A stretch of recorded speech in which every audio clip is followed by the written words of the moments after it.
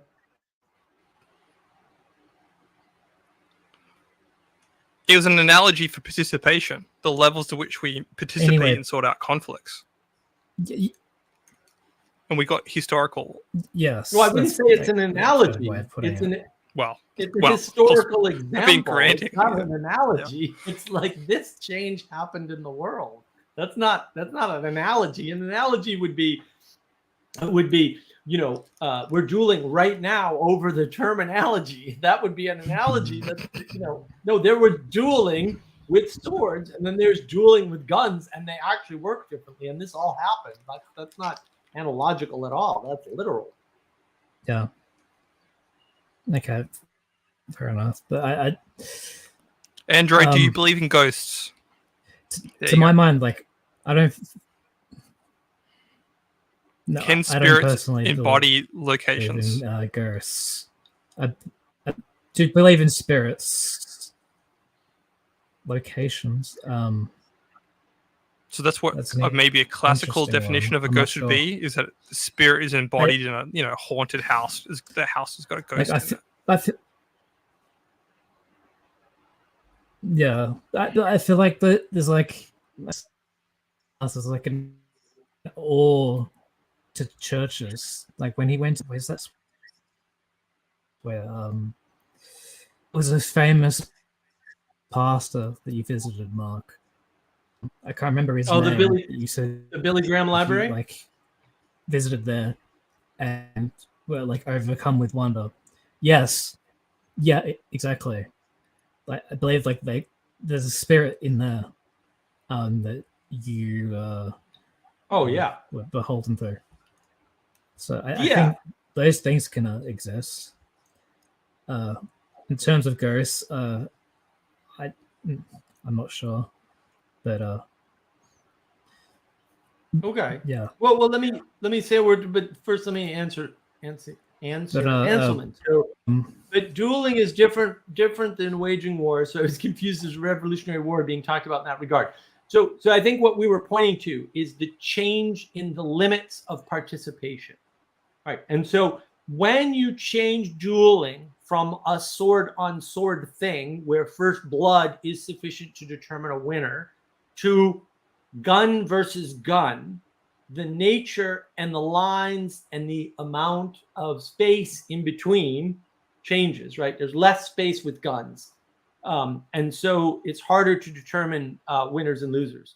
And determining winners and losers is more definite with guns than it is with swords. And in the same way, the nature of warfare changes in the Americas, right, as the result of the American Rebellion, particularly in the South, where they won as the result of a change that, again, I fought back. I'm going to always fight back. No, we were justified in our rebellion, right? Like we didn't change the rules. The Brits changed the rules because they were taking property away from people, and that's still my justification. So there is this fundamental change, and that's what we're pointing to. Is there's a change in the dueling, there's a change up the chain at the fractal pattern at the level of war, right? And then there's changes down the stack too at the level of personal and local interaction. And so we're surfing that pattern. Maybe we're doing a poor job, but that's basically what I think Jesse's after in terms of this particular topic is, not so much what spirit and how does it affect us, but when you talk about spirit, talk about it at all the fractal layers or some of the fractal layers, just because that's what the live navigation is. It's like there's fractal layers to everything. So let's kind of work out what these things mean. Because when you flatten the world to politics, you're not looking at the fractal layers. You're just assuming everything's government. It's like, well, everything isn't government. That's silly. I'm also a Muppet. I don't know what I'm saying. Yeah, I understand all that. Like I'm trying to get at phenomena. I The was one of phenomena and the how original how Muppets, to Mark go for- Server, go. actually.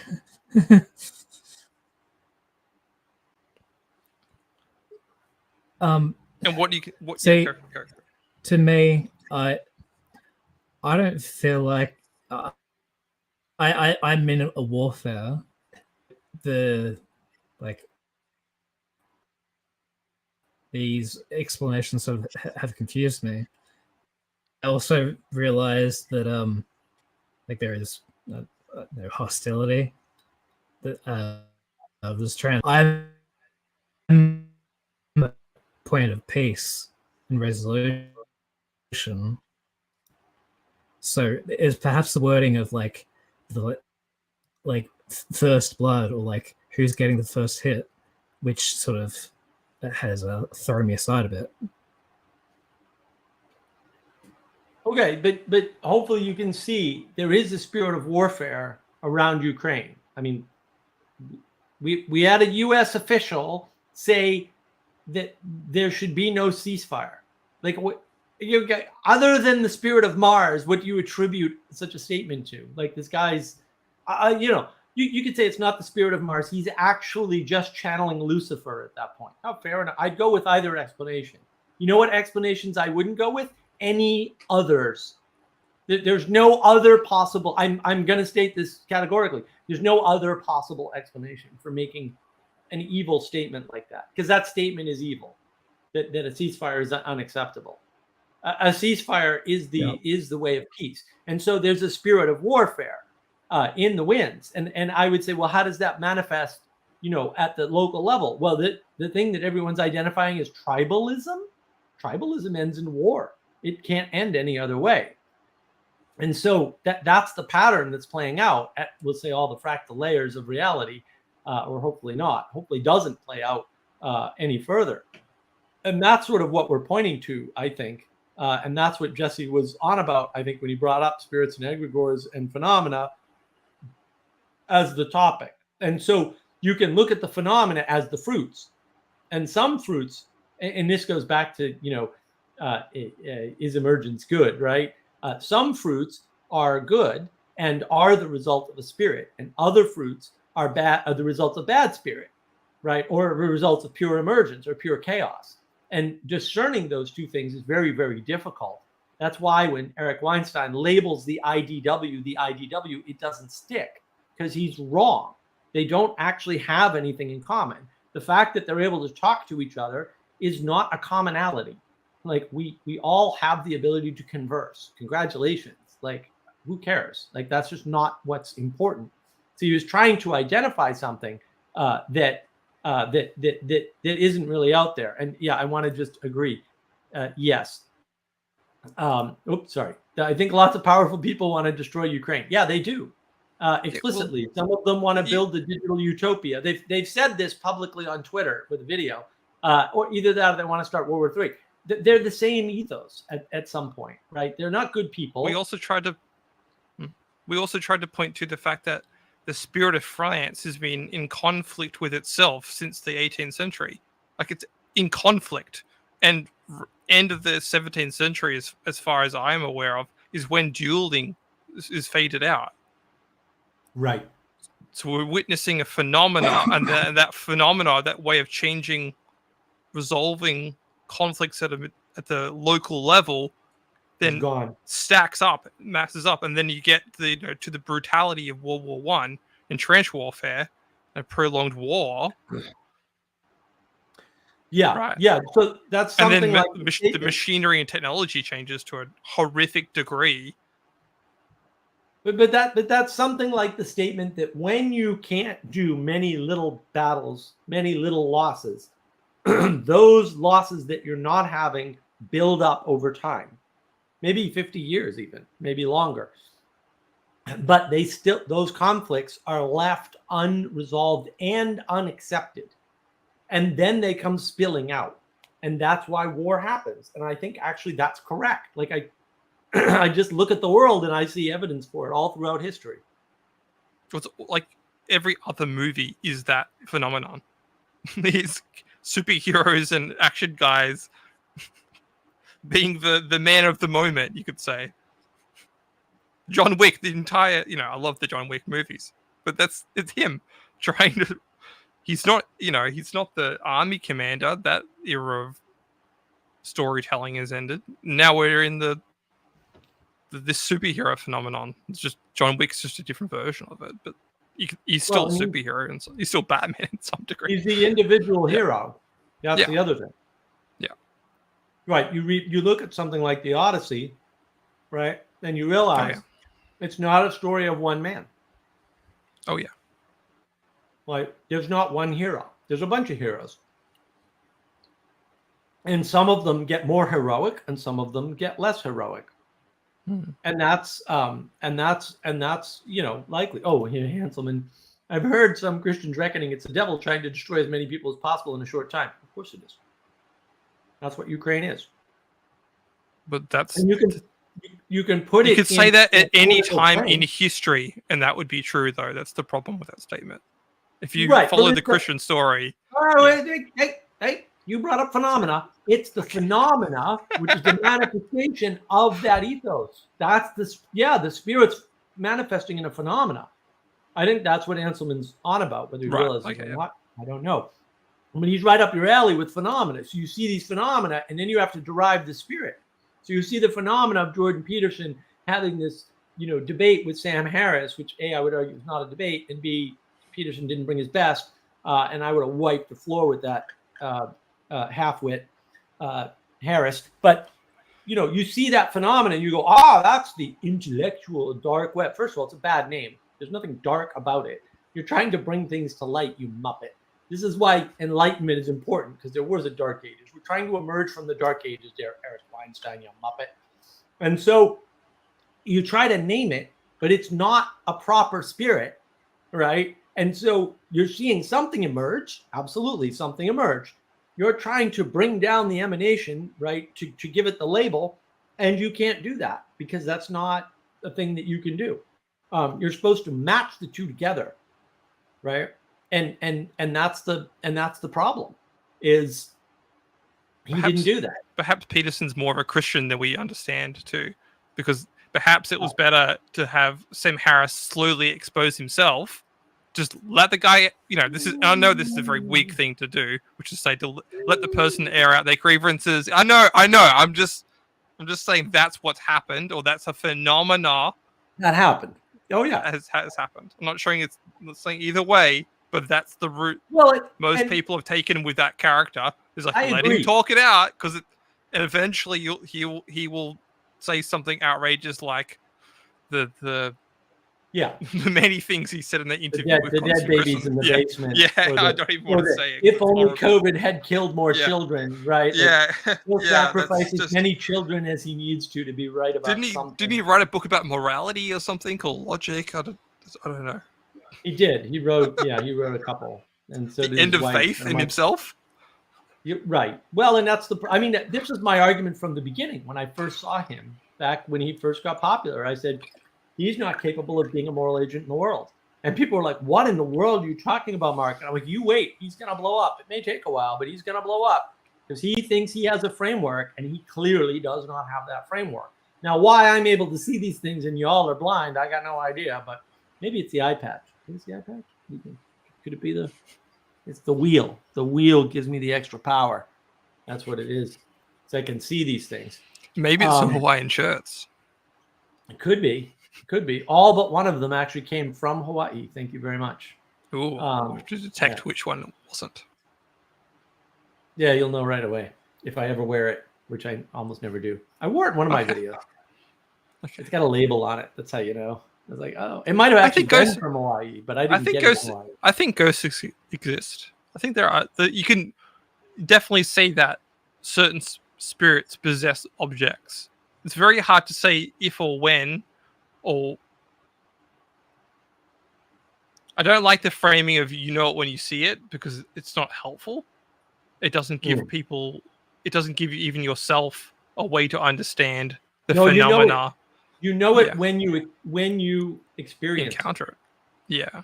Right. It's not sight, right? The problem with sight is it's very materialistic. Oh, I can see it. Yeah. Because Yeah. the things that you see and the things that I see have some concordance. Right. But the experience, and Vanderklay did this talk, it was probably 2 years ago now, with this woman who grew up in like basically a haunted house. And the stories she's telling about the house are just like, what? And it's like, maybe ghosts are real. You know, there's some pretty dramatic stories in there. And look, I mean, these occultists, they can do things. There's no question about it. Things happen. Are they entirely under their control? No. That's, very much. And then there's there was a TV series called The Order. I don't know how many seasons there were because I stopped watching it at some point, but it was very interesting because it was all around witches and secret societies, and they would invoke things and then they would get out of control. And I think Manuel Post, actually, who's in the comments now, turned me on to The Order. It's an interesting show. Shouldn't Manuel be sleeping? Yeah, Manuel, why aren't you asleep? You can do many things when talking to Sam. That doesn't make them good. Even exposing evil doesn't help if you end up giving it a platform to confuse people. Yeah, fair enough. I think the exposure, I think you could have exposed Sam in a way that, and because I've done it with individuals, and maybe you can't do it with groups. Fair enough. Like, I don't know, but I think you can expose him in a way that people realize the difference, and there's a discernment that they can catch on to, and then they can go, oh, I see why he's going to eventually not care how many children he has to sacrifice to be right. Like, because I think that's a thing that you can actually do and embody. I mean, come on, Manuel. It's nice to see you. So I have a question. I have a question for you guys. Okay. Last year, like, I made a bunch of fuck ups. I'll be honest, but also there was a long period where I felt I lost my faith, and I also, from hearing Mark's talk today, some sort of spirit has been under the scenes directing me, and he said you can't say it like it's like only ad hoc in a way. Oh, sorry, post hoc. Like a lot of things have been going on, like, and it's not worth trying to expose, as we know. But can you pinpoint when it started? Supposed to grow. Can you pinpoint where it started? Can you go? It was around about this time.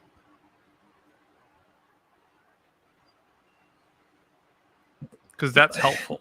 Not exactly, because from the feedback I've seen, there are some like transgressions I made where I could look at and go, okay, like that's something I know I exactly did wrong, and I hadn't gone back to apologize for, and I'm on the process of doing that with a lot of people. But there's also like some people who came out of the woodwork and expressed grievances against me, who I didn't even really know like felt that way. And it was sort of complaints about my personality, which I'm sort of somewhat aware of, but I didn't know they were that amplified. Boomshrew, I think that's his username. Like, we never got on like super well. Like, when I hear him talk about me, it's like, like he's very pretentious, and like, oh, I didn't know he disliked me that much. So it could have been going on for like the whole time I was on Discord. It could have just been the last 6 months. I've had a few breakdowns publicly, which people know about. So that's why I say 6 months. But my personality in Discord, like, I've always been sort of last year and a bit. Where in Australia are you? But first year and a half, like, definitely very intellectually arrogant. Where in Australia are you? You're Sydneyite, a Melbourneite, Sorry, what was Queensland. that? Where are you? Where are you located? I'm in Melbourne. Okay. I thought so. I thought I heard the Melbourne thing. Melbourne. Yeah. There's a Melbourne thing. There's a spirit of Melbourne. There really is. There really is. And there was, obviously the Dan Andrews thing. We don't need to say anything more. That's tough to hear. It's rough to hear. Yeah. I'm Yeah, sorry the you other- go through that, Andre. yeah, That's no yeah. good. This might not sound like a positive, but at least like you are aware of it, because you can't work on a problem until you're aware of it. Right. There's a very bad saying that says, for a wound to be healed, it first has to be seen. It's a very cliche sort of statement, but it has at least a resonance of truth. If you don't recognize you're bleeding out, you won't be able to, won't be able to stop it. And it takes a long time to develop character, and it takes a very short time to destroy it. And so I hear that in what you're saying, and I hear the challenges that I think a lot of us faces as maybe older millennials to develop character in such an age of chaos. I'll say it that way. What do you think you can do? Without this just turning into a therapy session, but what do you think you can do? Well, okay, so again, mending bridges. But one thing I also wanted to say is a lot of confusion has been around. So I was feeling from a lot of the Discord servers and communities that I wasn't wanted. They were get rid of this guy. I was being called evil, a Gnostic, egregore, all these terms. I'm I'm not. I don't think I'm this thing. So I removed myself because to me it was clear that I wasn't wanted. So removed from the communities because obviously I was a person who was unliked, unwanted. But then somehow people when I would look on YouTube, people that are complaining about my inactivity.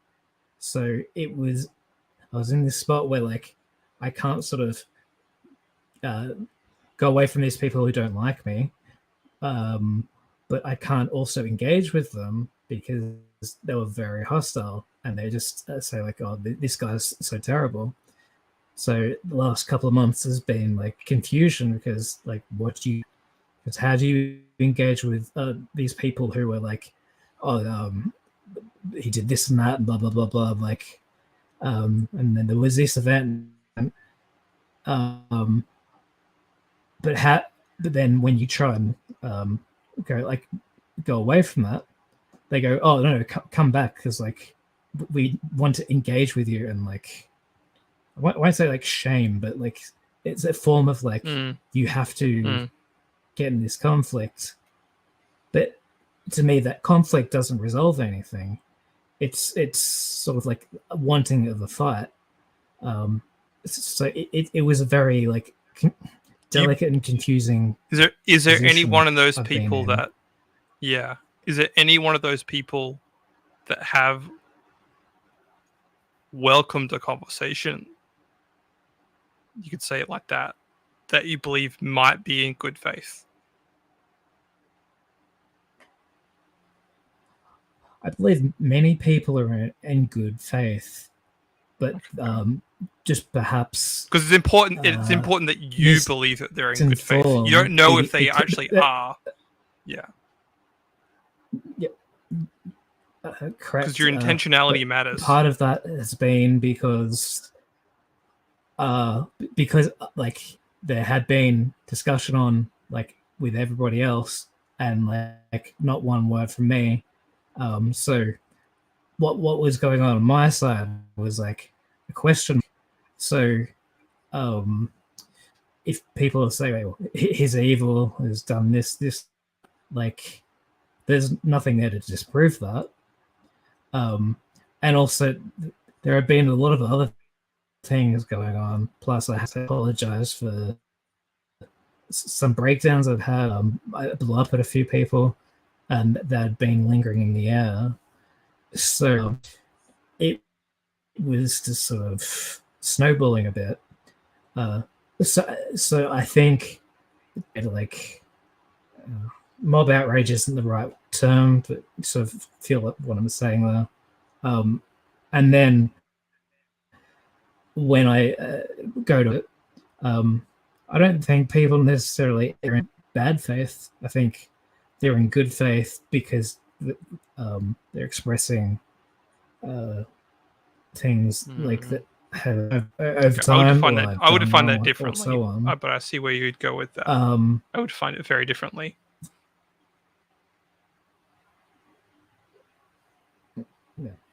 I think it is hard to know. These online conversations are hard to navigate. I think you have to recognize that.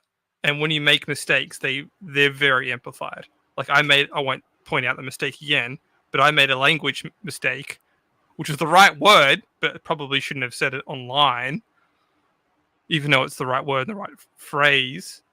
But it is very easy to make mistakes online, and they will be amplified.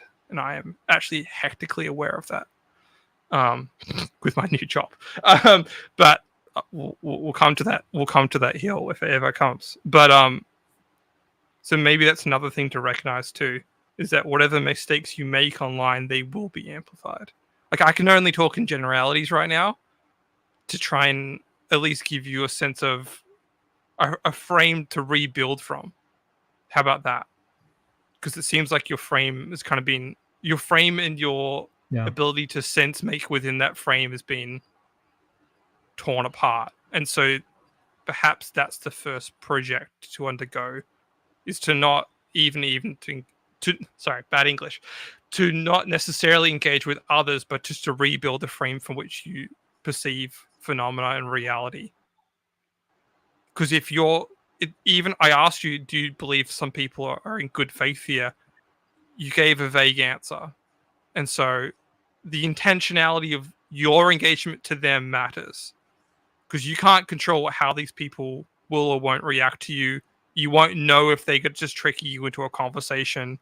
Like you won't know. You won't know how the conversation's going to go. Because it could go well for the first half, or you could get it into a Grim Grizz situation, which was completely silly of him. It starts with an apparent guise of good faith, and it just completely goes territorial very quickly. And so, like, what was if it was always going to go in that way, why bother having the conversation? You could say it like that. Was it ever aimed at the good? So that's why your intentionality, you have to at least come in with an intentionality. I believe that this person is coming to this point at least wanting to try to rebuild that connection or build the bridge, or to aim at the spirit of peace. Maybe let's say it that. Don't your physics or your religion or your background or your ethnicity and those sort of things do matter. I think you've mentioned, or you've kind of gone over the fact that, let's just call it depression, and I've been through that. I'm actually very sympathetic to people who've gone through that. Even sympathetic might be a bad word there, but I am just talking ad lib here. That's what we do. The way forward, I would suggest, is to rebuild the frame from which you see reality. I think it's all you can do sometimes. Like, say someone dies in your family, right? It's going to completely change the way you see, because you've experienced a disconnection. So having an analogy like that might help. Like having something very stark to be like, okay, these people I were connected with, and now I've had this torn apart, and kind of witnessing it that way. Feel free to jump in, Mark. But No, I think Jesse's on to something, right? Like one of the problems when we say engage with other people, right? We're outsourcing our sanity. We have to. We can't see ourselves clearly. That's why we outsource our sanity. one of the problems is that when we engage with other people, sometimes they're wrong about us. Right. And then any given person is wrong about something about us. So it's like, oh, well, that's not helpful. No one sees me clearly. It doesn't matter how long they've known me, right? Because they just don't have access to your inner self. And so you need a frame to hold up your inner self first so that you can adjust it second. And a lot of people, for some reason, we're getting sequence confused and we're like, oh, I can just self-transform. You can't self-transform. That's silly. You can no more self-transform than the seed can turn into a tree in space. Like, it's not going to happen. And so you need to start with, what's my seed? What am I today? Right. This is Peterson's past authoring. Like, where did I come from? And then the present authoring. What am I today? Right. And then the future authoring. What do I want to be in 5 years, 3 years? Whatever time frame. It doesn't matter. Yeah. But that means starting with, where did I come from and where am I now? And I think those are important exercises to engage in, because if you don't do that, you will run into the problem of, how do I measure change? How do I know if that change that I'm measuring is good? How do I take the criticism, right?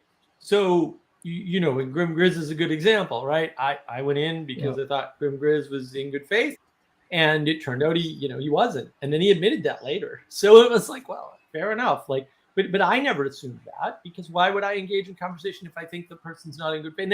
And that's the whole thing. Like, Manuel and I found out somebody in particular who's actually on Jacob's server too, Schlief, was never in good faith. He admitted to us he's never in good faith. He's not capable of being in good faith because he uses models instead of talking to people. And he's critical of everything everybody else says and never critical of his own ideas.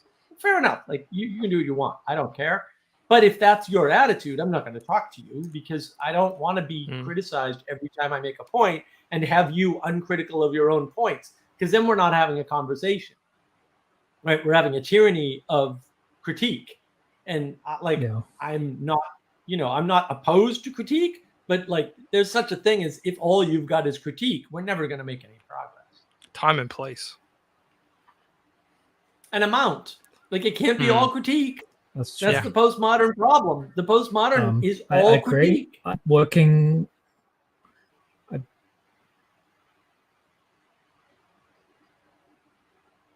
It's important to on those gets things back to that. Yeah, go for it. Saying past couple months. One of the issues I've been having is a feeling that let's see, whether like I am allowed to approach like these people to try and re-engage with them. Now that's been causing a lot of the confusion, which is like, I won't use the word excommunication because that's too strong, but like, do these people want me away and blocked off? Or is it like, we're pissed off, but if you come like in the right spirit, right intention, good faith, and we'll hear you out, we can fix things. I know I've been banned from a few Discord servers that I just worked out yesterday, and when I made this, I had no idea. It doesn't surprise me, but it also means I can't approach some people I wanted to engage in the task of apologizing and making amends. So I feel like there are some people who sort of don't want me available for that engagement. I can only find out when I try. Yeah. So that's would another it difficult would it help you if I tell you a story? I'll try really quick. So Peterson comes and talks here in Sydney. Not sure if you went to his talk in Melbourne just recently. I originally had planned for a good buddy of mine and his wife to come, and then me and my fiance were going to meet them there. through whatever circumstances, both of the girls ditched out. So it became, hey, bring your other mate. Which is not always good because, you know, two new people meeting for the first time at a big event like that, you know, could go either way. And it did go either way. My friend didn't want to hang out with the other two guys, etc., etc. It was a bit disagreeable from the start, mainly because I was late and I said I wouldn't be late, even though, you know, shit happens if you're late and you miss a train. Like, what can you do about it? It's annoying, and you apologize, like, sorry, I was late, but whatever. But people can get offended over the smallest things. First point, the smallest thing. If you say you're going to do something and you don't do it, they do have a right to be offended, but they do also have a responsibility to get over it quickly if the friendship has happened for X number of years. But that's going to matter later for this quick story. So I've been with this friend for a while. We get out for Peterson. It's a great talk. Somewhat. Tammy was better than him. Tammy upstaged the man within 10 minutes. Go figure that. I'm trying to remove names. So my friend says, hey, these other guys are going to get their laptops, bags. How about we ditch them, even though you said you would stay here in this spot until they come back to decide if we're all still going to hang, go get a beer somewhere. My friend turns to me and says, I know you just said to them you would stay here and wait for them to come back, but how about we ditch them and go find a place in town? I said, and I was trying to lightly, there's other conversations happening with him at the time, which I can't really go into, but that was the principle. I said I would do something, even if I wasn't going to hang out with those guys later. I said I would stay here. I'm not going to betray that principle. He called me out and said, hey, Battle, we ditched them. And I was like, I can't do that. You're both my friends. I at least have to agree to them in person. Hey, I'm not going to go hang out with you guys. I'm going to go off with these other people. He got upset with that because at a certain point, he didn't want to hear what I had to say in these other conversations. He kept just shutting them down. It's because I had challenged him on their original assumption. No, I'm going to stay here until the other guys come back, and then I'll decide who I'm going to hang with. I'm a man of my principle, my word. He challenges me on that. He challenges me on other parts of conversations. At a certain point, I lost my cool, and I turned to him and said, you don't have to be here. You can go. He didn't like that. He called me rude. He said I was insensitive. He called me a bunch of different things. He lost his cool and edge. Mind you, I did lose my cool first, but you could see that I'm holding to a principle, and I said, hey, if you don't want to participate in these conversations with me and you want to go against my principle of my word of staying here in this moment until things are agreed upon, then I'm telling you quite passionately, you can go. And he didn't like that. Context. This happens after a Peterson event that's meant to bring people together, meant to, build the community, whatever, sorting yourself out. I called him on something that he needed to sort out. He left. He walked away after calling me a bunch of things. That friendship has been very, very hard to rebuild. I've tried multiple little bits. I've tried. He has never actually called me up and said, hey, sorry, I was wrong for getting that emotional and angry and triggered at you. I was the one that had to call him 2 weeks later and say, hey, you haven't paid me. By the way, he never paid me for that ticket. I invited him along and I had to, hey, pay me for the ticket, by the way. Like, even though we've had this friendship tiff or whatever it is at the moment, you still need to pay me for X thing because you were my guest and you were meant to pay. Nope. At no point in that initial first interaction did he apologize for saying the character actions that he called me out on. Even though I had first called him out, I said so. I at least implied or said sorry for the tension that was there that night. I at least said I've initiated conversation. I've at least spoke to the tension. Now the ball's in his court to come back and say sorry for saying those things. You know what? We can rebuild. Yeah. He doesn't do that in the conversation. It is now still my responsibility to in some sense, decide to be responsible for my own actions. Do I try and rebuild this connection? Do I try and test the waters again? Do I see if this person ever wants to meet again in person? Do I see if this person is actually capable of asking for my forgiveness? All these things interplay, and they still are working themselves out. I don't know. There's been multiple little text messages and things, but he's never confessed that he has said things that were wrong about me and that he was in the wrong for reacting the way he did. Does that help you? That whole scenario? Something resolved. Some things you have to test the waters of the friendship to see what will happen next. If you go, okay, if you don't want to call me a couple of days after said those things, is it possible to work these things out? Because some friendships sadly do fade. That's I don't know what to say to people. It's not necessarily a black point. people, but it's I understand where you're getting at. Well, I'll initiate something here. Mark, I'm sorry for things I've transgressed you by. How I dragged you into the Vakey server thing. No worries. Like, that's fine. I know you've got your own projects and everything like that, but I've been meaning to clear the air with you, particularly. There's a start. I don't know that you've really transgressed all that much. I don't know if we've had run-ins, Jesse, but like, if there's anything I've done to piss you off, same. I want to be known as someone taken at their word, value, and principles. But yeah, no worries, Andre. You know, I know we've had our route. Good point you make. All is forgiven, so yeah, no worries there.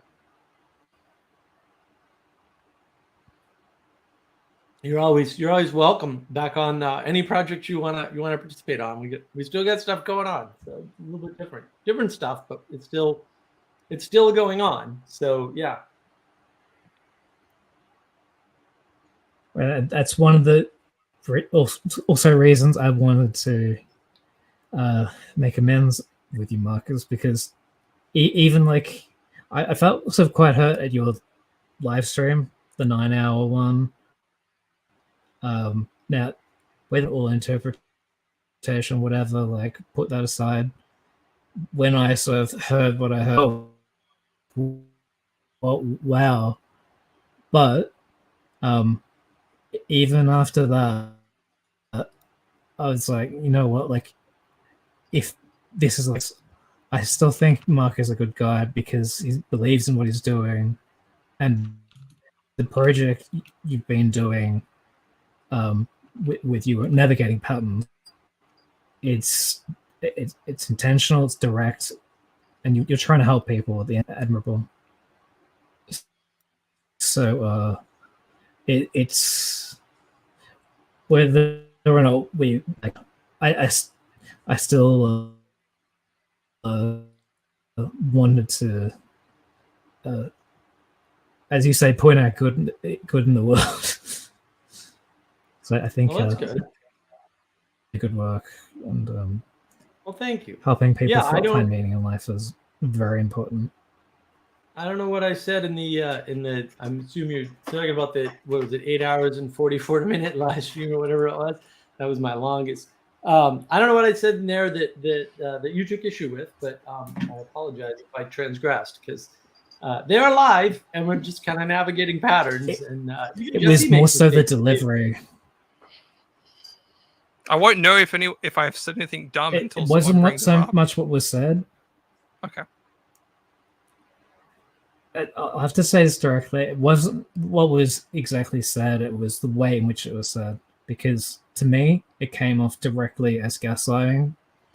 Because a lot of what had been going on, like, if people have a problem with me and they just like, Andre's been doing this. Fair enough. Like, I know I've fucked up. I have a friend who did this thing. Blah blah blah. Right. References to other names are yeah. made, but it's something about me. And I know it was a bit, especially for someone who's very mentally ill like myself. You can see how those things don't go together, and now like accountability for my own actions, of course. But it's all. Do you have any one locally to keep you accountable? It's very hard to deal with. Long stream. Do you have anyone locally to keep you accountable? For like a partner, a friend? I'll be honest. With all these things going on. Okay. Well, COVID's done a lot of that. COVID's so you kind of got to factor that in there. You're dealing with the ramifications of a global shift in culture. Let's say it that way.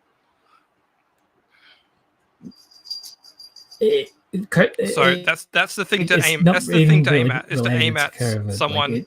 Like no, but you got to witness the phenomenon. Last 6 months, things. Yeah. Like you're here talking about your personal challenges on the internet. Yeah. That's a change in the cultural phenomena. Right. And I thank you. And I actually want to. I've never met you before, Andrew. Sorry, Andre, but. I don't take this the full way, but I want to recognize the courage to which you've come on and tried to discuss this. Because it does take guts to go, you know what, I fucked up. Like, and I don't know how to, and you need to start somewhere, and you're not going to get it all right. It's going to probably take you a lot longer than you realize to rebuild. And so that's why I'm saying what's now? What's now is to find something to keep you accountable. Even like I know it's just really dumb. Pay for a personal trainer at the gym. Yeah. It's someone. Yeah. Even I know that you're contracting them, but it's someone that's like, you know what? If I don't pay up, it's $104 or $140. Doesn't matter how much they cost. You're at least accountable to someone locally for something, and you start there.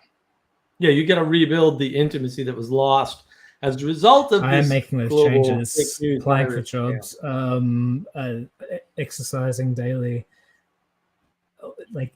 Yeah, but having somebody else. It's about external accountability. It's about a month and a half ago.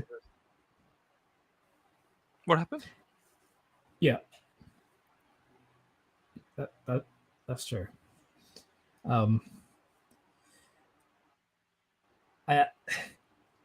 hoping to get a job as soon as I can, and sort of like I've not worked in a long time, but get a 3-day job. Don't get a 5-day job.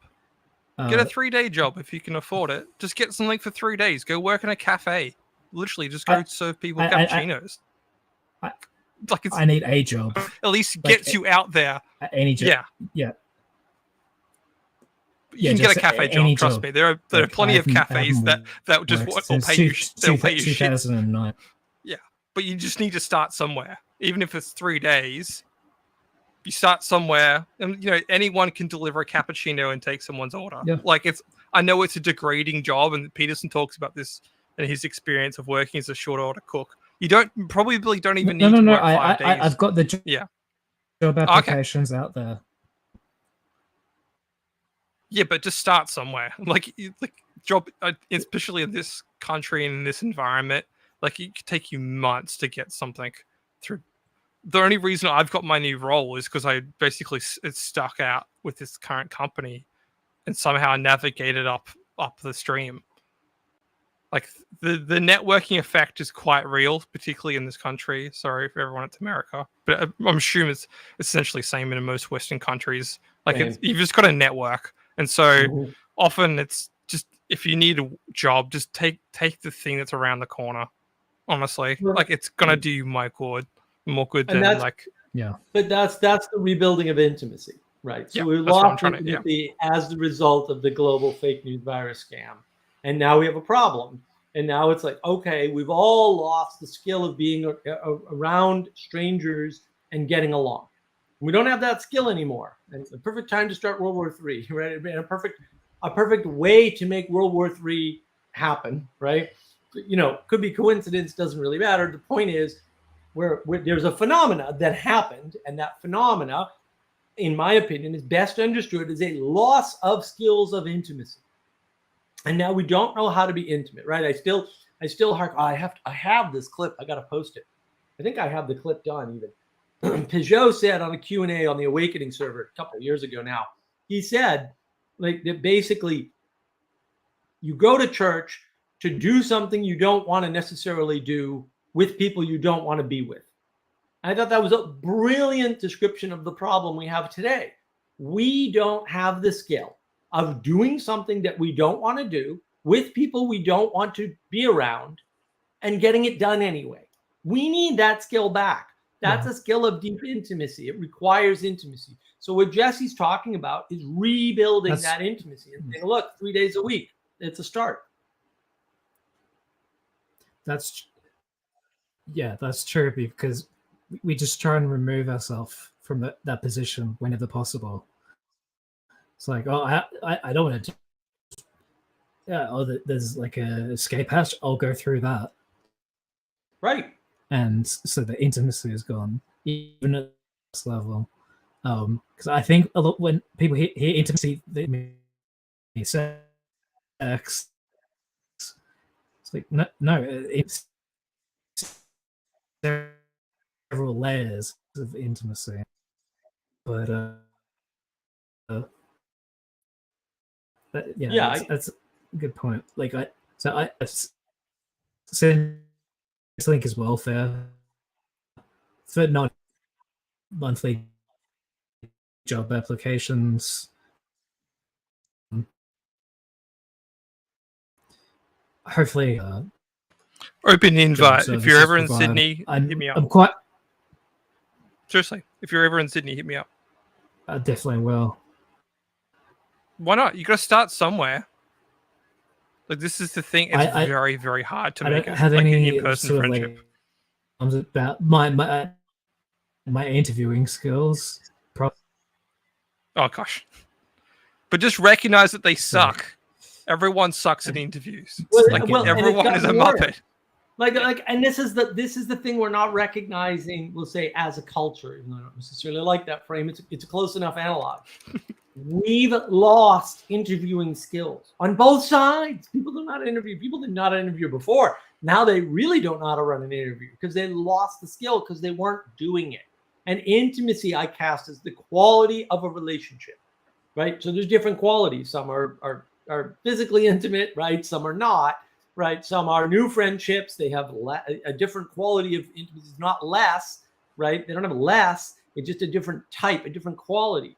And that's the problem. Like you don't have a way to assess and create and change the quality of relationships. Like that's a skill.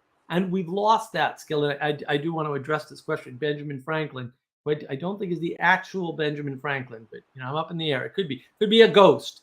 It could be a phenomena of a ghost, just to give Jesse his due. Is it really an intimacy problem? Yes, it really is. Or is it a problem of failure to adapt and redefine the boundaries of intimacy with time? No, I think it's a total lack of understanding of the concept of intimacy, right? In other words, and he's going to follow up. It's like we are stuck. Our definitions are stuck in time. That is true. But the reality of our relationship with technology is moving forward. No, I don't think that's correct. Look, intimacy is the quality of the relationships that you have. It's quality of the connections. And so when those change for whatever reason, let's say that you took in the propaganda, which is now, I can now say is propaganda. I didn't notice it as propaganda at the time, right? But now I can say saying social distancing is A, evil, and B, propaganda, and C, evil propaganda. Oh, yeah. Let's call it all out. Physical distancing, yes. Social distancing, no. And it was Greg Ellis, who's an actor, by the way, who pointed that out to me. And he used to do it in the clubhouse rooms. He'd jump on anybody that said that. And that's important, right? Because saying social distance means don't be intimate with people. Ruin the quality of the connection you have with them, the social connection, because social is about the relationships you have with the people around you.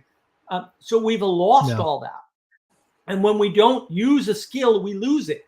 We've lost the skill of talking to each other, of interviewing with each other, of being around people we don't want to be around and getting stuff done anyway. Like sometimes people, really, really annoying. So one way I was annoying, right? So I pick Ethan up at the airport to go to Thunder Bay. And I ask him, because I'm wicked smart. I ask him, I said, Ethan, do you want the top up or down? And Ethan's got long hair. So he's like, hey, yeah, I like convertibles, but like, nah, and I failed to change the condition of the top. And so I had the top down, and then I realized that at some point on the trip, and I'm like, Ethan, I got to apologize. I totally forgot to put the top up. So as you requested, like I asked, and I screwed up badly, right? And I'm sure that was annoying to Ethan. In fact, I think you mentioned it once or twice later. But look, I mean, he was super gracious. Of course, he should have said like, dude, like what the hell? And I would have pulled the car over on the highway and just done it. It only takes about 11 seconds because convertible, very fast. Everything's fast in that car. It's great. But that ability to do that, and be together, right? It's a set of skills. Like you have to engender this, patience in yourself, and other people have to have patience as well. And then they have to have these ways of interacting and a broad set of skills so that, you can build a house together, even if you have political disagreements. I mean, one of the things I've been telling people is like, yeah, we just need to go fishing. Because when you go fishing with somebody, you have a common goal. Like, oh, we're going to enjoy ourselves fishing and probably drink beer, because that's usually what fishing is for, drinking beer, not actually catching fish. But the act of doing that together means that you can have conversations within that structure, within that container. And because that container is primary and physical and apart from and comes first, right? You can have a political conversation without rage quitting. Because it's hard to rage quit when you get your waders on and you're throwing you're doing your fly fishing or whatever. It's hard to do. And so, and it's not the point. Like, it's okay if Jesse and I disagree, right? As long as we're both going after the true, the good, and the beautiful. It doesn't really matter. And we both know this. And we do have disagreements. I have disagreements. Because Mark doesn't believe in high culture. That's because it doesn't exist, you muppet. Well, the thing about fishing. Fishing, right? So you're working together, but that makes me think.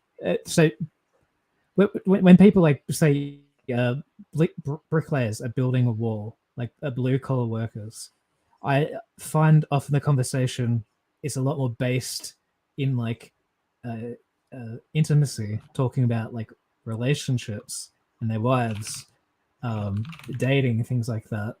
Really like visceral topics, which I don't think happens in academic circles or like white collar professions, unless it's like, oh, so my wife did this thing that I'm not happy with. I have a problem with my intimacy. But you come together with someone to like build a wall, and somehow you ground yourself together and can just discuss, like get the boots on the ground and work.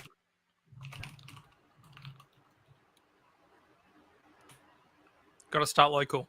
And I don't think it's universal, but like I've observed that quite a bit. You got to start with literally your neighbor. Find out who your neighbor is and be nice to them. You don't have to make friends with them, but just be nice. Yeah. Go give them some bread that you made or some scones.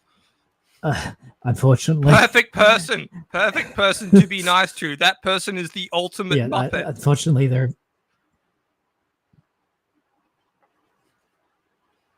That's the hard part. If you want them to get off the meth, you actually need to be That's a nice really to good them. point, actually. Those are the people that 'Cause need you the most. I guess if you can show grace to someone, you can show grace to someone Who's possessed by a in spirit, that state, then which manifests you in can a show grace phenomena to called anyone. addiction. Right? It's hard. It's very hard. It's hard to put up with all these people, and what's being modeled for us more than anything are online interactions. And online interactions are necessarily centered around conversation and not centered around real participation in physical real world scenarios, like sitting down and having a drink together, or going to the bar, or fishing, or having a cookout, or any of the things that they could be centered in the real world that would give you a large enough container, a large enough frame, so that you can discuss the less important things like politics, right? Or the less important things like ghosts that crazy people like Jesse believe in, even though they're not real, much like high culture. Same problem. The ghost of high culture. Or I could discuss like my favorite guy is Immanuel Kant and Hegel. Dead philosophers, yeah, sure. Yeah, no, But book clubs are great. If you can find a book club, find the something. terrible German Damn it. continental philosophers. Yeah. Oh, yeah. You're much better reading Kierkegaard. If you're going to be sad, you may as well read the ultimate sad guy. Yeah. At least he was Christian.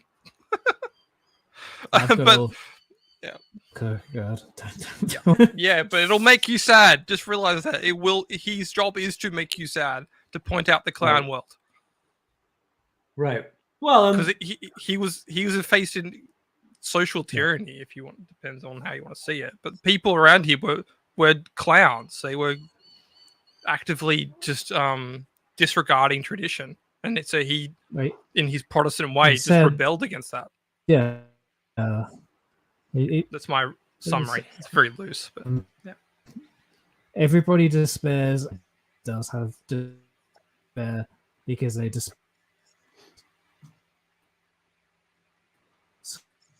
So, here you go, Andre. Andre, just wanted to pop in and say that I missed you, and I'm so glad to see you here. You don't need to worry about any of that stuff. We love you, and I always pray for you, and I always watch your videos. I show my son you doing the DJing stuff because he's gotten into doing the Logic Pro. So thank you for those videos; they're very helpful. Yes, you're amazing, by the way. I do not like those movies. Those movies are my favorite, but I hate them. He hates Vanilla Sky, Jesse. Really? Spanish. Yeah. The Spanish version before it came out. Oh yeah, with the same actress, Penelope Cruz. Right. Yeah. Because there was this one song called "The Lovers of the Art of Circle." That movie still kills me, man. Right. The movie is too much for me. Yeah.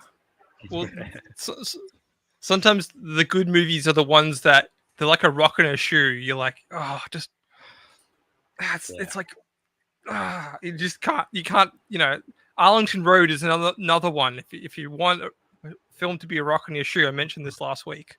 That one will get to you because the bad guy gets away with it at all. He gets away with everything.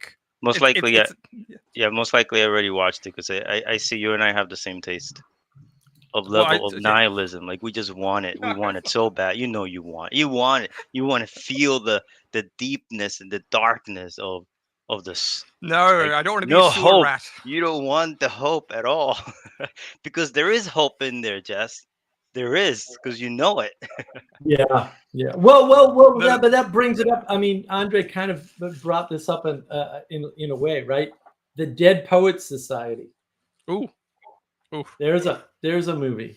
There's a movie about dead philosophers, right? To some extent. Yeah, Andre. Yeah. Yeah. See you, Andre. I'm glad you popped in, Andre. I hope you can.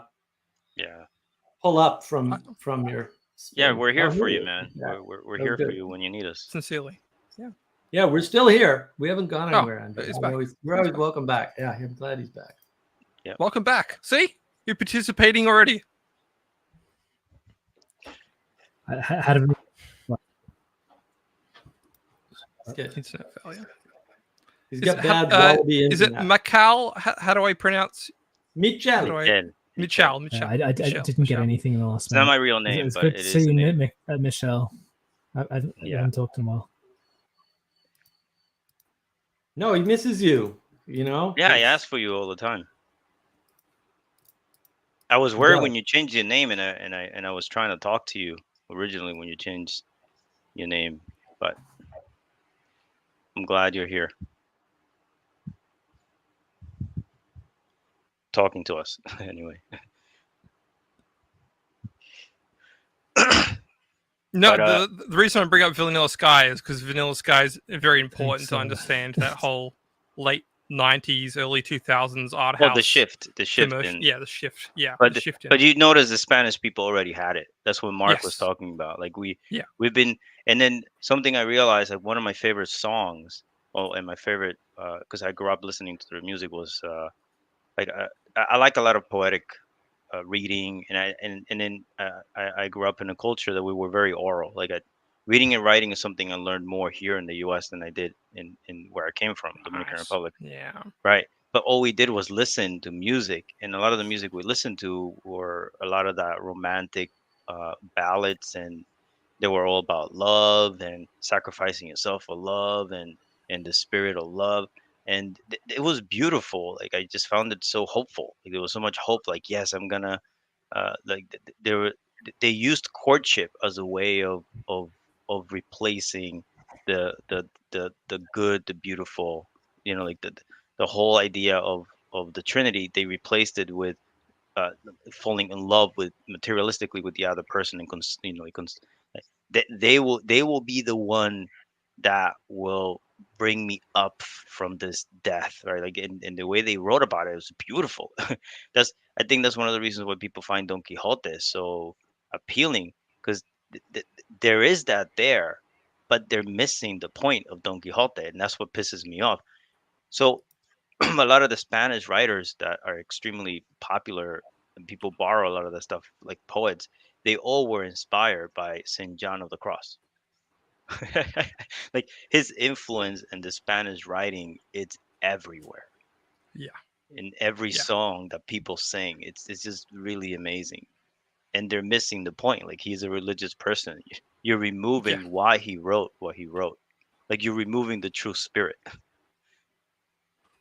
So it's is that spirit of rebellion that somehow got embedded there. Subversion. Yeah. That's to be Yeah. more accurate. It's more subversion. Well, and it ends up being subversion. Like the Protestants don't think they're being subversive, but they are, right? Like, right? It's the same thing. It ends up that way inevitably because you're not in line with the spirit. You're trying to emulate the spirit and control it and make it do what you want. That's occultism, and technically, right? That's the Gnosticism that leads into the occultism. And I think too. I mean, I was going to try to make this point, but yeah, the brain is much better now.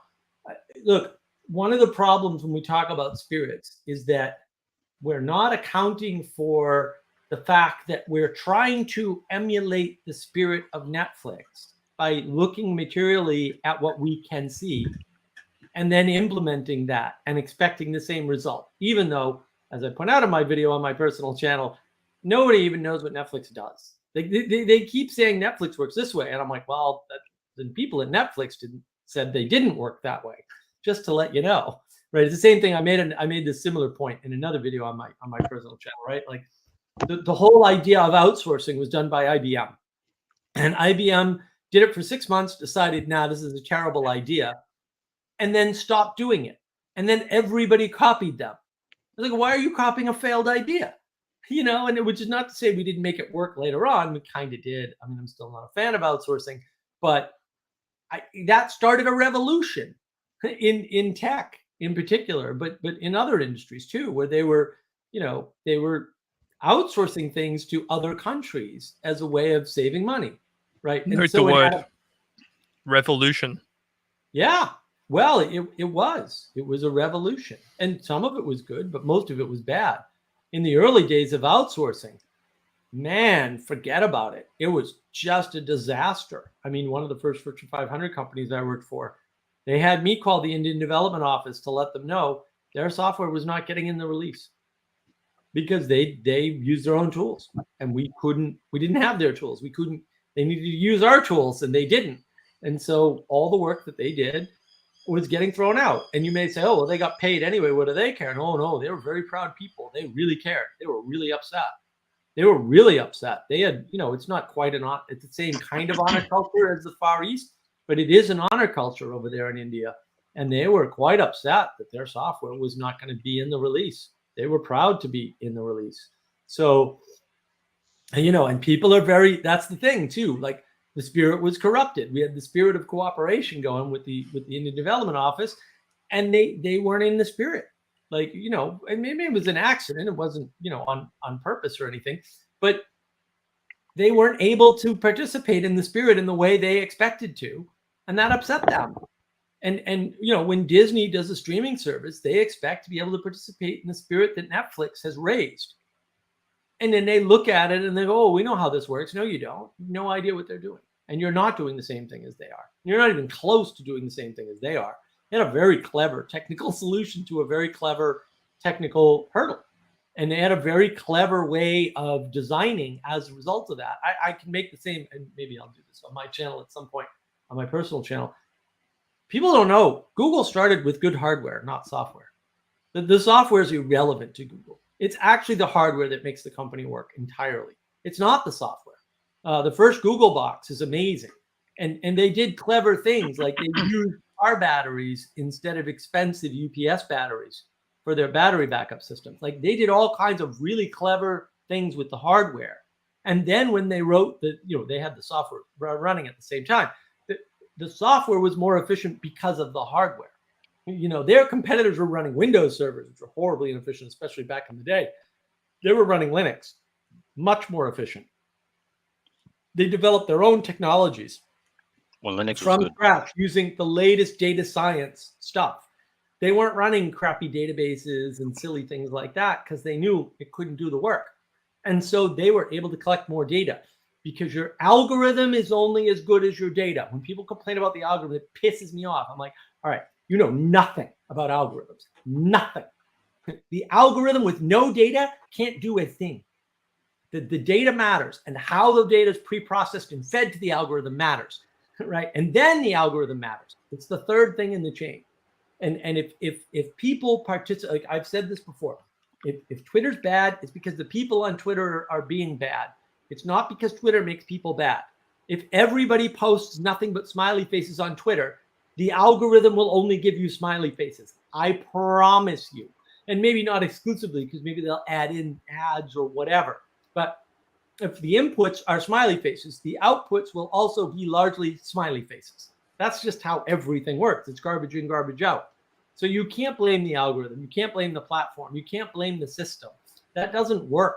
These systems started with our participation, with our time, energy, and attention, right? And they are slaves to our time, energy, and attention.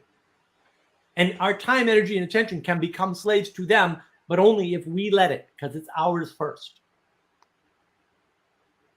Yeah. Well, it's materialism to think it's just the algorithm, right? Yes, just to think it's yeah, exactly. Go, it's just an algorithm. Material, Mark, because and I'm like, these are dumb arguments. The fact that you've named it, even though it's not material, you have made it an idol, and you have enslaved yourself to it by saying the Twitter algorithm shows me bad things in my feed. My feed is gorgeous. It's not perfect, but it is gorgeous. I see beautiful pictures of beautiful places. I see really clever things from really clever people, and then there's some Paul Vanderklay in there.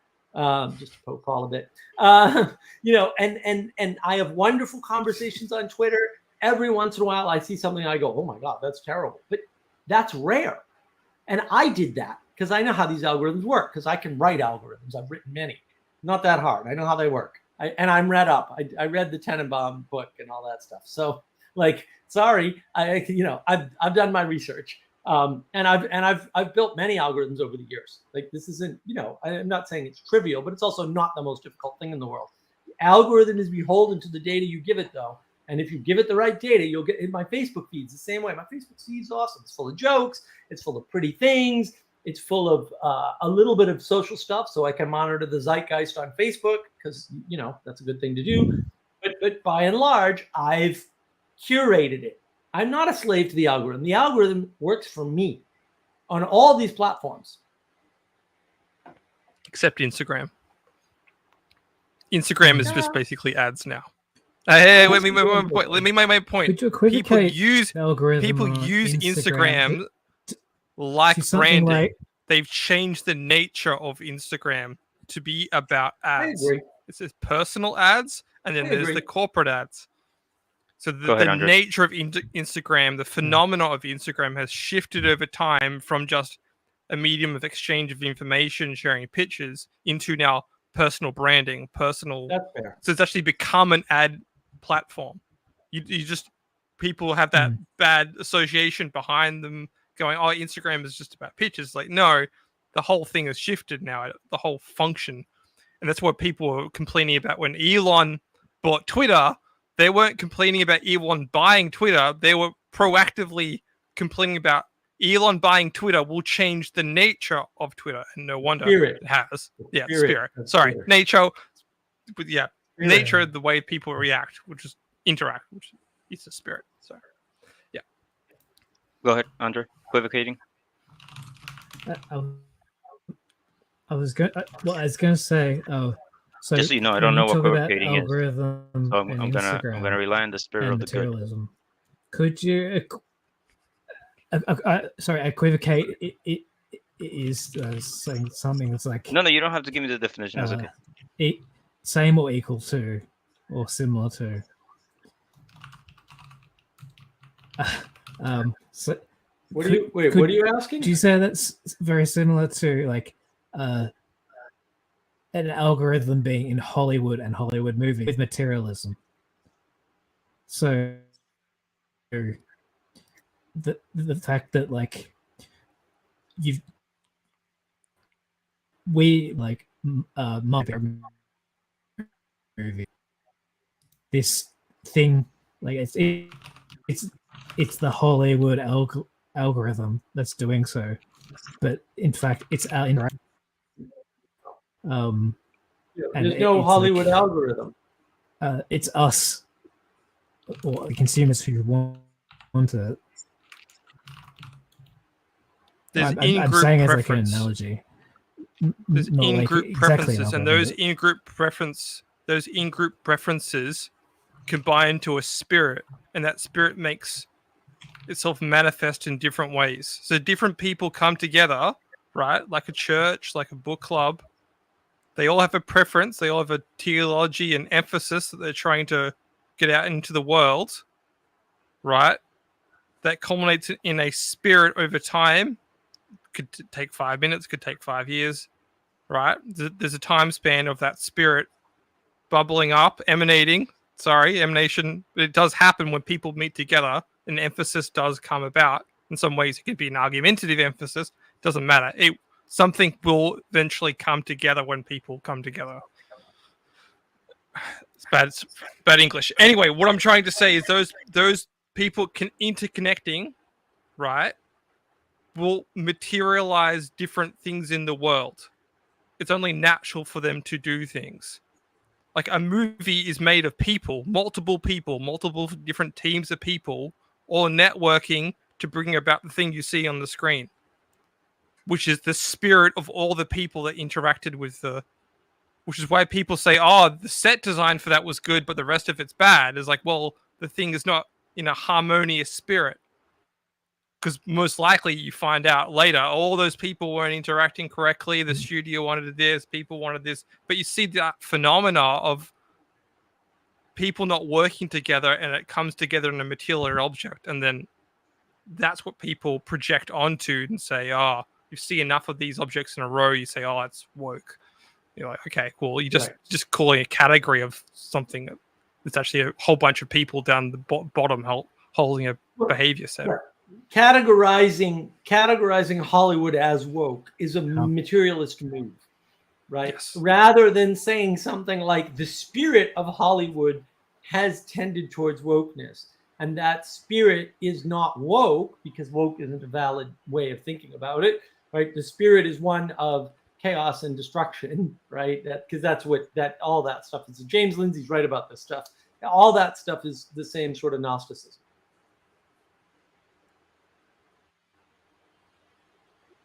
But when the phenomena changes, the name has to change.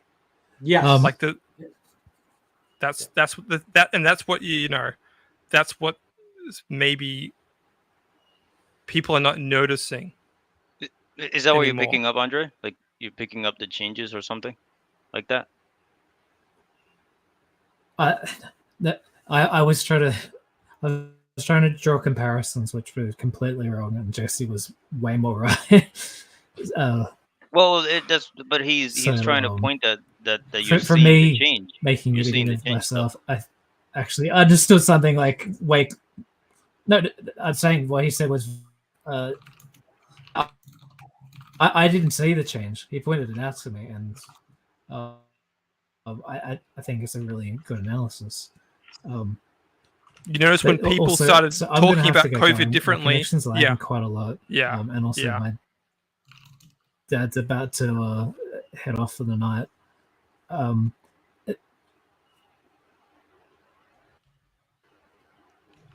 So if you go to Starbucks again, it's get a nice. It's really hard to work with. I just want to thank you guys for letting me come on.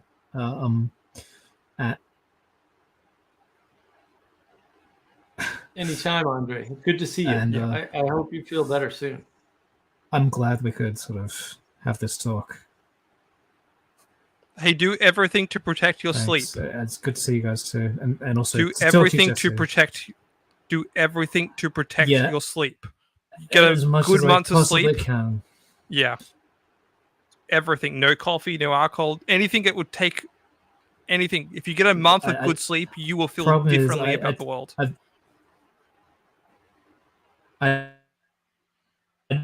been oversleeping because now it's time to do. With depression, there's that susceptibility to like where I don't really awake. Being asleep is preferable. So recognize the stage you're in, and then what's the next stage? Next stage is try and find some way to participate and find someone to help you participate. I'm not a therapist, but I've been through this and I know what it's like. So I'm just trying to give you. Thank you for it. Yeah, that's wisdom. Really, it's not advice. Like you can completely go not do anything I said. Like I haven't met you yet in person, but there are steps and they are quite fundamental. So just no. I've been in therapy. I've been in, and like the things you're saying, like I'm not saying like I've heard it all before, but like it's advice that works. Yes, but it's just for some people it's hard advice because you've got to do the thing, right? And it's always hard to actually do the thing as much as I can.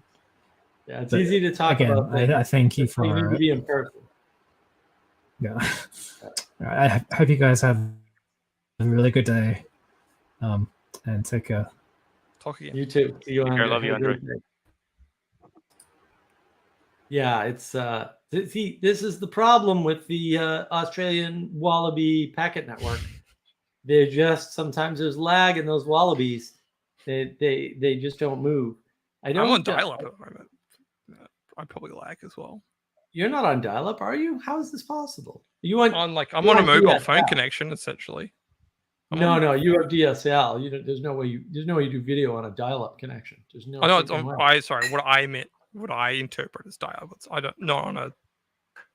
No, you want to go into DSL technology? We can do a deep dive on that. I can give you all the tech. The esoteric references. Oh, okay. All the stuff, man. I have all the secret knowledge on DSL. I used to have a DSL line. My buddy used to sell DSL with the ISP that I worked with him on. So yeah, I know all about all that tech. Yeah, Benjamin Franklin's really struggling with this in-person thing. I find I find people who have a comfortable online life where they can just click off at a button don't like the idea of being with people in person because it's difficult. And they don't have the skills anymore. And they're like, well, it's good enough that we play games together. And it's like, well, no, it's actually not. Yeah, PJ was it's wrong a downgrade. You It's can't a huge just play. downgrade. You don't know what you're You can't- missing. You know, you don't look. I mean, I finally met Michelle, and it was amazing. When he drove a long way to get to me, and I met him and Rizzy, and I had a wonderful time. And I mean, I'm not going to say it was totally different. Like Michelle is Michelle. He's one of the most straightforward and honest people in the world, easily, right? So he's not any different online than he is in person, really, for better or for worse. Sometimes for worse, because he's very ADHD and distracted at times. But that's the thing. Like, there's a flavor to meeting somebody in person that you don't have, and also there's a cost. Like, if you both meet somewhere to go fishing, there's a cost to that. I know I've told the story before, but one of the guys that we met on the Awakening server, he was moving up to I think it was Colorado from Florida, from Panhandle of Florida, and he kind of, I want to be with all my friends up there, and this is where they say it is, and he had to move away from his parents, roughly speaking, and there had been some trauma in the friends group, right? And I drove 3 hours to meet him over in Athens, Georgia, because that was as close as he was getting roughly to where I am, because he was on the Panhandle, so he was already actually west of me, even though he was in Florida. So he's just driving northwester, but he's driving through Athens. So I drove out there, and he said, "Why did you do this?" Because we were only together for like a couple hours, right? Just walk through the botanical gardens in Athens, which are gorgeous, by the way, if you get out there. Beautiful botanical gardens. And then we had lunch, and then that was it. It was 2 or 3 hours at max. And there was another 3-hour drive back home for me. So this is a 6-hour driving day for me. And he was like, "Why did you do this?" And I'm like, "Because I thought it was important." Because I had only talked to him online, and he did a bunch of work for us, which was very generous of him. That's the videos that we were using for meditation. A couple of them came from him and his editing. He was an excellent editor. I wish I could have kept him as an editor for my channel. Justin, if you're out there, contact me. But that's the thing. Meeting somebody in person, there's no substitute for it online. There just isn't, and there isn't going to be. You get so much more information in person. There's tone. You get some tone on the yeah, maybe. There's body language, you can get that in video. Yeah, kind of, maybe, right? But you can't get that while you're playing a video game because your attention is split between the video game and the person. When you're fishing, you're just like, you can watch the other person. You can be with them. There's a cost. If you don't like them, you have to pack your stuff up, get in the car, and drive away. And it's very obvious. There's no ambiguity that you were upset. And it's expensive. And you wasted the trip out there if you didn't get the full experience while you were there. That you don't have that cost. And cost is a very important signal. The cost of something is a very important signal. When people don't trade-off. Right, there's a trade-off.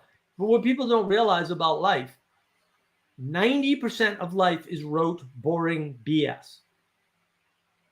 It's the 10% that we're doing the rote, boring BS for. I mean, a lot of this stuff. So my uncle years ago, one of my crazy uncles, he grabbed a bullet and he said, "I'm going to take this bullet apart and show you something." And I was like, "Okay." And he said, "You go in the other room in case this goes wrong." And I was like, "What?" Because I mean, there's gunpowder in a bullet. And he took the bullet apart, took all the gunpowder out. And this took probably about 20 minutes or something. It was a long time. And I had to wait in the other room while he was doing it. And then when he got it all done, I think the effect lasted 5 seconds because it's gunpowder. It burns very quickly. That's why it's in a bullet, right? But it was pretty and it was really interesting.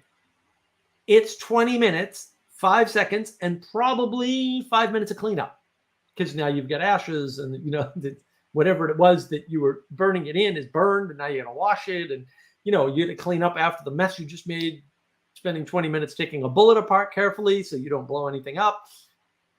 5 seconds. That's all Everything's like that, though. Everything's set up, right? You go and you set up fireworks. Could take days. They set up the 4th of July fireworks in the Charles River. It takes a long time, right? They wire everything and they do all this work, and then it's all done in like 15 minutes. It's beautiful.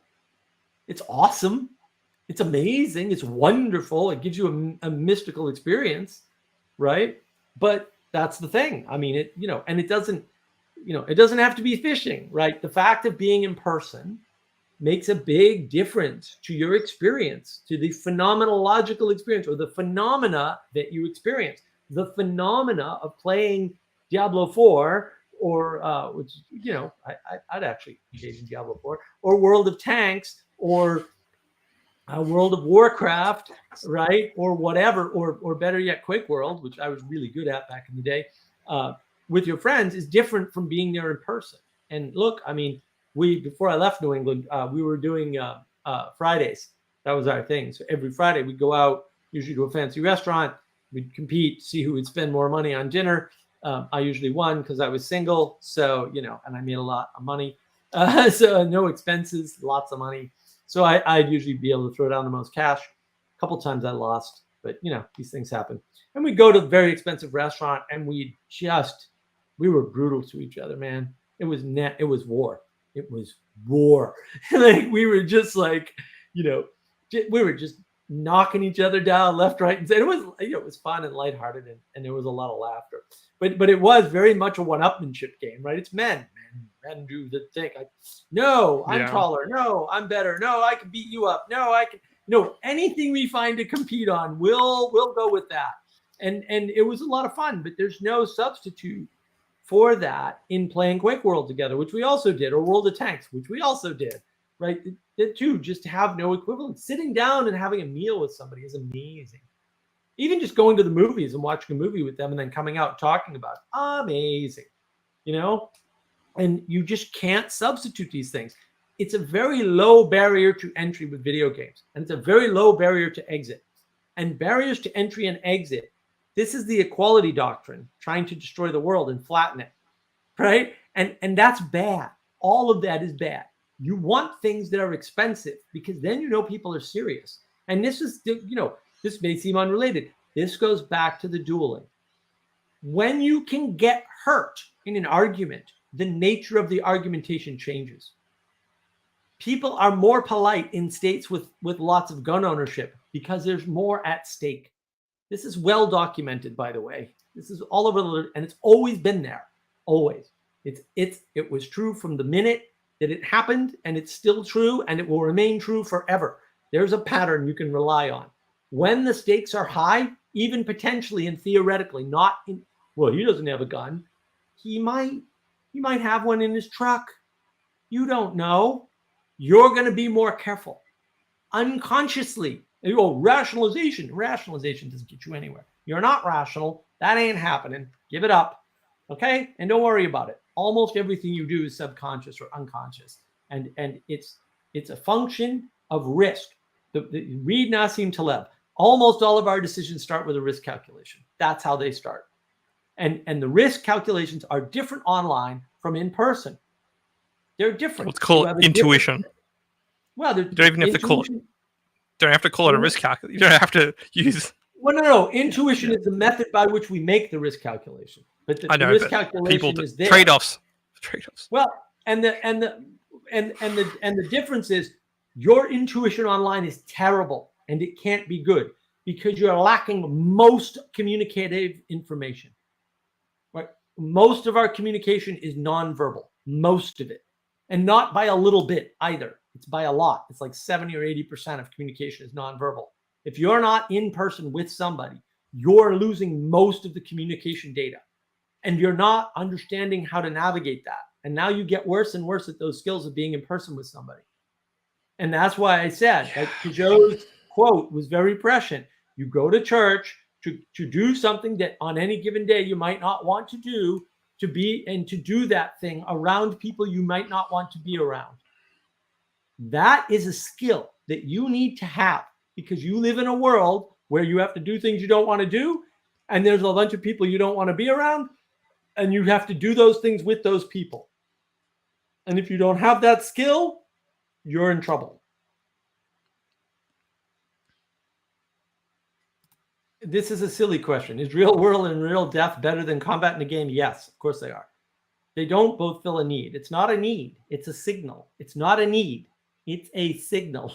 I suppose there was not some kind of eugenic death taking place. I don't know what eugenic death would. That doesn't make any sense in English. You need to word better. And that's the problem, is that when it's your actual life at stake, your calculus, your risk calculus changes completely in the world. And you can try to redeem video games, social video games in the world if you want, but it ain't gonna work. So I don't suggest you try, because you're missing most of the information that we use to communicate. And the barrier to entry is low, and the barrier to exit is low, and the stakes are low, because you don't have to be around those people ever. You don't even ever have to meet those people. The stakes are very low. And that's why online communities tend to be more angry and be more mean, because the stakes are low. And in a low stakes game, when the stakes are low, it pays to be the biggest, baddest, meanest son of a bitch tyrant on the planet. That is true. But that is a function of a low stakes game. And so you have two options. Don't have low stakes games, which really isn't an option for you. Don't play low stakes games. That is an option for you. You don't have to engage in social media. You don't have to play video games. You can get out in the world and do things with people, right? And you can criticize me all day long for spending way too much time online. Fair enough. I have my reasons. So if you want to get into the why do you do this game, you'll be crying by the end, because it's not going to end well for you.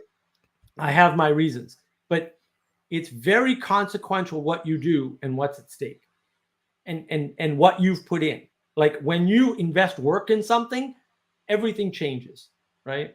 So, if you've spent a year working with the Vervaeke Foundation and at the end they just couldn't do anything at all, much less, give you what they promised, that hurts, right? If you have 2 meetings with the Vervaeke Foundation and they vanish, it's like, whatever, I had 2 meetings. But when it's like 50 meetings, it's a whole different thing. And that's the problem. You can't equate these things and measure them. You can't say, well, what's the tipping point? Is it 30 meetings? Is it 20? This is bullshit. There's a quality, and that quality shifts at some point, and it's different points for different people. And that's the change that you're sensing through your intuition. And that quality, if you don't ride it right, if you don't notice the change in the quality, and I'm sure Michelle is like, yeah, because we're going through a similar sort of thing. The quality of the relationship can change, and if you don't notice it right away, it can get harder to fix, because people aren't aware of their change because you haven't signaled it to them, right? And so you're kind of running the same old program, like, oh yeah, we do it this way, and this is right. And then all of a sudden there's a change in the quality you don't notice, and now all of a sudden there's just arguments all the time. That happens all the time in different types of relationships. It happens in corporations. I mean, that's part of corruption, right? Corruption is we're out of the spirit. And so now the system isn't serving the spirit, but the system is still there, and you're still serving the system instead of serving the spirit.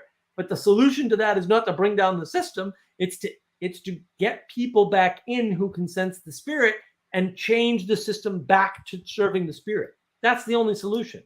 That's why Protestantism is dangerous, because if you have valid critiques of the church and all the valid critiquers of the church leave, the church gets worse, not better. It's really not a difficult thing to understand ultimately. It's hard because then you have to submit and you have to sacrifice and you have to be tyrannized by the church to fix it. But also, that's how everything works in life. Like if you want to be married, you're going to have disagreements with your spouse. Like that's going to happen. There's no way around that. Like that's going to happen. But you have to look at it and say, well, but the advantages are great enough that these little inconveniences, because they are little with respect to the advantages, they're not little with respect to your personal pride or your life alone or your individualistic projection of something that doesn't exist because you'll never be an individual. Yeah, right. Sure. But when it's in the frame of the relationship, chapter 10, Beyond Order, this is all in there, by the way. When it's in the frame of your relationship, now all of a sudden you have something higher that you're both submitted to. You're not submitted to each other. You're submitted to the higher thing. That makes it bearable because people are going to make mistakes. And you can't go, I was submitted to that person. They made a mistake. And therefore, I'm going to get divorced. It's like, what? No, people make mistakes. Like the purpose of having the container is so that the mistakes don't matter. And that's what gives you the ability to make mistakes, is that intimate connection for something higher outside of yourself and outside of the other person. That's the only way to go. There was a lot there. There was a lot there. Yeah, like I'm allergic to people who use the identifying against all the time.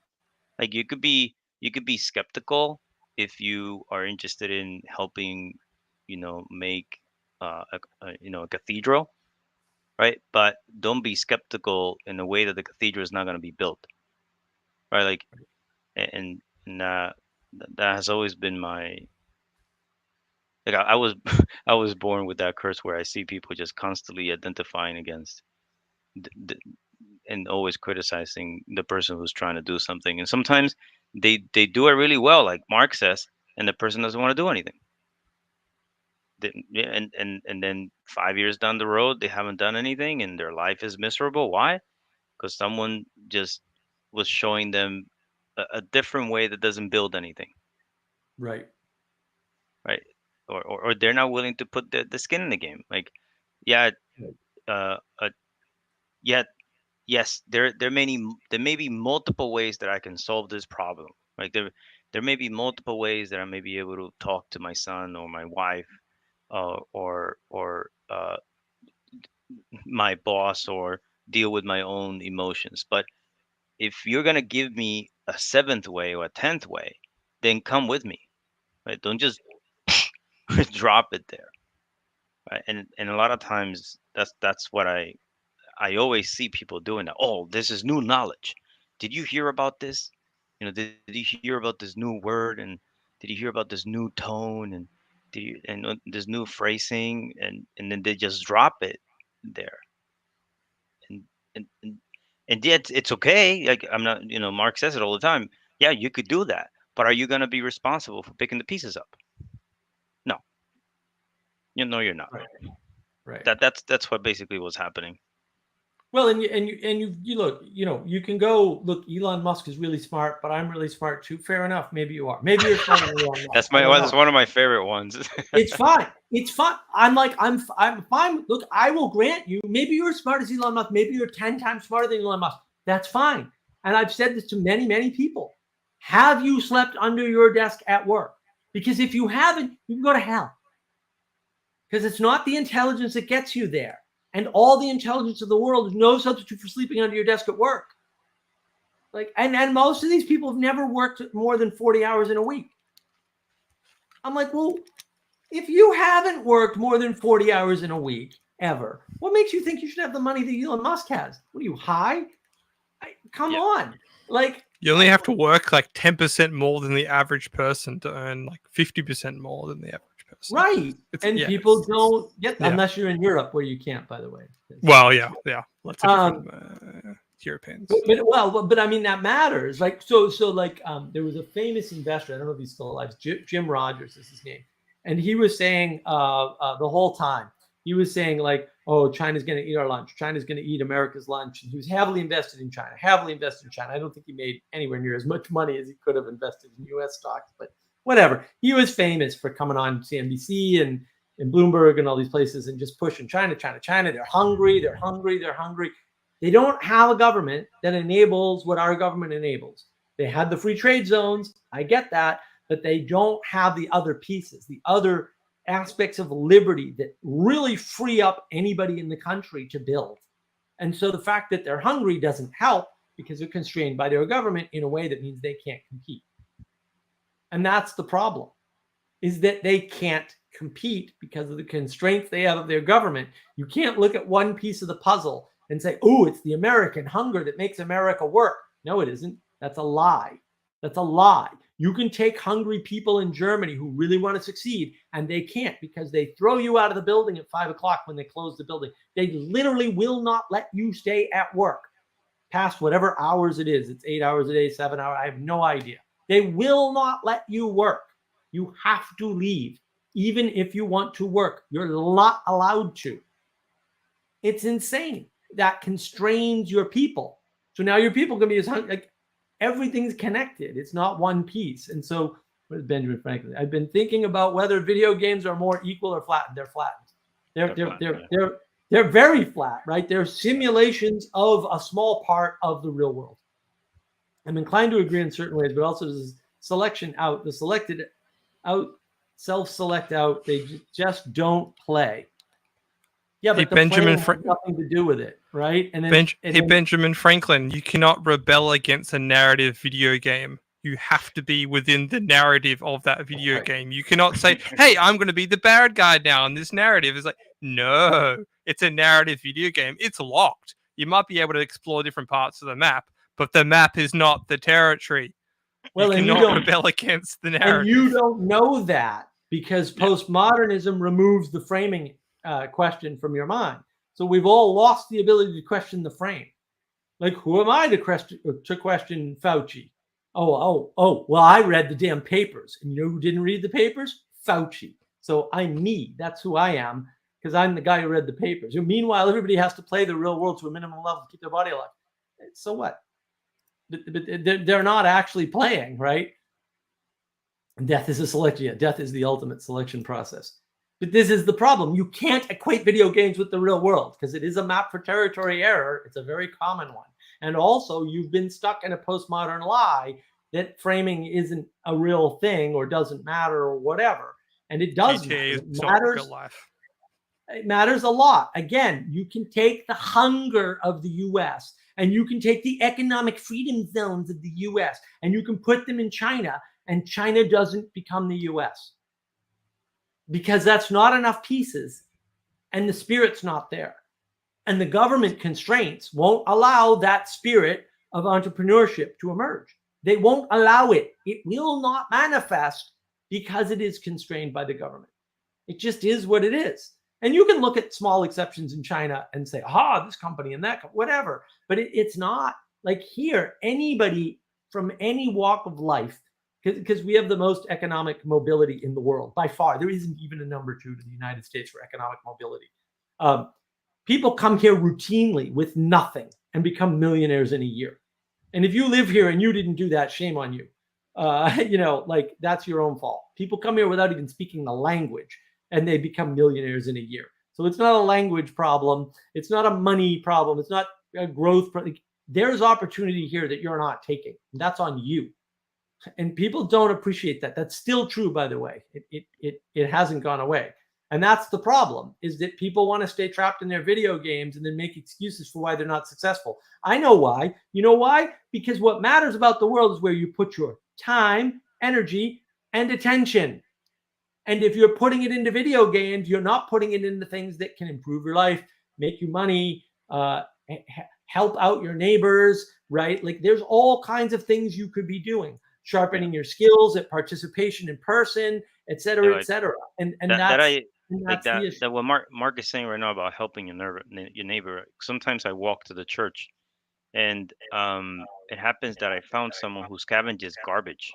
Like you contract him, or he'll just go to your house and he'll get he wants the metal. He wants to scavenge the metal because he makes a lot of money. And I never knew about that kind of job. Right. And now I have a friend, and not just a friend. I needed his help eventually 3 months down the road when I got rid of my air conditioner, or when I needed my shed to be removed. And we're still friends now. And this is just by walking and seeing the opportunity that was before me. And I said, hi, how are you? And, what are you doing? Because I was interested in the front lawn. He has all these heaters and all these different types of materials, and I was wondering like what's going on, and that's what he does. So just taking a walk and talking to someone, it opens up an opportunity to engage at a level that it could turn into a job. It could turn into a financial way of getting to the top, right? Because that's something that uh, Mark helped me understand. The economy is not the money. The economy is Right. us. Like the Economy, The yeah, economy networks. economy is us. It's yeah, it's relationships between yeah, people.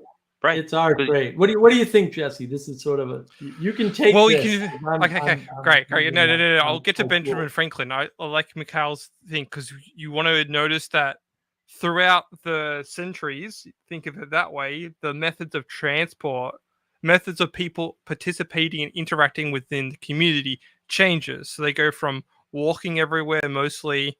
You go from um, trains and then buses and now cars. Cars are the most isolated version of transport. And I then you can hate driving. even say like motorbikes, like the next step after Right, that, post World War II. You've got right. is the next step of that, and that's just you can't. You maybe can get someone on the back of your motorbike, but A, they have to really trust you. B, they should probably be like secured or like with a comfortable gear, like Kia. At least with a car, there's that sort of proximal amount of safety. You're inside a box, but every container change, every method of transport changes how you participate and see things.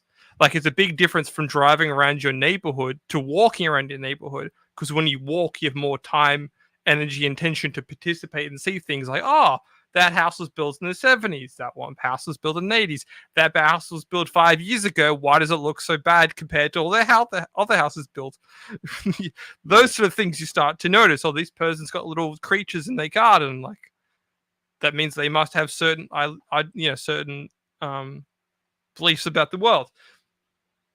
So that level of interacting and that phenomena shift of the way people see things has had a communal effect. Like you said, when you walked and then you noticed something which led to a connection, which led to a completely different shift in the way you perceive your area or your community or Or the even things my that were language. possible for you. Yeah, My your language is language. Yeah. different because someone Yeah. asks me, "Oh, where do you live?" And I tell them, "Oh, I'm walking distance." Right. Wow. Yeah. Well, actually, I said that to Andre as well. Like, go get the job around the corner. That'll do you good. Yeah, yeah. Like it could Yeah. be. What does that mean? Yeah. But for me, someone may say 10 blocks is further away, I but know it that's isn't. such a meme, isn't it? If I have to walk for more than 10 minutes and need a water bottle and probably a towel, if you want Right, to use right. Hitchhiker's Guide to the Galaxy. Yeah, yeah. But Um, that's a good well, no, you what you're just saying there. What you're walk, right? saying there Then, is true. because New York worked maybe better than Paris. Well, interesting to debate that. I'm in. But I'm. Yeah, I work downtown. Like I work in the city, different areas. you're actually in New York. I'm in there. Yeah, Oh, wow. yeah, Okay, so you are in the literally the walking city, right? yeah, yeah. But Yeah, people it's are not. People are not. They're not. They're not. Everyone is to themselves. Everybody is in their own little group. yes, yes It's so funny. Sometimes you have people making a line, waiting 30 minutes just to buy this special kind of, you know, thing. thing from this Yeah. special kind of place, right? Like this enchanted place where they make this special kind of Well, the bagels are good here. exactly Yeah, right, and you they're could willing walk to make past that 10 line, bagel places to right? get to And one. they're Yeah, right, right. But it's all because it's been enchanted due through yeah, some yeah. propaganda, right? Right? But Essentially, or branding yeah. is propaganda, but yeah, Right, right. So that yeah. I always find those things really fascinating in the city because everyone, like you said, everyone is walking. Like I was walking through, through my town to go to the church, Hmm. but they're not paying attention. They're not really paying attention. And then Yeah, when that's I a go that's there, when I go there, I see the energy shift, right? Yeah. Because I'm standing, and mhm. now, like they sense something different, right? I say, "Hey, how are you? How's it going? How long is the line?" And the way I'm approaching the line is completely different than the way they're approaching the line, right? They're rushing, like I want it now, right? I'm there, and I'm just there, and then I'm just waiting my Mm, turn, right? And then that kind of mm. like that kind of takes them by surprise, and you could even see their breathing changes. Right. Well, time and detail are related, but you know, then that was the, you know, yeah, when you take the time, the amount of detail you engage in changes. But Jesse, you want to address this question here? Okay. 'Cause- All right. yeah. Okay. You are right. For linear single player video games, I think he means video games, there may be some flexibility in generative narrative formulations in multiplayer games. Certainly there are constraints, but there are also constraints in life like the laws of physics. You can rebel against the laws of physics. So you're wrong People do it there. all the time. Yeah, it's called jumping off a cliff. And you can do it for multiple reasons. So I don't know what the laws of physics have to do with being inside of a video game or simulation, because people want to break video games. People broke GTA 3 when it came about because they discovered, hey, if I drive all the way to the edge of the map, I can get a certain airplane and do a certain thing with it. And guess what? When the developers discovered you could do that, they locked you off from that possibility. So even in the supposed open world games, they can lock you off from it. It is still a. I didn't. So because Yeah. I grew up Yeah. in a kind of oral tradition. When I started playing video games, I played it according to the video game's rules. And then when I saw people doing things that the video game was not designed for, I became fascinated by that. Like, oh, I want to break it too, right? Right. And then the same thing happened with MMOs. And like Mark was saying earlier, there is no penalty. Right? The penalty for me going to fetch water for my grandmother, if I don't stay on the right side of the road and I don't be careful where I'm stepping in order to get to the well, because there are some areas that are very trenched and deep that if you step on there you're stuck, right? And if you're down there by yourself, you're not going to get up, right? Like you're gonna be there until someone comes and gets you. And believe me, I've been in that position and it sucks. So when you're playing these games now, you have all the opportunity that Mark is saying without any consequences, right? Well, Mm. So they're always breaking physics. Right. Well, you see that theme too in like the movie Free Guy. The whole point I've is to seen break out of the game. Right. The whole point of the Matrix is to break out of the game. The simulation. System The failure. whole point. Right. The system failure. Well, and even just being freed from the Matrix, right? The place where I'd Which rather they have never escaped. do. Yeah.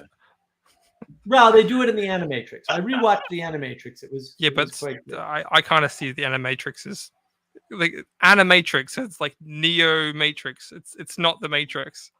That's the way I Jumping get off the around cliff that. is not rebelling against the laws of physics. Yes, it is. Rebelling would be jumping off and falling towards the sky. No, that wouldn't be rebelling. 'cause You it's not can't an option fall to you. towards the sky. Right. This is impossible. We fly by exploiting the laws of physics. No, we don't. Um, No, we don't use the exploit laws of physics. We use them to make an aircraft Well, and raise from the ground.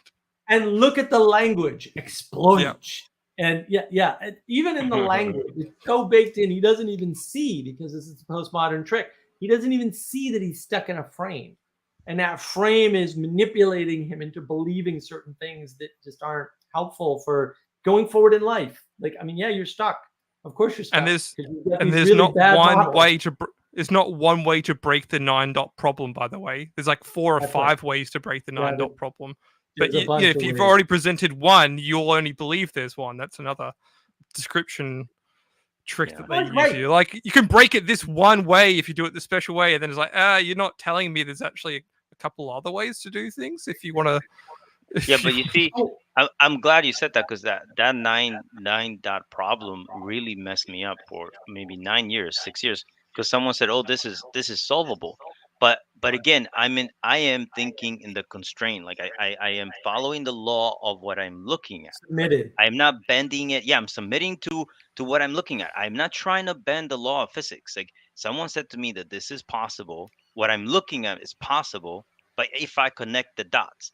I am not flipping the paper or doing any other way. Like, I'm not doing that. For like, I believe that thing bothered me for a long time. And then when I noticed how the solution was performed, I felt cheated. Like, I felt Yes. Well, you were cheated. So that's the role of the story. Yeah. So my friend How actually can you? tried to solve it this That's way. what I consider evil. That's He evil. drew the 9 dots on a piece of paper, right? And I know there's no 9 dots here, right? And then he folded the paper up to try and solve it, and then it would have worked. So he exploited the dimensions. So there's lots of ways to solve the 9 dot problem, to your point, Jesse, and we're not accounting for all of them. And if our goal is to try to cast the world with simple models, we're going to end up, asking silly question. I may be missing something. Isn't the falling person subject to laws of physics? Yeah, they are. But the fact that you jumped off the cliff is an act of rebellion. I wait, and what Jesse's trying to highlight, I think, and Jesse will correct me if I'm wrong, you can rebel all you want, and it ain't going to work. On average, it's not going to end well for you. Rebel against whatever you want. The rebellion is a construct, right? Galileo's laws of physics, like Galileo's experiments, are a construct of the world. Dropping 2 balls and seeing how fast that's an idea. It's a construct. It's something we observe and we call it, categorize essentially. This is right. Sorry, getting too esoteric, but yeah. Right, but the point, and there's a bigger point here. The whole Galileo thing is totally misunderstood by almost everybody. The question is whether or not you use the mathematical constructs with the Earth at the center or the sun at the center. Okay? Because they knew how to do the math with the Earth at the center. The math is very complex. It's much more difficult than it needs to be if you only care about getting the right answer. If what you care about is the spirit, then it's better to do the hard math. And that's what the fight was about. All the other things people tell you the fight was about, they're wrong and they're lying, and you should burn them at the stake for being witches. That was the argument. The argument around Galileo and that whole thing was around whether or not you see the Earth at the center or you see the sun at the center. That was the entire argument. What he was doing was pointing out ways in which it's easier to see the sun at the center. And he was bringing evidence to them. But the reason, the spirit of that evidence, was to move the center from the Earth to the sun. And I'm not saying there are no reasons to do that. The math gets easier. But there are consequences to doing that. And the consequence to doing that is to not understand that effectively, and I'll put this in modern terms because I can get away with such a thing. You're moving the importance of consciousness in relation to creation when you move the solar system center to the sun from the Earth. There's a reason why the Earth should be the center of the universe. That is the same exact reason that guys like Vervaeke want consciousness to be at the center of everything else. And they want rationality to be the mode that constrains consciousness. It's the Galilean revolution all over again. It's part 2 or part 3 or part 4, however many parts you can say the Enlightenment was part 2. It doesn't matter, right? It's the same argument. What is primal in the world? Okay, you're not an individual. You never were an individual. You're never going to be an individual. I'm sorry. You will have more and less autonomy through your life. When you were born, you were not an autonomous creature. Sorry, you need a lot of growing up and a lot of mothering from your mother up until at least the age of 4 before you were able to avoid dying instantly through exposure to nature. I don't know what else to tell you. That's the world that you were born into, and that's the starting point. It's where you start from. Remember, right. And that's not where you begin. Right? You start with something else, right? 2 things have to meet together. That's right. That's right. 2 things have to come together to make a relationship has to coexist. A spirit has to coexist. A container with 2 spirits has to coexist and cohere. Enough of that container has to cohere in order for a third, smaller thing to emerge at great cost to the other 2 spirits. That is why you are born of original sin. That's why that whole concept is actually key to understanding anything in reality. Actually key to understand anything in reality. That's why we flee to video games. We don't want creation. I have creation. I turned on my freaking PS4, and now I click the button, and now I'm the creator, and now I get to decide when I'm in and when I'm out, and how much involvement I have with these other people. No one else mitigates that for me. I'm an individual. No, you're not. You didn't make that video game machine. You didn't make the electricity. You contribute nothing to that. You're a parasite on all that.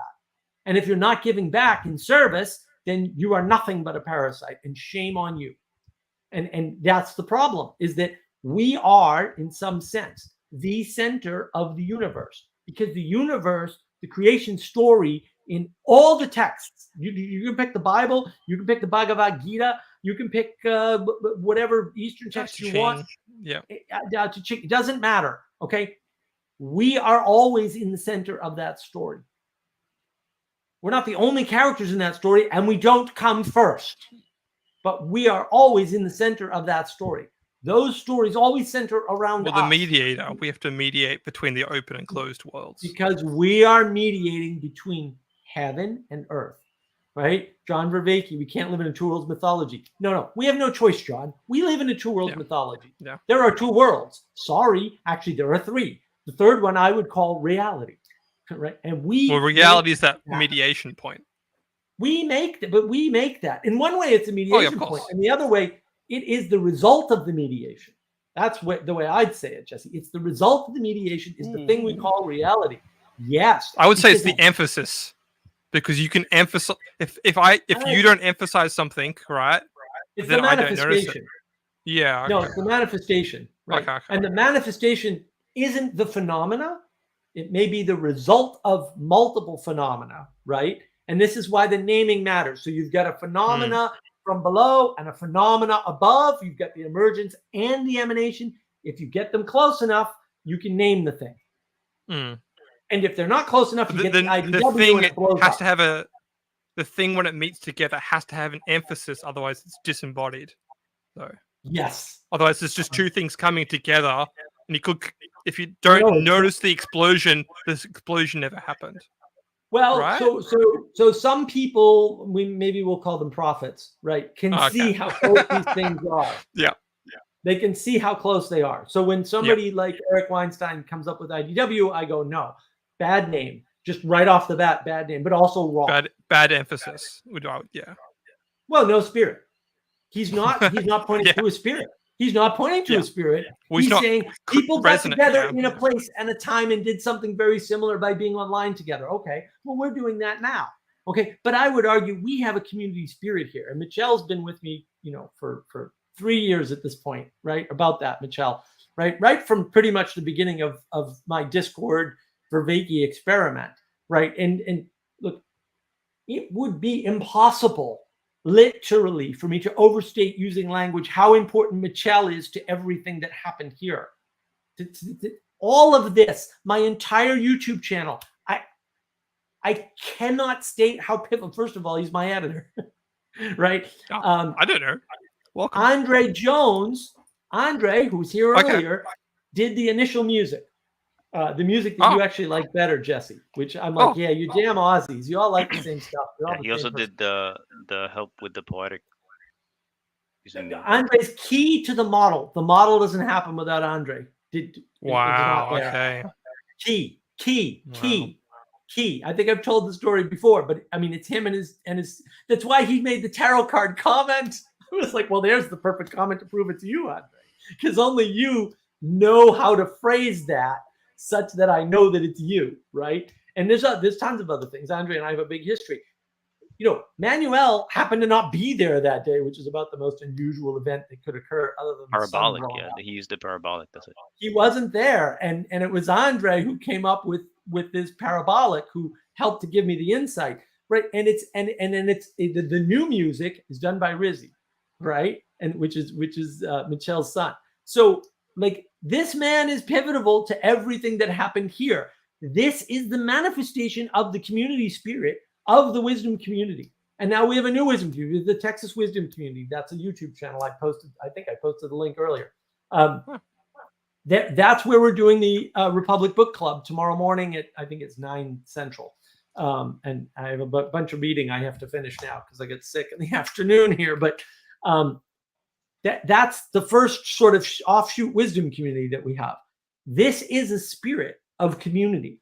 This is the spirit that I'm trying to raise. And there's a bunch of other projects going on if I can ever get my get my stuff together well enough, right?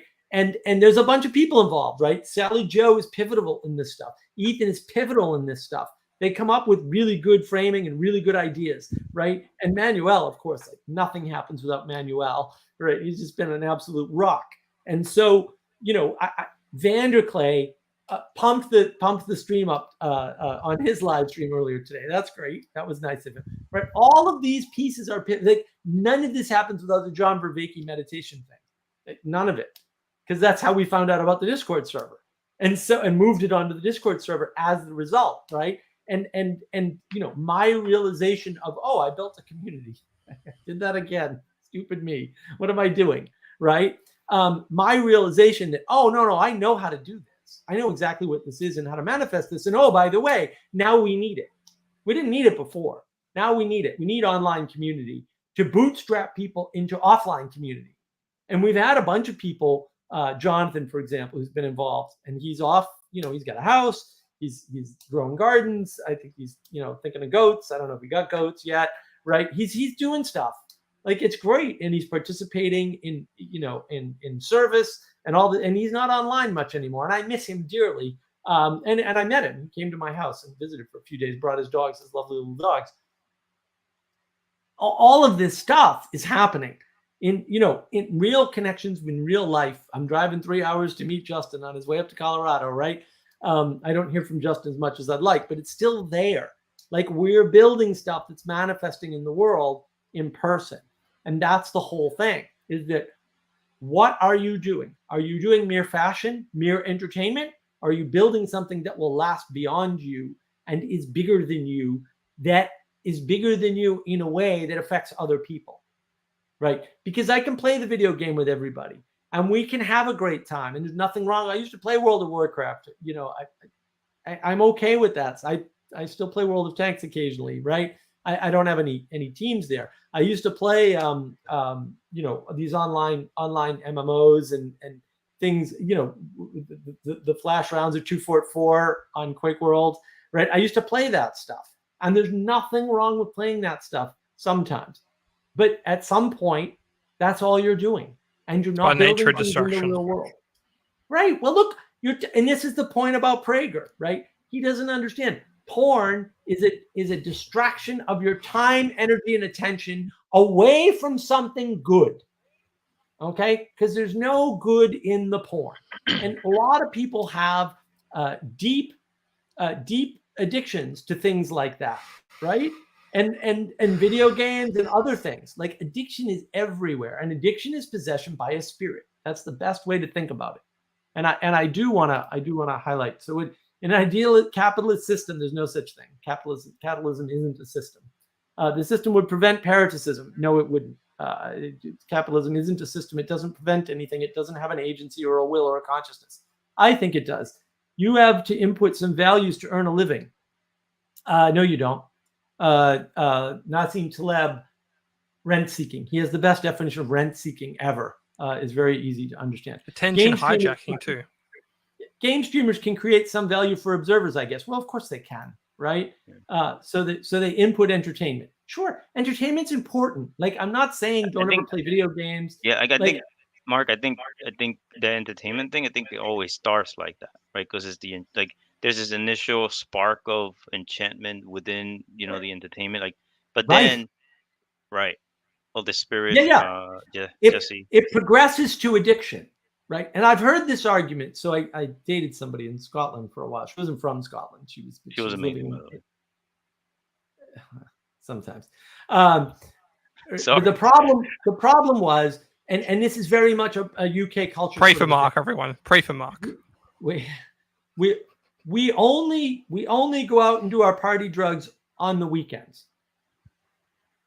So it's 5 days of you know, grind and boring and very British, very non-participatory stuff. And then it's high contrast party. And the Germans are the same way too, by the way. They're very much that way. When we met first in Croatia, I was like, what the hell are these? Like, I'm finally over in Europe. I'm like all excited. I'm like, what the hell are these things? It's like, oh, they're little gambling houses. And there was no one there because it's the middle of fake news virus scam, which was wonderful. Best time to travel in the whole world. Wish I could have done nothing but travel. That would have been, I would have traveled everywhere. I would have done a world tour. I would have had the best time of my life. Don't get all your money stolen by evil people. It's not good. That way of being, where you just go hard at the part, like work hard, play hard. They're not working hard. It's Europe. Sorry, Europe. Sorry, I live in the U.S. We work. You don't. Not everybody, but like really, your laws are anti-work. 32-hour weeks, crappy stuff, right? Not as true in Australia and New Zealand, by the way. So kudos to them. The ethos is very, very different, and that high contrast life, we have a boring, rote sort of work time, and then What's nihilism? You're talking about nihilism. You're talking about nihilism. One weekend a month, we just go full at the partying, and we do the coke and whatever. And look, I did a lot of research when that happened, like because that's what I do. I research things, right? Edinburgh is the drug capital of Europe. Little things, right? Maybe if you have a drug addiction, you don't want to be there. Just saying, right? But also, when you're engaged in that activity, everyone dies in their mid-40s.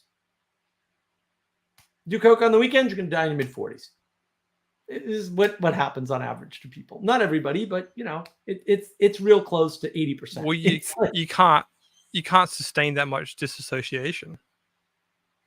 Well, right? no, the problem is you never have a baseline. You have a false baseline. You're stressing your system out, and you're creating this super stressor because you're unstressed here and super stressed there, and you can argue, well, look, you can get away with the cocaine better if you're a runner. Yeah, maybe, sure. I mean, that's certainly true. Right, but it's not going to extend your life by 10 years. You're not making it into your mid-50s with that either, right? It's just you've stressed your body out your whole life for 10 or 15 years. Like, you're not getting that time back. And you can do that. Okay, it's your life. You can make that decision. I had uncles on both sides. You can rebel against the laws of physics. You can rebel against the laws of physics and take all. Can we go back to the Benjamin comment about you have to input some values to earn a living? Yeah. Because I wanna say to him that the value is you. You are what's valuable. Well, the value is time, energy, and attention. And you know what other value you have? None. Those are the three things you have. That's the will to power. Like, if you want to give Nietzsche credit for will to power, you have to recognize that will to power is time, energy, and attention. It's the only definition of power that actually works. Right. And it's strange. Capitalist system. There's no such thing as a capitalist system. Capitalism is best thought of as a way of understanding your free access to money, right? The free flow of trade is enabled by capitalism. In the medieval times, in feudal Europe, for example, your gold and the king's gold were not worth the same. They didn't have the same physical buying power. If you were a peasant and you found an ounce of gold on your property and you were allowed to keep it, which almost never happened, by the way, when you went to buy something with that gold, the things you could buy were limited and their cost was different. There was no equality in the valuation of the currency. Whatever that currency is, it can be gold, it can be silver, it can be copper. It doesn't matter. It can be your work, your time, right?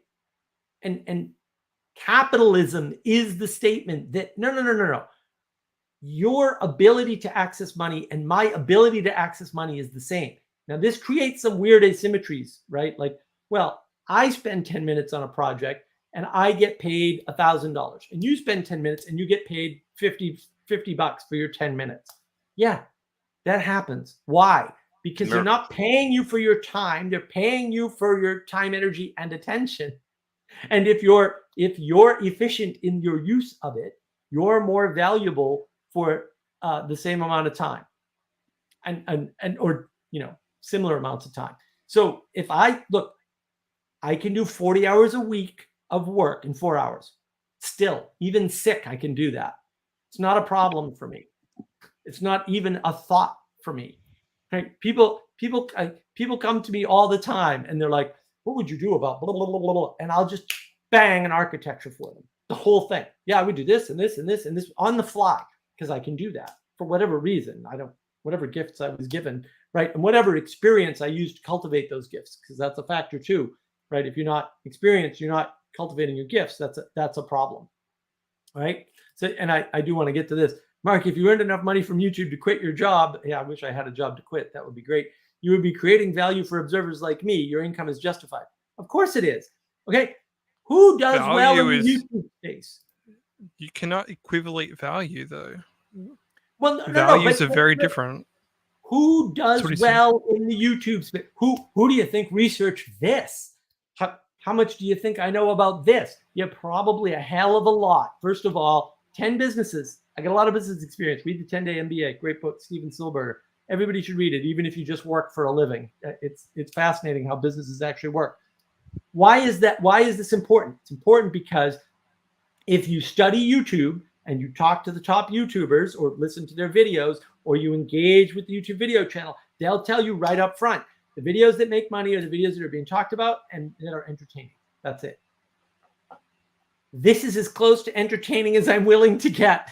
Is the pirate broadcasting here. I'll push you there. As close as I'm willing to get. I could get sillier. I do get sillier in private, obviously, but I'm just not willing to be fully bombastic and fully hyperbolic and go all in on silliness like Mr. Beast. And I've studied Mr. Beast, not thoroughly or anything, but like I understand the principle these guys are talking about. And I've studied Veritasium and all the more serious channels, right? And I have a good read on Peterson. I've got videos on that, on navigating patterns. Check out my videos; they're awesome. Did that one reach 1,000? I got to figure out. That one's actually close to 1,000. I think I was 6 views away or something. I understand the principles, and I could manipulate those principles and manipulate all those algorithms. That's not a problem for me, right? But I'm not trying to do that. My goal is not financial, although I should kind of pay attention to that at some point because I'm running out of cash, right? But that's not my goal. My goal is to raise the spirit and to cultivate the spirit and to get that spirit to be correct with the world in a generative fashion. Because lots of spirits aren't generative. The spirit of video games, the spirit of porn, no matter what Dennis Prager says, is not generative, right? But it does take away time, energy, and attention from more important things. And that's the problem, is that you have to have a sense for that. And another spirit that's trying to emerge is from Daniel here, who runs the Texas Wisdom community and is responsible for that wonderful Republic Book Club. Even though he has a camera with a bad algorithm that doesn't know where he is. Denny also helped me gain 5 pounds. Yes. Yeah, our little community's actually done a lot for each other. Like there's a lot of pieces that nobody knows Of muscle. Pure muscle. muscle. That's what's important. That's what's important. Hello. I like your Bono glasses. Oh, thank you, sir. Blue light blocking. Yeah, I know. You guys are talking about some interesting stuff tonight. Well, thank you. We're hopefully every Friday. Jesse broke us last Friday when he was talking about Vanilla Sky and the 13th floor. I can keep going. You gotta watch 13th floor. I had Huckabee. I did. I remember watching it.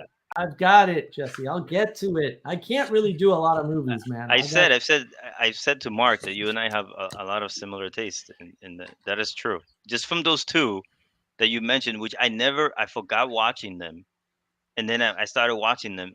I remember watching them. Oh yeah. Well, we can't curse Jesse over Vanilla Sky, but we can curse him over Tom O'Neill. Not done with the podcast yet, the Rogan podcast. about MK Ultra and And we mean like real curses. Okay, we're not talking about words here. We're talking about like yeah. We're gonna put a hex on him. Like, summon the Seek an egregore army. Yeah, I'm gonna say yes. That's what we're gonna do. We're gonna raise an egregore. What's wrong with the chaos? What's wrong with the chaos book? Oh no, it's all potential, right, Mark? There's no chaos. Dude, there's so much there. I mean, he touched on the Kennedy assassination and everything. I'm like, oh man, this is nuts. This is cray nuts. This is like way more conspiratorial than I think. Look, I should read the book. He might be right about all of this, but wow, that because a lot of things in history center around core people, and when you start looking back, you go, oh, like a lot of people don't understand how many things Alexander the Great changed. It's like, whoa, you start looking at the list and like, or another, here's a better one. I don't know, and I forget the name of the show. I saw a documentary years ago. It was a 2 or 3 hour documentary on Bruce Lee Changed the World. It was like How Bruce Lee Changed the World, I think was the name of it. Holy macaroni, because I'm a huge Bruce Lee fan, always was. And then I'm like, what? He did what? He did what? Like all this stuff, and I never knew any of it. And I was like, holy mackerel, what is going on here? So yeah, this you get into all that stuff, all these weird. Well, Game of Death for sure changed a lot. It wasn't Into the Dragon; it was Game of Death that changed the Hollywood history because it proved that Western audiences were interested enough in other forms of storytelling. They could read subtitles. So. Weight training. He changed. Oh yeah. That's the one who did raw eggs in the morning. Like I think I was like, what? There's all kinds of things around bodybuilding and stuff that he changed that maybe Danny knows more about even. I didn't know. I didn't know about the raw eggs fact. I'm gonna have to look into this. Thanks. I mean, the raw egg movement there's a revival going on in the raw egg movement, and then like whole milk, like non-pasteurized, non-homogenized, that kind of stuff. Yeah, so I know that's a movement, but I didn't know that came from him. That's cool. Yeah, there's all kinds of stuff. I think it was called How Bruce Lee Changed the World. So there are these nexus people that change everything, and the odds that you're one of them are zero. So don't worry about it. Like that's true. You're not the Buddha. So don't even go there. Don't be the player. Don't try to be the game. Right, but yeah, you're not the game designer, right? Like you're not. You didn't do. You're like, oh, I designed a game in my head. That's nice. It means nothing. Well, I asked a friend about this. Who was the most influential musician of the last 100 years? Like who was the most individual music? The only person he could really say was Jimi Hendrix. Is the only one that's had a significant impact on music for the last, and I was like, that's an interesting, because no one else is like. There has been no more developments in music since Jimi Hendrix. You could argue maybe Stockhausen, the German thing, but in terms of Stockhausen was before Jimi Hendrix, so but Jimi Hendrix is the last one. People like to say the whole rap sampling thing, but that was happening already. For the sound of music, yes, but for music, no. I mean, I think Burn Power makes a really good case for Bob Dylan, man. Now, Bob Dylan, evil spirit, destroyed the last person. The idea was the framing was who was the last person to make a significant impact. That was the frame. Where do we go back? Where do we what's the last? So Bob Dylan is a bit before that. So, but there hasn't because. The whole idea of that was that music has lost its... Yes. 100 years. 100 years. Kurt Cobain. I don't think he changed music as much as he jumped on a meme. He jumped on a trend. But his death caused a bunch of, I go over this in my modernity video, right? Like I mentioned his death changed culture. His death changed culture. His death didn't change music. No, it changed music. That's probably where I'd get. No, grunge. How did it change? How? Let's do it. Let's do this. Grunge I know we said about 5 hours. No, there's no Soundgarden. There's no Soundgarden isn't good. There's no all that sound dies. Keanu Reeves' band, Temple of the Dog. All that sound just dies out. They're all one hit wonder albums, basically. They're all one shots without his death. So they're not important. No. But because of his death, they changed all music, and I would argue those sounds from Nirvana are still in the music, like that flavor and that blend, that whole style of blending. Like when I listen to the music, if you drive past an Air Force base or military base, and you get a radio station over there, because I do that sometimes when I go to Cedar Island, North Carolina, to visit my buddies up there. That when you hear that music, the blending in music was that's the hip hop thing. That's not Nirvana. No. What I'm saying is Nirvana did blend. They blended the lazy. I'm not going to put any effort into this. Like the emo stuff. Like they made it cool to be emo. Right. They made it acceptable to be lazy. Right. And because of the acceptability to be lazy, that sound is still there because they. That's the hippie thing, though. That's the hippie thing. That's still the Woodstock. I agree, except nobody was as lazy as Cobain and his group of lazy. I know. Yeah, I know. Like you can't. I don't think the hippie. I don't think the hippie. Yeah, because being being called a hippie before was not a good thing. Right. It was a disassociation. Right. It Right. wasn't a marker status. So then Kurt Cobain, when what happened with him, Slacker. it enabled. Yeah. Right. So it enabled this way of playing music and talk and look at life. I mean, like having that baby under the pool and then putting it on the album. Like, what heck was that all about? It's all solipsistic and it's all negative. Right. Nirvana is solipsistic and negative, but it's got a positive music beat. So it's got this dissonance. And the dissonance comes out all over the place. So one of the more dissonant things is the sound of silence. And you don't really understand that song until you hear it played by, I think it's Disturbed, right? That does the cover. Mm-hmm. And the way he sings it, it's like, no, that's the music it was supposed to be. But it was covered in this flowery 70s hippie, happy music. And so you don't really hear the words until you hear him do it. And then it's like, holy crap. It was overdubbed. Like, I almost Sound of Silence, that whole album was overdubbed. Because in the original version, you have the band is on the left, I think, and then the original version is on the right. They literally whitewashed, as the expression goes, most of the album to be more commercially viable. Because that was the in thing at the time. And they were seeking the commercial thing. So they're playing this very somber, very sad, very depressing lyrics, right? Inside of this flowery, happy music. So it creates the California scene. This cognitive dissonance. Right. And it's, one of the most successful songs of that decade, I believe. It was super popular. And it did really well. And it should have been. It's actually a really good song. But then when you hear the new version, right, the cover, it's unbelievably different, even though it's almost identical musically. But it's just the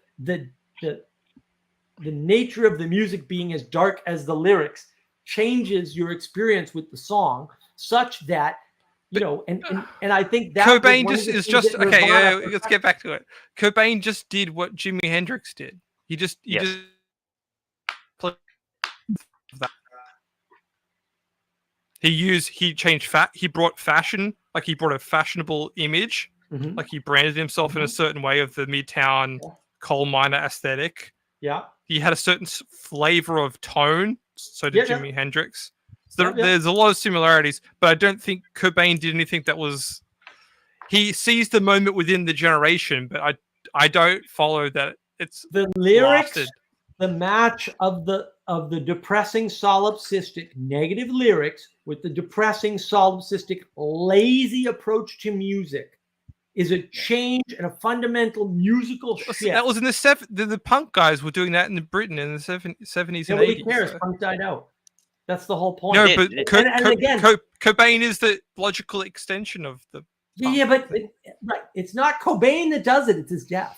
That's what I'm saying. Yes. Okay, cool. Yeah. We agree on that. Okay. He didn't do remember, anything. this happened in the 90s, right? That's that shift that you're talking about. The 90s. He died, and because he died, everybody wanted to tribute his, quote, talent, which I would argue with, right? And so that created this movement, this tribute movement with a certain group of people. And this Elliott is what Smith, I was trying to. This is what I was trying to point to in the modernity video. The reason why you can't use time frames for this stuff is because you really have to think of it in terms of, and let's go back to the movies, Jesse, because this is what the thing that you're trying to help point out and contrast Yeah. for me, which I appreciate very much, by the way, Me too. is that all of these movies happen in this time frame, and 15 years later, look what happens in 2014. What? Yes, and it is 15 years, right? And I think 2014 is so pivotal, and there were 3 big things. I can't remember all 3 of them anymore. And there's probably half roughly a dozen 2 cycles, 2 10-year cycles is roughly the. I think Something 15 years happens is in the right. 70s, Star Wars, and it takes roughly 2 Right. cycles. It gets revamped again in the early Okay. 90s, right? It gets re-digitalized, and Star Wars takes on a new cultural force again. Well, they try to catch the same group again and retain the old group. And actually, you shouldn't do that. Because You're flattening fashion the works world. in 20-year cycles. That's right. Right, but you're flattening the world at that point. You shouldn't do that. I'm pointing to the phenomena. The phenomena of how things come about. Oh yeah, speaking, every so 20 years. You're saying in the pattern, right? But what should have happened is they should have let it go and done a new story, and they didn't. They did. Didn't do that. They did. Star Wars did. Kind of. The Phantom Menace is actually tried better. to. They tried to, but it was just They tried slow. to. Yeah. They were. It was. I don't. I like how Anyway, you're pointing that out. No, you're pointing something out to this idea of going back, right? And then let's redo it, because I think Star Wars really started doing that. Yes. Because Yes, everybody, that's I mean, one like, of I the- remember, oh my God, they're making a new Star Wars, and it was The like ultimate everywhere. materialism. It was a big deal. Yeah. The Yeah, ultimate, big deal. the ultimate materialism. It's the ultimate control over the external world. Is this idea of Star Wars, and what we're doing. Right. Well, right. yeah, Byrne this week actually pointed out something that was really interesting. I know this is a bit of a side tangent, but you have the romanticists in the early 18th century, and by the end of the 18th century, you have the romanticists, but now it's corporatized romanticism. So you have the idyllic child, but the idyllic child is now being used to sell Pears soap. So it's no longer like the idea is being so subverted from its original intention to do with childhood innocence and like slaving children and the mechanistic industrial age. Now it's about propagating this ideal of the innocence. The Disney gets subverted for a commercial end, and that's and it follows again in the 60s with Disney and subverting all the fairy tales from their original gory implications. Like go read the original Little Red Riding Hood, or we were just talking about this the other day. And there's like 4 or 5 different endings of Little Red Riding Hood, and they're all brutal. They're all Daniel. They are the red room that you speak in. Yeah. One of them is the hunter has to come in and open the wolf up, like cut the wolf open, and then the child and the mother or the grandmother come outside of the wolf's belly. Like that's a bloody scene. That's not Disney at all. That's not. So there is this sense of subversion of phenomena every 20 years, roughly speaking, or there's a couple different cycles, but roughly speaking, it's about every 20 years something kind of tries to get brought, like Avatar right now, right? It's just they're trying to pull Avatar back after about 15 years of it being away. So there's another pattern. Well, but yes, I think Star actually Wars those patterns, those cycles are closing. They're getting quicker. Yes. And that's the problem. And I'm struggling with, is entropy increasing? Does it? Well, increase even video games, Mark. Maybe. Like the video games are not doing the same thing again. Like I think like going back to what Benjamin Franklin is talking about with streamers, they don't have any more content. Right. Like I think Twitch is dead. Yeah, Twitch, but Twitch was that content, right? Because now YouTube is like you could get the same level of experience of playing a game without having to even play the game, right? And then the content is just dull. Like the gamers that got popular playing those video games, you could see them just talking now. They're not even playing the game anymore. Well, that's what people are watching to some extent, because again, the attraction is the amusement, the entertainment. The attraction isn't people talking. It never was. And so when you see the IDW and you go, it's our time. The intellectuals will rise again because we're all clever talkers. And now this is our moment. And let's see the duel moment. And I'm like, guys, it's 4 people. Relax. We got 8 billion people on the planet and you're worried about 4 people. Like, stop. You're not reaching people. I mean, that's why when Peterson moves over to Daily Wire, and I have a couple videos on this, right? It's a big deal because he's reaching a new audience. He's not trapped on YouTube anymore. He's now reaching a new audience, people who would never be on YouTube. And you can go, oh well, he's left his core, whatever. Yeah, whatever. You can cry a river. I'll get the world's smallest violin out for you.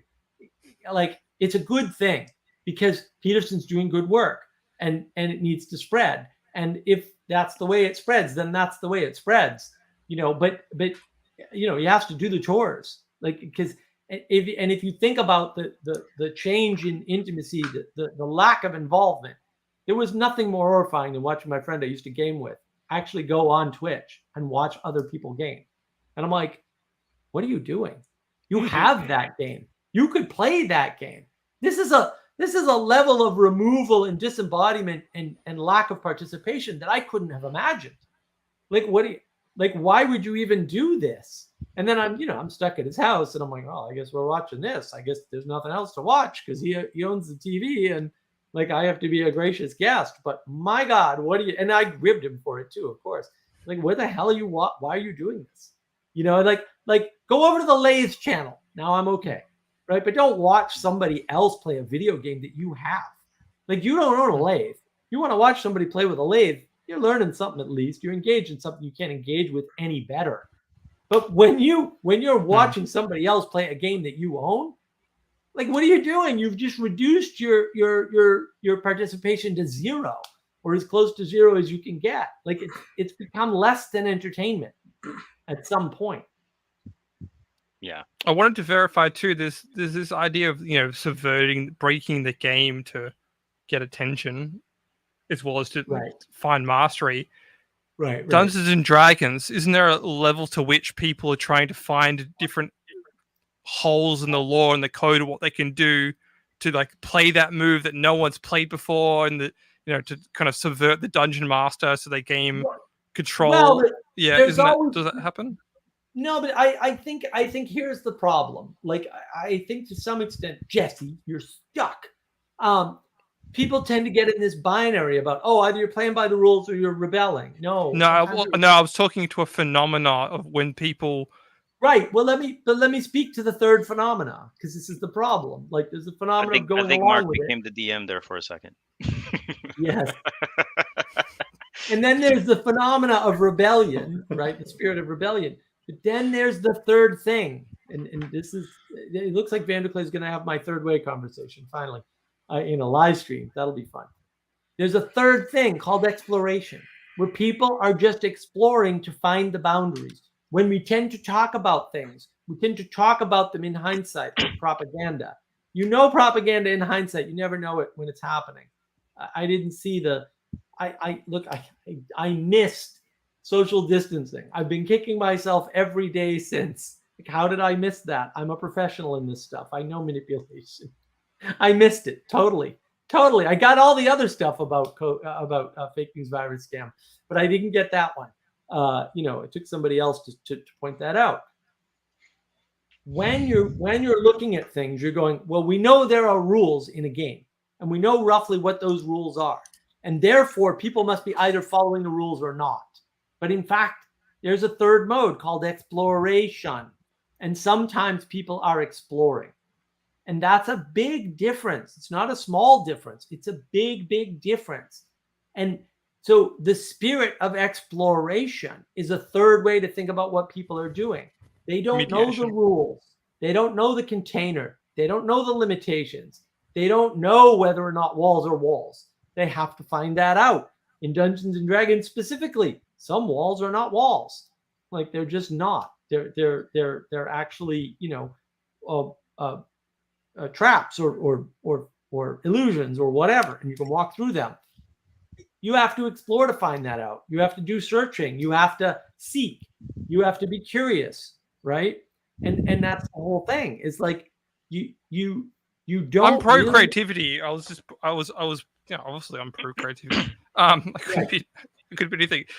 Yeah, I was trying to get back to the node that Benjamin Franklin started on value, and how people break the games to find value in them. Well, sometimes that they can do. Be. Yeah. But you explore to find value. Yes, and in I know. Your exploration, it's the materialistic. Right. spirit You of- either yeah. submit or you subvert. So it's submit or subvert. Submit or subvert. Right. But it's the exploration that affords you both. And that's why it's the bigger thing. Exploration is a bigger deal than just dealing with the rules or fighting against the rules. Can I put a question on the floor that Yeah. kind of spans across music and mastery and a couple Please. topics we've been talking about? What in Houston, I've been thinking about this for a number of years actually, and I'd like to get this group's thoughts on it. Is in Houston, I was with the symphony or this older guy. He used to be the director of the symphony orchestra. When we were at the Fine Arts Museum, I think we were in front of like maybe the David statue. This David. I don't know if it was a replica or whatever, but we were talking about excellence. And then the question of, I don't remember how it came up, but the question of what is the greatest achievement of Western man came up, and his answer was the symphony orchestra. I've been thinking about that question for a long time. What do you guys think about that? No argument from me. I'm shocked. Shocked, I say. The greatest achievement? Of Western man. Cathedrals. No contest. Without cathedrals, there's no symphony. Sorry. Sorry, Ethan. There's no reason for a symphony, and there's no ability to organize to the degree that a symphony is possible. That would be my argument. Come on, Jesse. Something. Oh, there's some cool stuff in chapter 3 or 4 of the Republic about all the different types of sounds that are produced in an orchestra. You're jumping ahead. I know. I'm sorry. I listened to it in the sauna and I can't rewind it, and it just goes. You're jumping ahead. We're having a book club in a few hours, there, Danny. Come on. I haven't read chapter 2 in a long time, so I've got homework. But What was this? About the orchestra?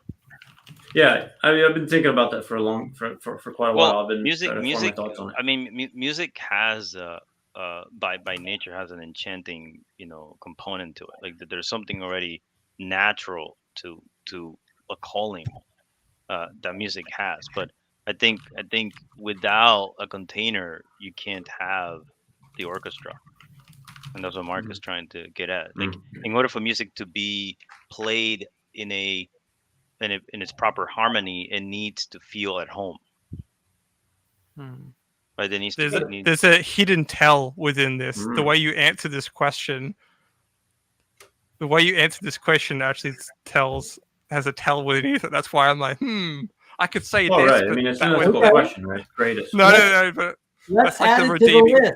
Let's add it to the list because we have a list of those questions. So yeah, let me add it to the list. If I can find this. one part of me wants to say notation because then more people can participate in producing the music. That's interesting. Not necessarily knowledge, right? Not because if you're a good enough musician, you could hear something and reproduce it more or less. But the notation of music, the ability for others to agree upon a document is something else. Right. Like they'll uphold the tradition of this is the way, Beethoven's Ninth Symphony is done. Right. Actually, like right before I walked in here, we were listening to Schubert's Eighth Symphony. Right. Like It's a nice one. right before I walked in here. Just Okay. so you know. That's funny. But there's a tell within that. Is what do you For sure. what do you value as the goal of artistic achievement? Or no, the goal of achievement as such. I don't. Goal, yes, you could just remove that bit out. Yeah. Yeah. I don't know how to answer that question honestly. I thought your answer was good. It's just I think my answer was good. That's all. Because it's reasonable. Like if that's your highest value, right? This is very much reminds me of the Chris Minkle question. So it's the same sort of flavor, I would say. Which document is my list of questions in? Damn it, I don't know. It is in the Mark of Wisdom one. I've seen it. I think it so. there. Yeah, I think I think you're right. That means I have to find I it. was in here a little bit ago, and you guys were talking about porn and video games. Yes, and It's addiction. interesting because those two are very much related, but they're not the same. Because you can Right. have a little bit of video games and it'll be all right, but there's not really any safe amount of porn. Well, they're both Uh, fantasies. I don't know that that's necessarily true, but maybe. I mean, I'm open to There's the no the safe idea. amount of video games, or that there is a safe amount of porn. Yeah, but on both. Like, I think there. I don't know. I mean, I'm not making a. You're going to get I'm into the not- representational argument of whether it's correct to draw a certain female in a certain way. Well, I That's think that's where you would get into. Like you'd have to, because the video games, right? The video part is conditional. The game part is what's necessary. Because people were playing games in different ways before video games, just as much as people were depicting and fantasizing over certain depictions longer than porn, or what we know as porn. If it was just, does it change anything if it was just animated pornography, where you're not viewing actual human beings? Because there's a whole way more implications that go along with the industry. Oh yeah, but that can be way worse, dude. Oh, yeah. Like the stuff they do in animation. Wow, no thanks. Like especially the thing is- Japanese and their damn squids. Like no Yeah. thanks. there was a time that there was a list of the most popular watched porn, and Overwatch pretty much beat everything else. Overwatch, like the video game. Yep. Overwatch porn. Oh wow, the hybrid of the two demons, video games and porn, and one in the There's your egregore.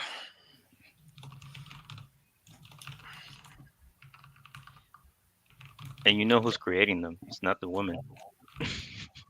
yeah. Well, Crazy. The thing is Crazy guys. with the animated stuff, there at least you're not giving your attention to an industry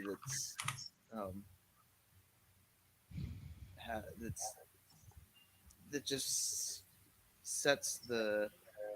I mean, you're not giving your attention to an industry that's incentivizing human trafficking, prostitution, all that stuff.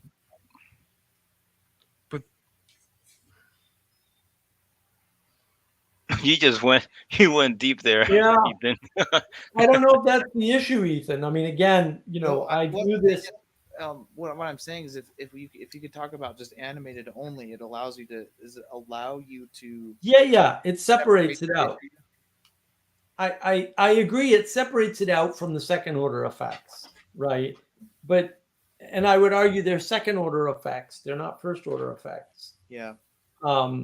Right. But the two are, they go along with each other so well, right? For good reason.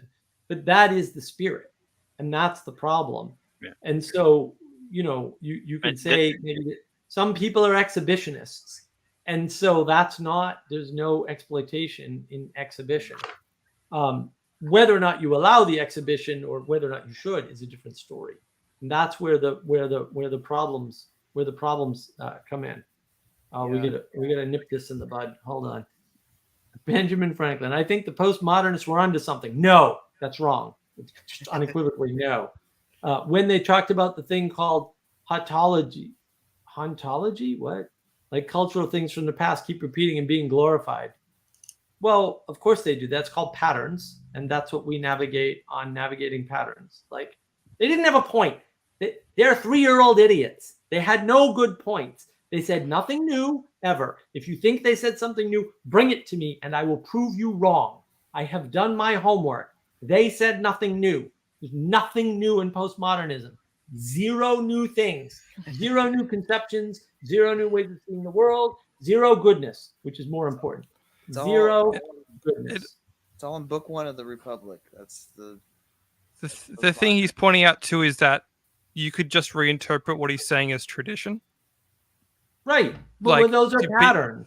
Right. Exactly, So but that's the thing. You're just calling the thing by a different name, which that's is the description. postmodern trick. You call it by a Yes. different name. Call it and by a different suddenly name, give it a different corrupt it. category, a different perspective. It changes. Right. It's a When now you're subversion. and now you're Yeah. trying to invoke a spirit towards that name, and that spirit's not good. There's no goodness in the spirit of postmodernism. Some traditions aren't good. Like this is the other thing too. Traditions aren't like Right, neutral. right, Yeah. right. Well, and some traditions were good, and now are no longer good. Like Yeah. it's complicated. Yeah, There are constantly new releases of great albums. I'm not aware, but nobody pays attention to the novel. That's not true. Books are still pretty popular. People prefer to live in the past crystallized version of reality. No, they don't. They prefer progressivism. They prefer the new thing. I'm doing some consulting now with a new company actually that well, they're not a new company, but new to me. And the guy was talking about this. We have this technology. It's I think it's 40 years old at this point or something crazy. And he's like, we keep telling people about it, and I'm like, yeah, don't do that.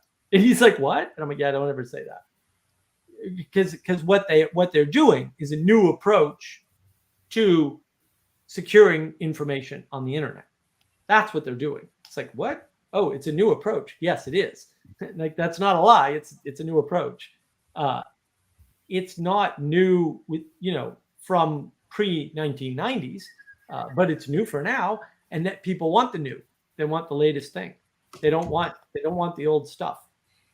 That's written about everywhere. That's like so prevalent, and that's the problem. If entropy is increasing, or at least our desire for change is greater than it used to be, and so we're forcing change where maybe there doesn't have to be any, like updating the Google Assistant so it doesn't work, which is something I went over on my personal channel. Like I'm really pissed off. It used to work, and now it's clearly buggy and broken. If we constantly seek change, we're going to constantly get broken stuff, and the stuff we have is going to continue as it has been doing to decay. This is mapped out in a movie called Office Space, which also came out around the same time as The Matrix, which just deals with the Matrix from the opposite end. Essentially, it's dealing it from the comedic side. So he's the corporate man, he's rebelling against the system.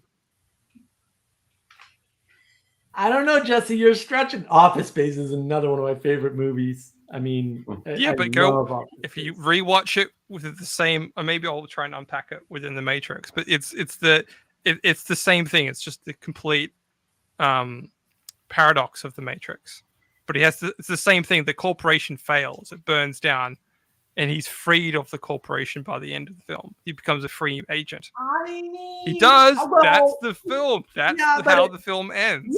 Yeah, fair enough. But my argument against that would be the following: the motif, the archetypal pattern, right? So I'm going with my wonderful video, Story Narrative Archetype, which even Paul Vanderklay watched and liked and found very helpful, according to him, in 3 different videos that I know of. That archetypal pattern of escaping the system, right, is not the same in the Matrix as it is in Office Space. And Office Space is based around the location of that story in that specific moment, dealing with that same node of decentralized banking. No, I totally understand your point. Okay. So yeah, and I think what you're pointing at, I haven't watched all the movies you recommended, but I think I have them all now, and I will get to them. It's just going to take me Ghost forever. in the Shell. I've got it. Relax. It'll get watched. I'm going to watch 13th Floor next. I might get to 2 movies this week. Who knows? You never know. What I see is there's a difference between the pattern and the manifestation. This is another re-enchant. People want to reduce to pattern. Oh, it's just pattern. No, it's not just pattern. How the pattern manifests matters, right? And so again, Kurt Cobain doesn't kill himself. The music is changed. Like music doesn't go in that somewhat wacky. There's some aspects of some of that music that I actually really love. And some of the music, really captured the spirit of the day, we'll say, right? But music would have been changed. Would it have been better? I don't know. I can't make that claim. I wouldn't try. Right? In the same way, if we had gone with the comedic Office Space approach and we didn't have the Matrix, or the manifestation of the Matrix had been different, you could cover all the same philosophy but do it correctly within the proper story framework, which they didn't. They subverted at key points. The whole movie's not this is why it's sneaky. The whole movie's not a subversion. This is why I like it. And I hate the subvertive parts, right? The subversions are no good. But the reason why I like the movie is because those patterns are there. The other place is Tron Legacy. Tron Legacy's great. Until I rewatched it recently, I didn't even see it. Holy macaroni! There's the refutation of Buddhism, the perfect refutation of Western Buddhism. There's your acknowledgement of living in the simulation is no good, and the simulation is dangerous because it's going to break out and destroy the world. It's a virus. It's effectively a virus that can destroy the world. There's your representation of what is important and what isn't. And there's your refutation of creation by man. It's all sitting in Tron Legacy behind some of the best music ever in a movie to match in terms of the movie. There's some flaws right in that movie for sure, but they're relatively minor. But all of it's right there. So when you see, if Tron Legacy had come out instead of The Matrix, that would have changed everything.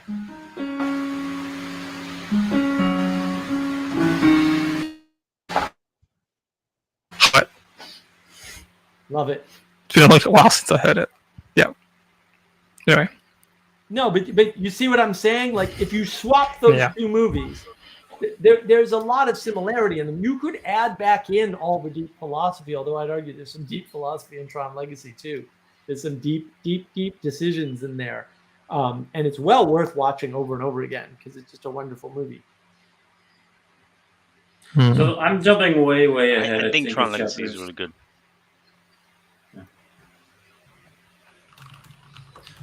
When I listened to the Republican, chapter 8, 9, or 10, I think I got the sense that the allegory of the cave was directly related to this concept of imitation. And I think I touched on that in chapter 3 and 4 as well. Now, I've been trying to, I mean, again, these are undeveloped thoughts, but because you'd have to lay out what exactly is imitation, and that itself, I've been thinking about that for a while. So I can't really even ask a sensible question right now. Fine. But when the first time that I listened through the Republic, like all I can say is, like, if you just hear the allegory of the cave without listening to it in the context of the Republic, when I listened through it, I just got a whole sense that, like, oh man, like, this does not mean what I thought it meant, when I went through college and people use the Matrix analogy and all that stuff. I just got a sense that, like, he was using that as an example to point to one component of the concept of imitation. That was kind of the sense that I got. Right. So, again, I don't really know where to go with that, but. Well, no, this was my point in episode 1 of the Republic Book Club to your friend, right? He said, well, what's the meat of this story or this chapter or whatever we were talking about? And I said, you're thinking about this wrong. There are no wasted words in this book.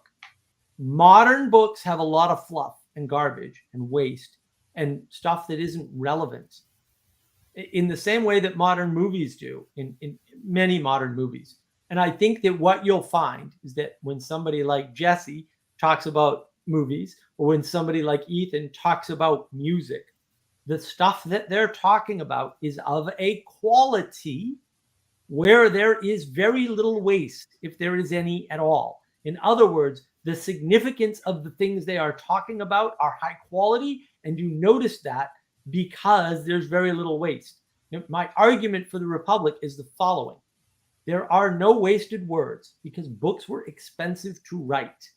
The only, quote, waste in ancient stories is around whether or not they were made originally as plays or not. Because in a play, you have to add in detail that you do not need when you are only reading the story. Now, my contention, and I might be completely wrong about this, but my contention would be that they tried the method of storytelling that they use, we think of as mythological, simply because they were doing the story both ways at the same time. They were making it useful for plays without being too restrictive. You stand here, move there, blah, right? But also useful for just reading. But there's almost no extra fat in that process because it's still expensive to put these things to paper, in essence, right? And so they are of high quality because the waste of effort is not there. It just doesn't exist in those texts. And so removing things from the text, changing the context, taking things out of the text as though they're meaningful will only work when all the people experiencing it, and this isn't controllable on the internet, have the frame that it was removed from. If you don't have that frame, like telling somebody the allegory of the cave doesn't work, is what I'm saying.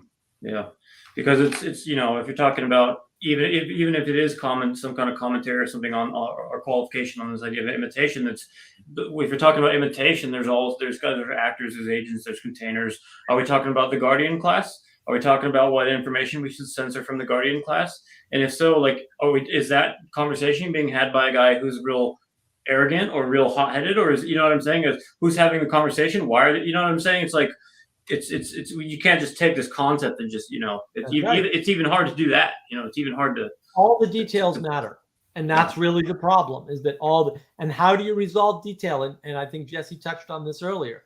The reason why you walk in your neighborhood, as Michelle was talking about, is because when you slow down, you add detail to the world. What is the meaning crisis? The meaning crisis stems from the intimacy crisis. The intimacy crisis stems from speeding things up. I want to set up really quick because this event is only going to last 10 seconds. So I only want to spend, say, a minute or two setting it up because it's only 10 seconds. And then other people go and set all this stuff. And you see this with the wealthy class, right? When you have large amounts of money and you throw a party, you get it catered. Why? Right? Because you have the money and now you can spend time with your guests. If I run a party, and I have done this in the past, and I do all the cooking, which is fine. I've done that in the past. I can cook just fine. Thank you very much. I have less time with my guests. Now that may be okay. They may spend time with me in the kitchen or they may help or whatever, right? But the time and attention actually matters. And that's why wealthy people pay caterers a lot of money. Catering is a very, very lucrative business if you can get into it. It's also very stressful because you're usually on tight timelines, and those sorts of people tend to be picky because they don't have any appreciation for the work you did. They're paying you money and they expect it to be their way. And because they're people, and all people are actually not people, but they're actually what? Muppets, right? They don't communicate well. Like people just sort of assume everybody communicates what they feel accurately and what they want accurately and does so well. Both of those assumptions are completely false and provably so, and all throughout any research you look at into it. And so it sort of becomes like, oh, we suck. We just suck as Muppets. We suck at understanding what we're up to. We suck at communicating what we're up to. We suck at knowing what we really want, and we suck at communicating what we really want, even when we know it. Well, we just suck at all that stuff. We're just terrible at it. This is the problem with Muppets. Yes, meat Muppets. We are meat Muppets. That is true. Thank you, Noah. Sorry, I got distracted. I needed to learn that Tron Symphony melody again. Your microphone is way too high gain. It's way up.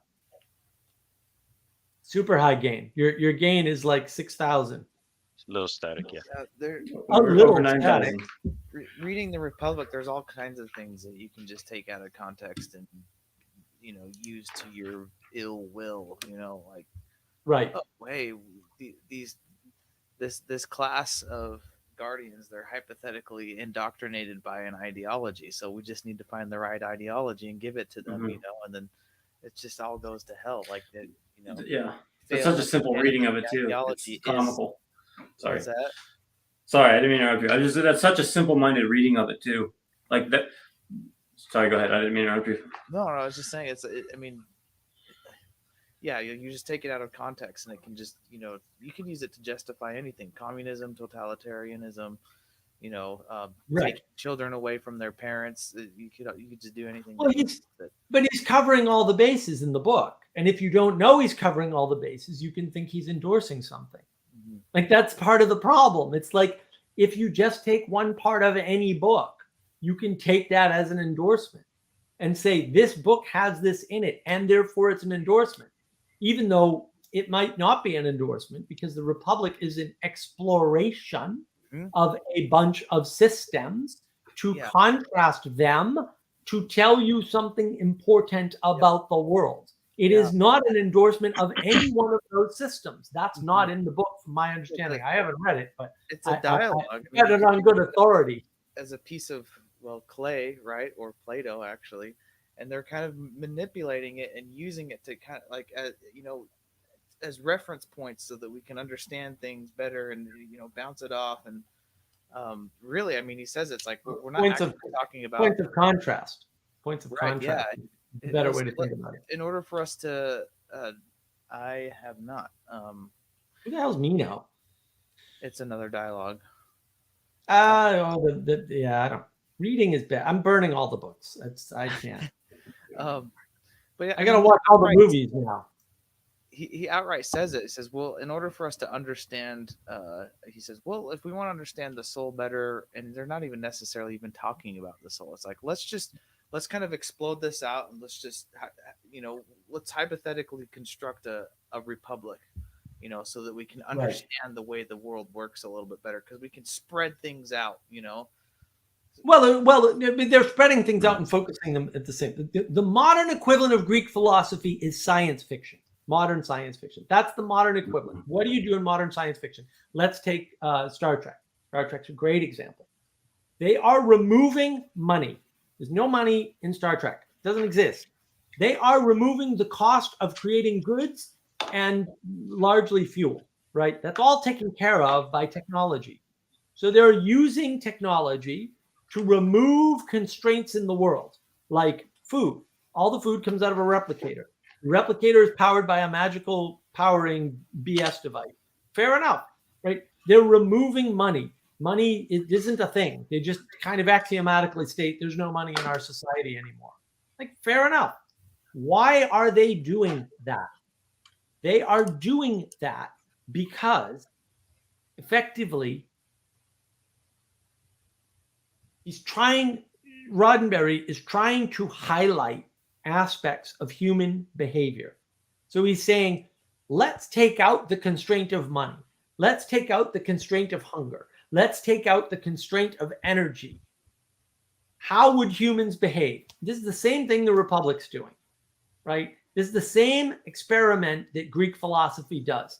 Let's assume certain variables are taken for granted or are of certain value and don't change. They're universal and unchanging. What would humans be like in that scenario? What is the change to the humans when you say, and this is the point absolutely everybody misses. If you do away with what we would modernly call the hierarchy of needs by Maslow, and he's spinning in his grave every time you say that. He doesn't believe in hierarchy. How do humans behave differently?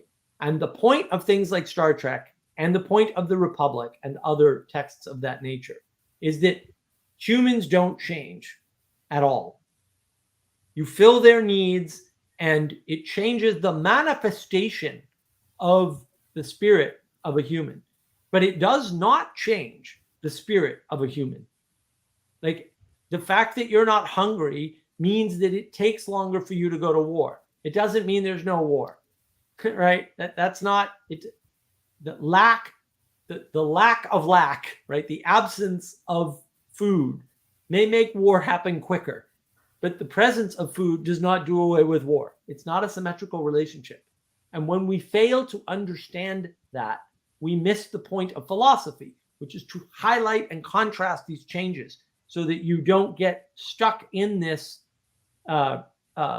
belief in a utopian system that can save us, or a utopian type of person, or a utopian mix of people, right, that can solve a problem, because those problems are perennial. They're not going away.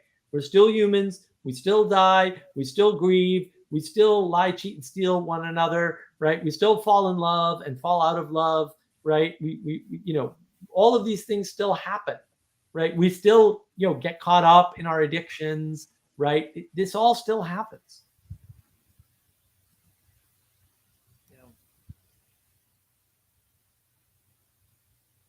What is this movie, Jesse? I'm not familiar. Is it working? Yes, it's working now. Perfect. Sorry about that. I don't know why. You're a little lower than before, but Okay. you still sound better. Just not staticky or. I have. Yeah. Well, I'm not sure. Perfect.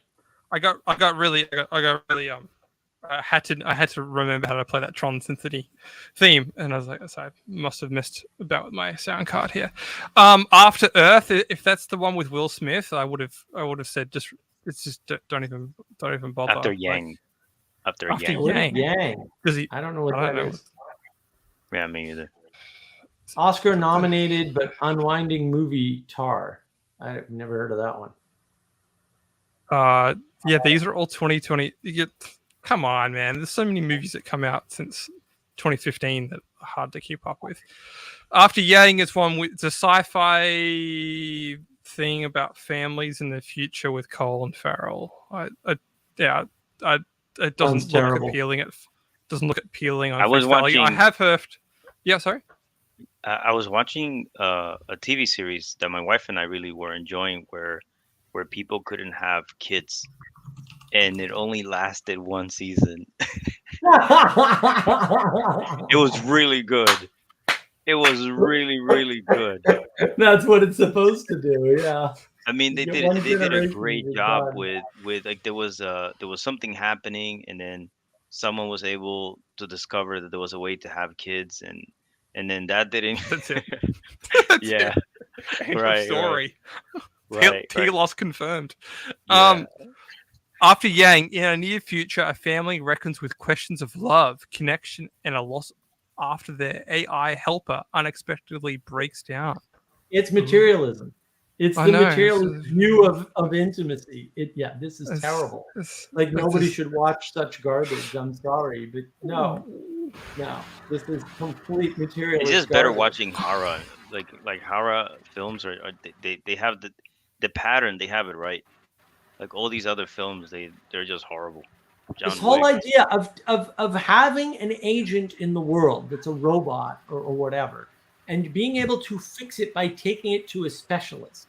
It's just Gnosticism. No, you can't go to the therapist and get your head adjusted, or go and get some drugs. No, that doesn't work. You need to put in the effort. Value and effort are related.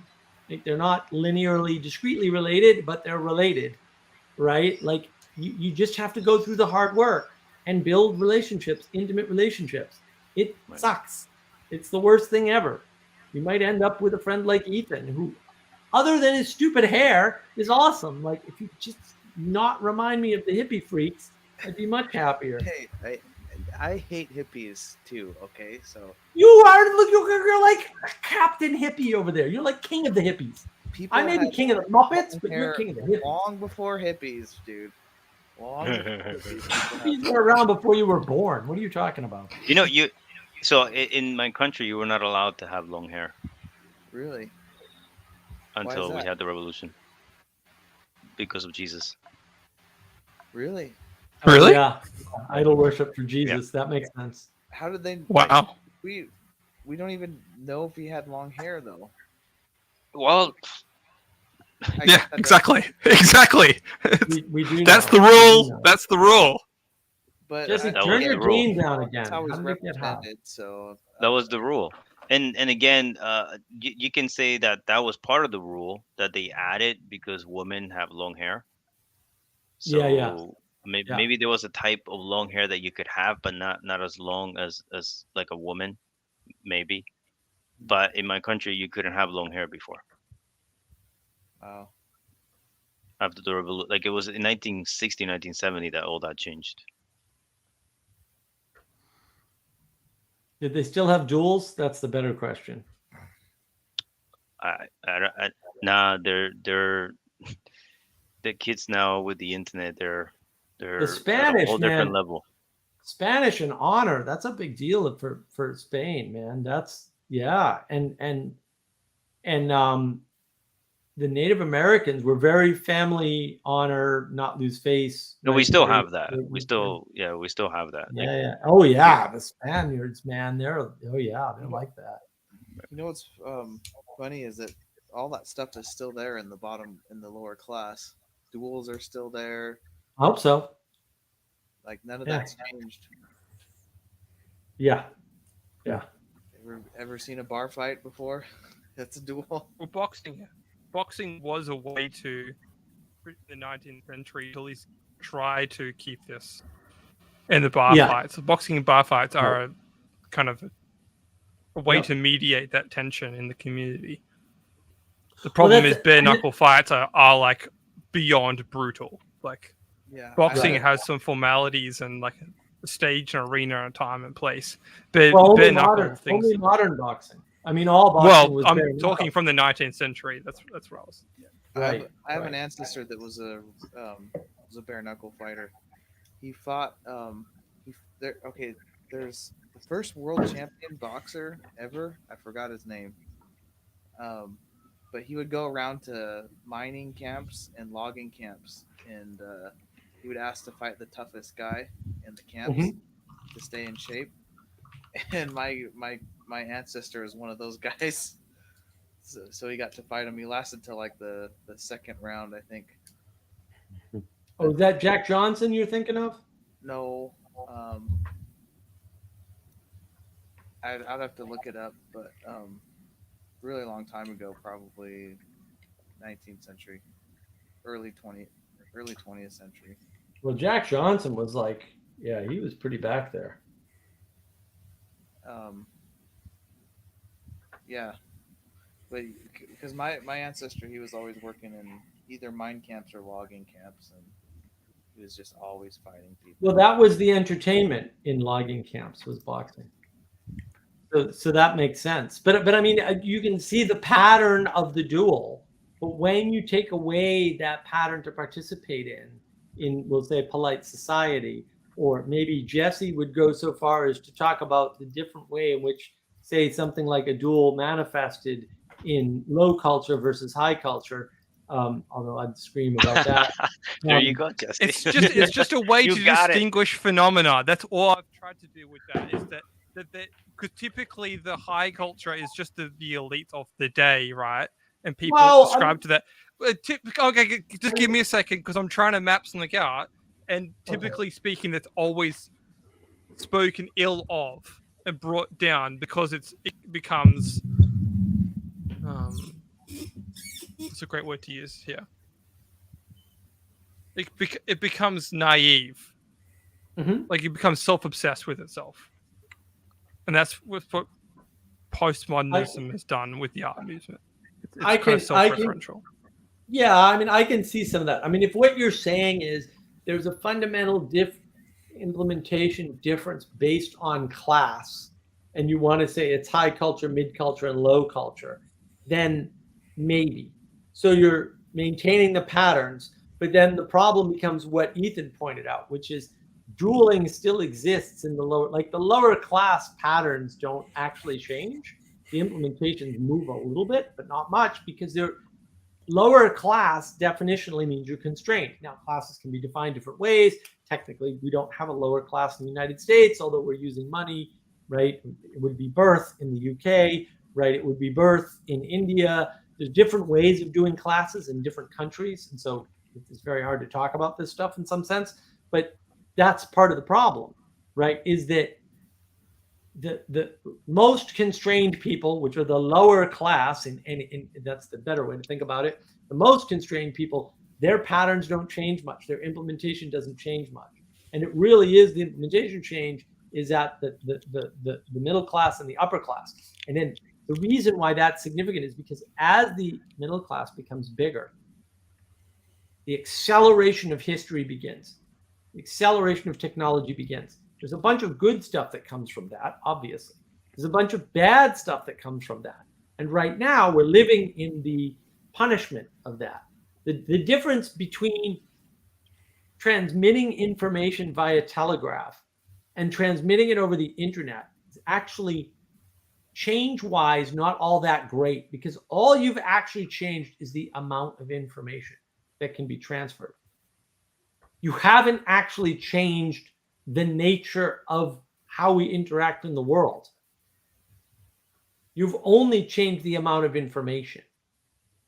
And you can argue that changing the amount of information gives us different modes of interaction, but the sea change is the telegraph. The sea change is not the internet. The internet is inevitable once the telegraph is invented. How long it takes is a function of a whole bunch of things. But once you go down that technological road, and look, the Amish would recognize this differently. They'd say the problem is electricity, and therefore, and maybe they're right about that. Like maybe that's the branching point you need to worry about, is when physical modes of work are replaced by technology wholesale, and that's electricity. Then you have a corrupting problem that can't be resolved. They might be right about that. I have no idea. I hope they're not, because obviously I love my computers. But It's a crazy thing. Where's the? Go ahead, Ethan. We have an increase in middle class intellectual or middle class brain power capital. It's like, what are the implications of that? Well, no, we're seeing them. We're living in them. for better or for worse. Like, I don't know. Are we in hell? Like, are we in the inferno? Or where? Where's the Is that Reddit? Is that what Reddit is? It's leveraged midwit. You know, Well, it's, you not, put a big. it's not that easy. I mean, you can't divide it up that way. Like we were talking about this earlier, right? With China versus the US. Why, when you have hungrier people and more of them, do you not get a better version of the US? It's because there are different constraints from the government in China and from the culture in China that don't allow the thing that happened in the US to happen in China. Like, and nobody understands how many connections there are, or how many constraints need to be removed, or how they need to be handled differently. And so you have this huge country and area with a tiny population relative to the world, driving everything in the world. Why? Because we're able to leverage intelligence, native intelligence at any level in a highly efficient fashion because of what I would call low constrained capitalism. So capitalism is the thing that makes the US work, right? The constraint that gets removed are the religious wars. So we start out with religious wars. That gets quickly removed when we get a common enemy in the United Kingdom trying to take over, right? And we get a common enemy in being a pawn to either England or France. And when we figure that out and we decide we're going to make our own destiny, right? So in some sense, we actually shifted away from manifest destiny, right? And into self-determinate destiny through manifest destiny. And that's actually a big shift, because now we're saying we don't want to be the puppets of England. We don't want to be associated with them, even though we can't escape our heritage. We don't want to be the pawns of France either. We don't want to be in the middle of this great war, right? Which is what the American Rebellion was. And then we are unleashing all of the greatest power. And then, the greatest concentration of wealth since the collapse, or the partial collapse, I would say, of the East India Company, or the West India Company for that matter, right? Once they collapsed, the next biggest concentration of wealth, if you want to think of it in terms of patterns, is in the United States, right? That's the so-called robber barons, who are neither robbers nor barons. They were way better. They were good people, by and large. They did awesomely good things, by and large. That whole ethos drives everything else for a long time afterwards. And we don't have an appreciation for that, right? We don't really understand what's happening there. We don't get that this tiny by population country just absolutely outcompetes all the other countries, and not automatically. Like and this is when people say the U.S. empire. I'm like, are you kidding me? We could control the whole world right now as a country tomorrow. You're ungrateful. We don't do that. We could very easily, but we're not doing it, and we could have done it at any time. The thing that made us a force in World War I and World War II, we could have pulled that trigger or flipped that switch anytime we wanted. Our capability to do all those things never changed. What changes is the telos. The telos changes. And then it's like, oh, we have a reason to use our industrialization skill for military. We never had that reason before. It just wasn't a concern. We weren't doing that. We weren't playing that game. We could have, had we been like, you know what? Europe has great empires, and we're going to have a great empire too. We could have turned that switch years before we did, decades before we did, and taken all the colonies away from all the European countries. And we never did. We never did. Which is, and you go, oh, Mark, now you've got Guam and all these. Okay, those are defensive cooperative pacts. They're not even states in the United States. They're territories. You've got military bases in Germany. Yeah, and without them, Germany is bankrupt, by the way. Went over that earlier today. In fact, Germany has no money. We're 21 or something % of their economy, our military. And not in direct military spending, but also in indirect military spending. Their GDP doesn't run 25% over. It runs 12% over or something like that, or it used to. You take that 21% away and they're running in the negative. And now there's no more EU because France can't afford their portion now, much less their portion minus Germany's. It's all over. And no one has any appreciation for this. So how did that happen? We took anybody who was in the country and allowed them to use whatever skills they had as efficiently as they were able. And there are downsides to that for sure, but largely it's been an upside for everybody because we unleashed the potential because we didn't have an arbitrary class system. Our class system is a post hoc, how much money do you have system? And you can change that very easily because we have a largely unconstrained capitalism. And that's what capitalism does for you. It actually enables you to trade super efficiently with people who are working closer to their peak potential than they could work in any other economic system. That's actually really important. And you can't just transport pockets of that as they did in China and expect the same result because it has to be democratized. And with their government system, they can't do that. And fair enough. But then they're never going to be able to compete with us at that level. Now, they found a way to very efficiently compete with us for sure. But we could just pull out of China tomorrow in terms of buying goods, and they'd be screwed.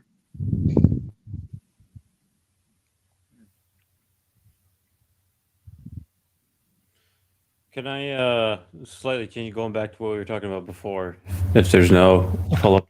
Sorry, my mic, I think, you know what? Maybe there's a setting that automatically fluctuates. Am I loud right now? Yeah, I think it's the gain. Yeah, because I'm on. Yeah, my operating system is changing my volume. So, yeah, okay, I'm gonna blame StreamYard. There's a social critic, I think, in the 70s. All my settings. Yeah, Yeah. doing it now. Yeah, there was a social critic in the 70s called Neil Postman, where he contrasted two dystopian books, George Orwell's 1942 and Aldous Huxley's Brave New World. And I found this really interesting. He put forth this idea called the medium is the message, talking about radio, then television, basically how the medium, how it shapes information and stuff. Mm-hmm. So in 1984 or 42, whatever it is, 84. There's those three warring countries and they're at war, but they're in a stalemate. And so everything in that dystopia, everybody is controlled by lack. The thought police censor what information's right, and everybody's. Sorry, I see my volume keeps getting moved around. Weird. The whole society is. Yeah, sorry, I'm just gonna hold this in front of my face. Yeah, it's. It's an egregore. I'm watching my it's a- settings go like this. yeah, sound it's card. mine too, I'm man. like- So we'll have to figure this out. So in the 1984, everybody's controlled, but they've got the big brother, the thought police, and everything. And so philosophically, it's the problem of pain, right? Is like, well, how can there be a God if there's so much evil? And logically, that's a very simple question. It's just what do you mean by evil? What yardstick are you using? Done. Okay. Now, in Aldous Huxley's Brave New World, there's an abundance of pleasure. There's so much pleasure. Everybody has access to everything. Why get out of bed and do anything? And so the other question is the problem of pleasure. I remember, and that's actually a harder question because the problem of evil is a simple question. It's just what do you mean? But the problem of pleasure is a much harder question. And so I started thinking about that. I thought that was really interesting. And so, and then also that idea of the medium is the message about where are we going with the the technology these days. Yeah. What do you guys think about that? Well, the medium is the message is garbage. I don't know why it's not obvious to everybody that a message doesn't exist. It's an invalid way of thinking about the world, right? You can't talk about a message independent of how it's sent because it's embedded in the context of how it's sent. And therefore, the idea that you can separate the message from the medium and then understand something about the world is absurd. It's already a non-starter. And that's the problem, is that people are confused about that. The dichotomy in the books I think so is a problem. I think McLuhan would agree with you, though. We can't hear But- Jesse.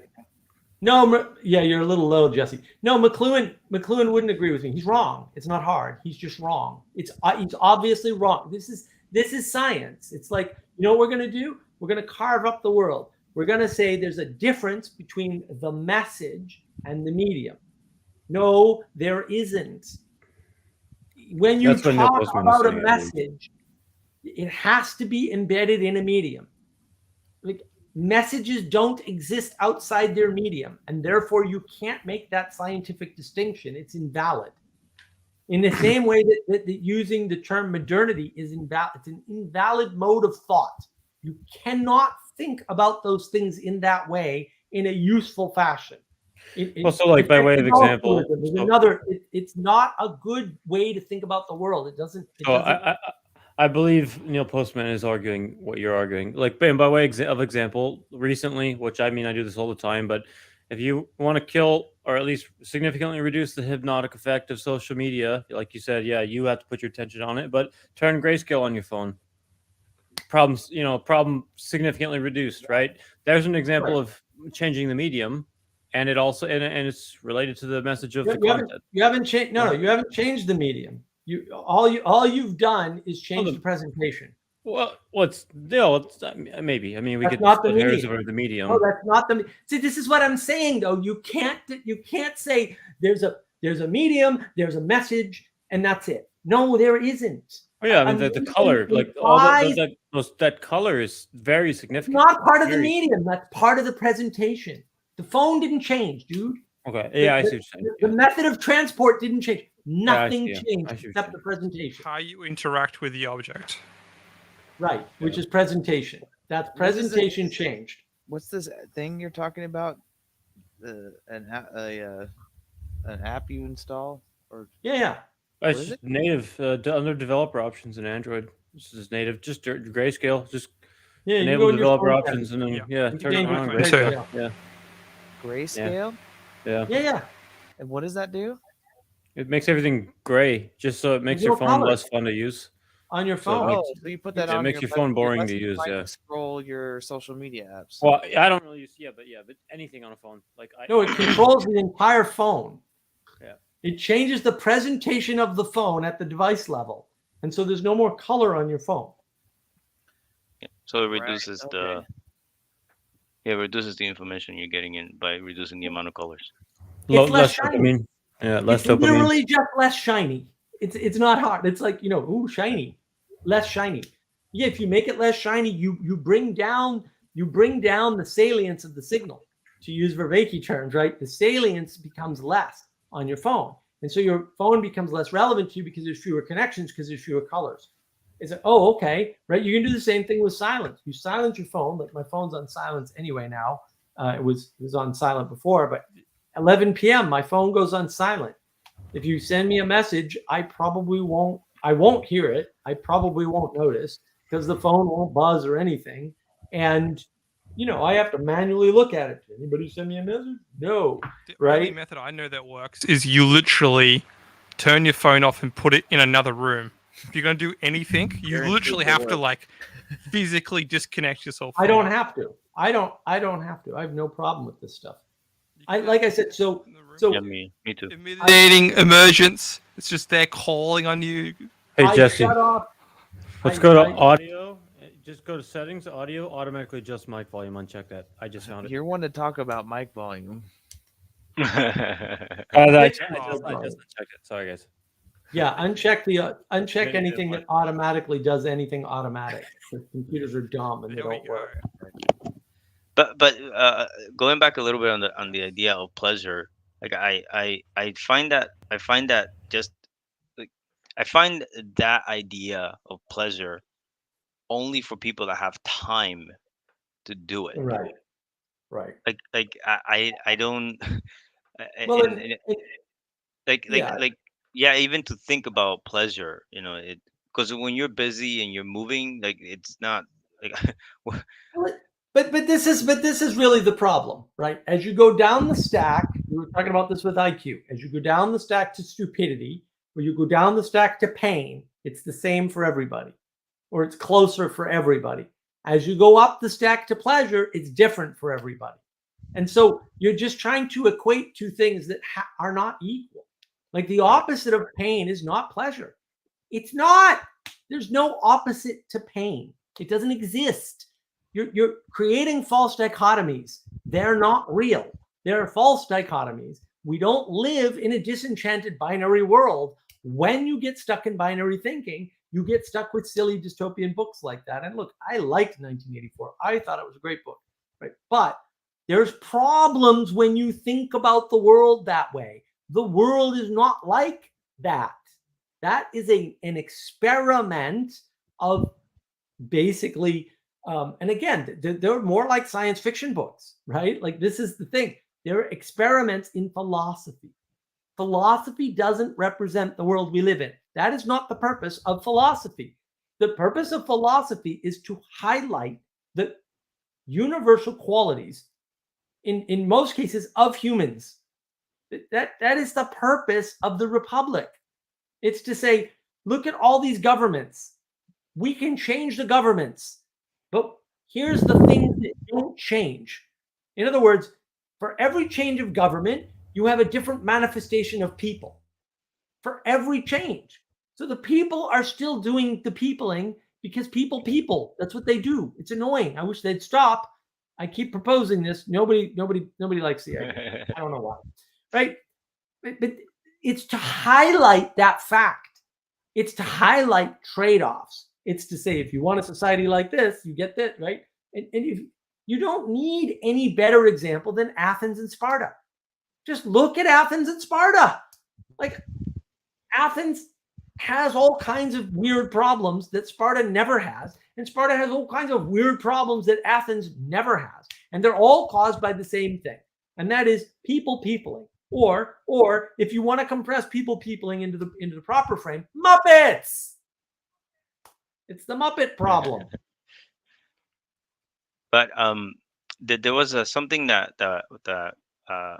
I noticed this past weekend, which I shared with Mark, and that was that I was watching a film about this kid in Netflix that was just recently released about an elephant, and in the film, they were using the kid. Obviously, the kid had to go through these trials. I didn't watch the whole thing because I found it. I already understood what they were trying to do, but it was insightful because there's this young kid who's doing these very manly things, but in order to do them, he needs items.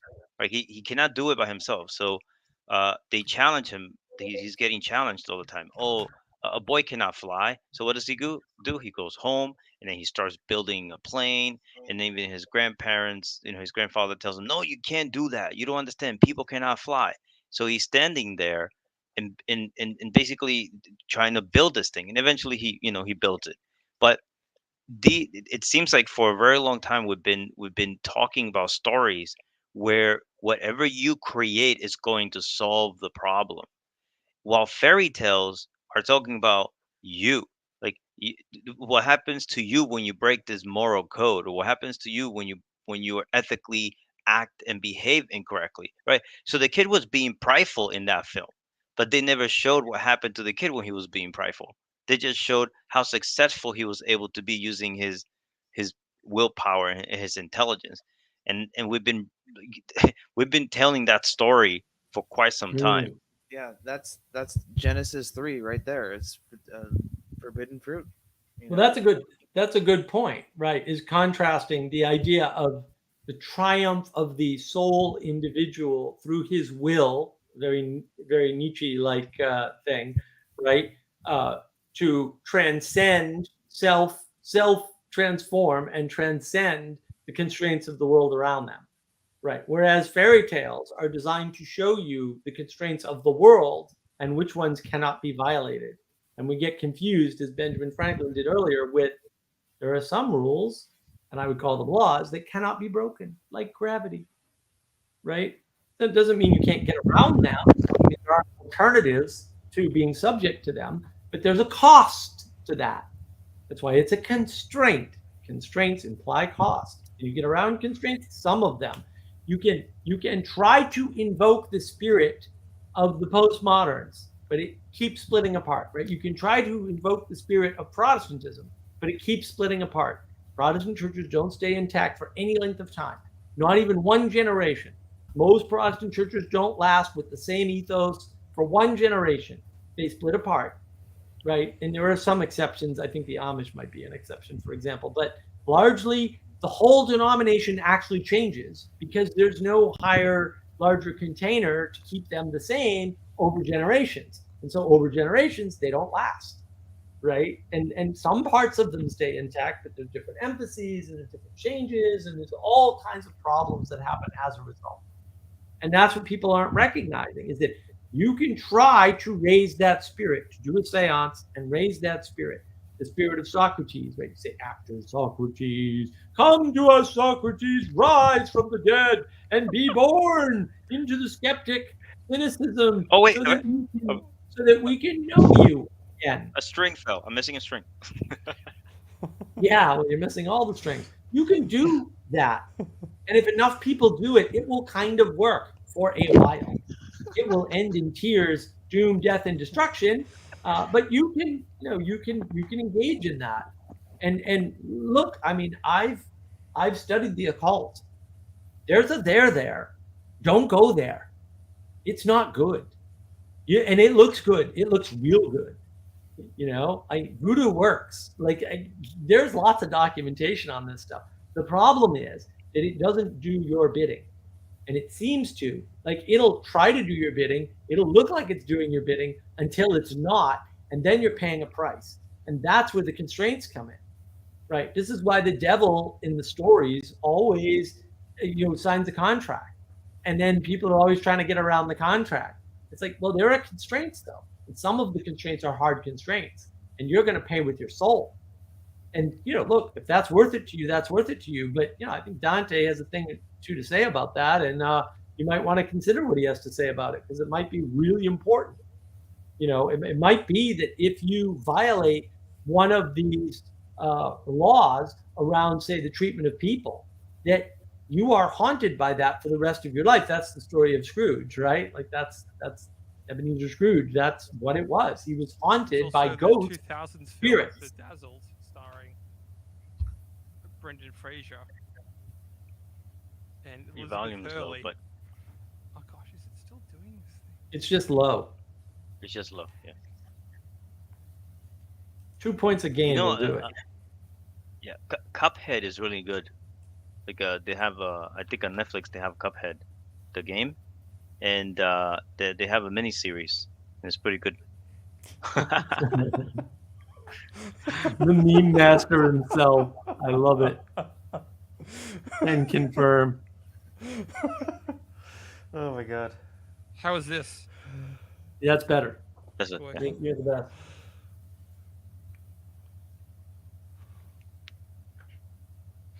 Well, See if it I'm works. going to bid my good night to all of you, It's good to see you, and man. it was sir. nice It's great to joining. see you. I'm glad to see Andre, and it was really nice to see all of you again. Were you gonna finish to your meet you, thought? What Michael. were you saying? care. before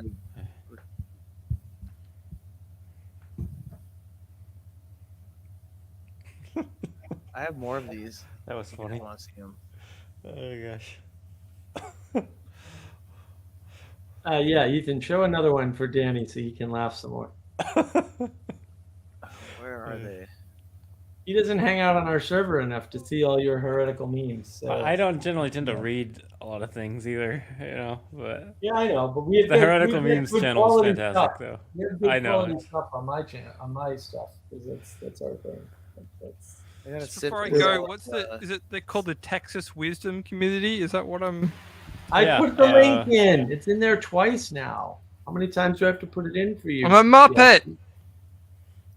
I noticed that you were a Muppet. Prince of Muppets. So It's in the private chat. You happy now? Yes. in 9 hours, we're going through book 2. I'm gonna wake up in about 6 hours and read it. In 9 hours, yeah, I've got to find a way in 9 hours. Yeah, we all. Finish reading book 2.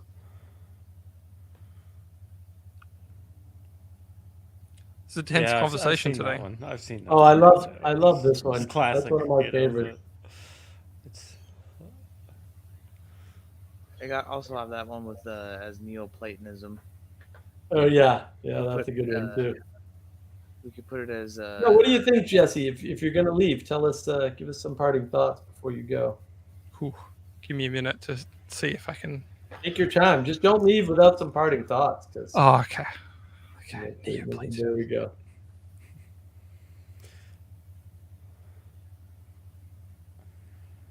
It's a seance. All Vervaeke's stuff just sounds like a seance. We're going to get together in a circle. We're all going to be equal. We're going to say some magic words and invoke the spirit of the author. Really, John, that's what you're going to do. Did you just exactly describe a seance and nothing else? Because you just exactly described a seance and nothing else. Very scary. Philosophical fellowship. That's the way 2 of the attendees described it on the video. You can watch the video. And then John was like, "Oh, we're gonna be careful with this." Oops, too bad, too late. They said it. It's on video now, buddy. Okay, well, maybe I'll end on this, which I already tested today, which was great. So I had the idea of linking the Galileo's idea of noticing phenomena and coming up with a scientific framing. That's the same thing as the Matrix. The Matrix has that idea, has the idea of the blank slate. When they Neo gets reborn into the sewer world, into his new sewer rat family, right? It's all my document. I'll send it to you. good, yeah. Yeah, right. I want to see it. Yeah, you're supposed to share it. Yeah. He's also joining a terrorist organization, by the way. They tell you in the movie he's so. Yeah, there's a way to read the movie which we can't talk about online, but it's very interesting. One of the most ideas in the movie is the fact that when they tell him what the Matrix he's in a white room. He's in the blank slate. That's the Galileo revolution. Everything is now equal. We'll flatten the world out. Yeah. We'll take you out of it, and we'll teach you how to.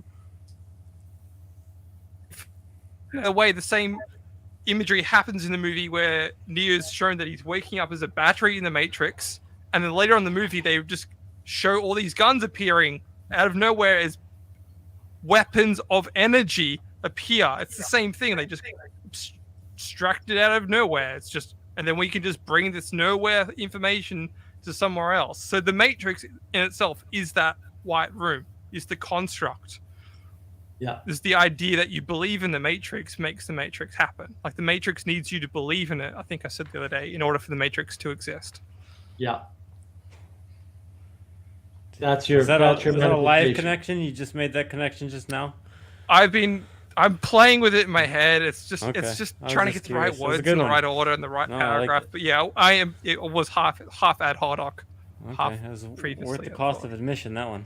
Okay. Yes, that's fine. Oh well, wait. Are we doing it as a live stream, or what are we doing, Jesse? Are we? My we idea gonna was record like it? kind of do like 50-50, but depends on how much we want to cover, because you could go in all sorts of strange directions with that film.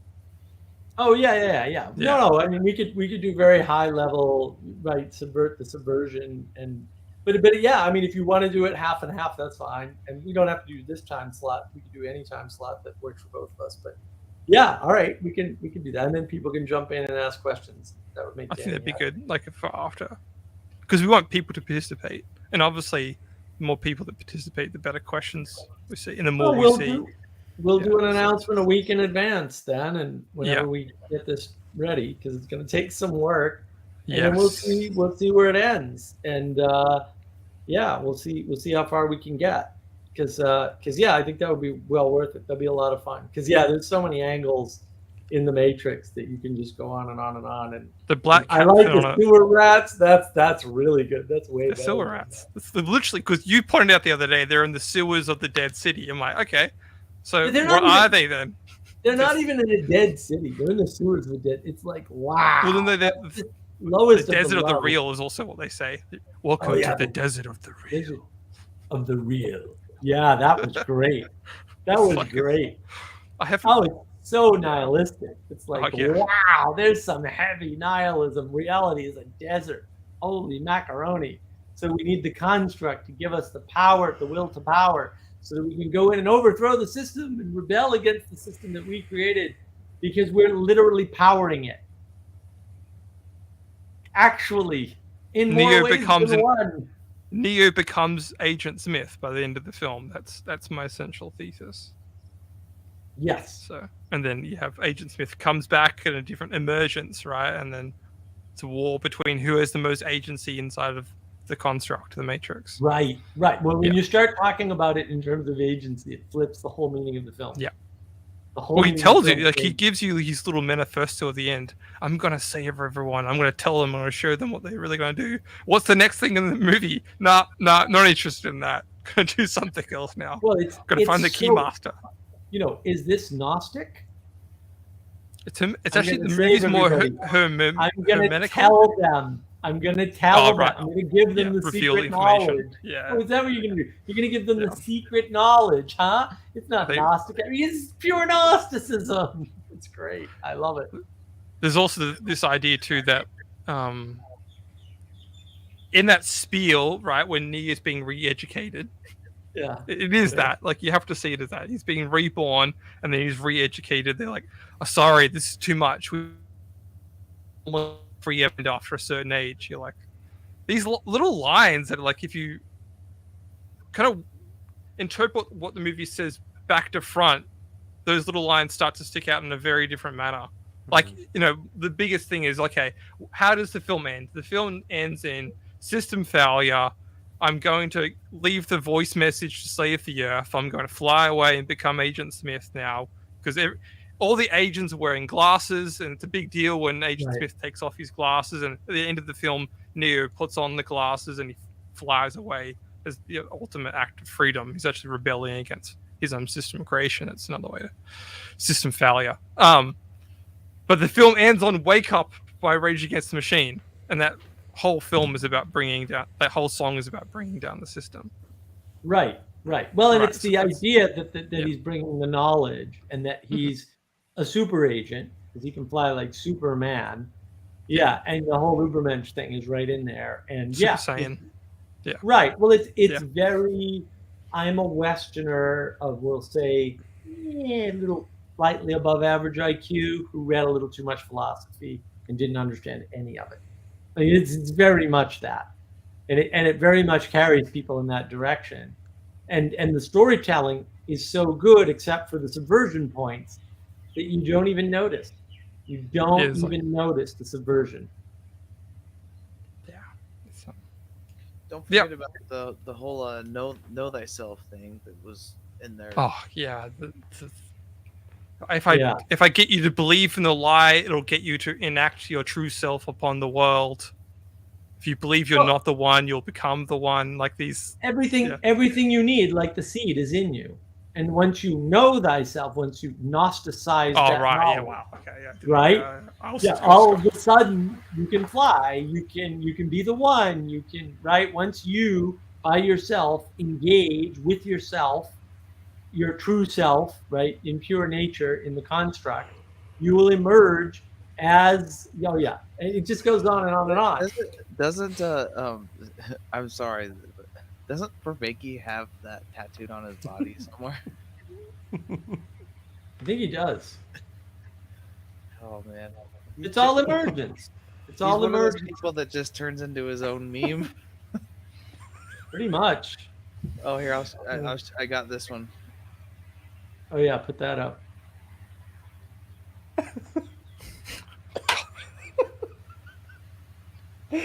Yeah, flood he is said coming. stop me. Oh gosh. It's too easy. It's like like him and Dennis Prager. They're just endless amusement for me. Yeah, they're easy targets. Is the Dennis Prager thing just an American phenomenon? I don't know. Is it? Is What do it you like mean? is he popular mainly in the American spheres? Yeah, Probably. Okay. yeah. Well, he's Jewish, or at least nominally Jewish, or something. He's And not, Okay. we don't even know what he is because well, he's but Orthodox. We know that, but he pretends to be Jewish, and he knows Hebrew. And he's that's a fine. Sola Prager kind of Jew guy. Philip Prager.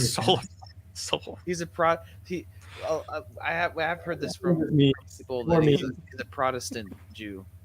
You gotta, Jesse. You gotta come on the Mark of Wisdom server. You can see all of Ethan's excellent memes in the Heretical Memes channel. It's fantastic. I'll have a look into it. Yeah, and then yeah, the thing with Prager I'm is still- he started Prager U, which is 5-minute videos to Yeah. educate you, which is foolishness. It's crazy talk. And I like Prager U. Like, I'm not denigrating Prager U. I'm denigrating the idea that you can educate somebody in 5 minutes about something. That's dumb. You can inform them of something, but you can't educate them or give them knowledge in that kind of time. That's insane. But then he's also got his radio show that's been going on forever. It's very popular, conservative, with a flavor of liberalism sprinkled throughout that is very liberating to people, even if it leads down the road of not understanding agency, time, energy, and attention as the important components rather than the manifestation of your time, energy, and attention, which is your action. Action comes after those first three things.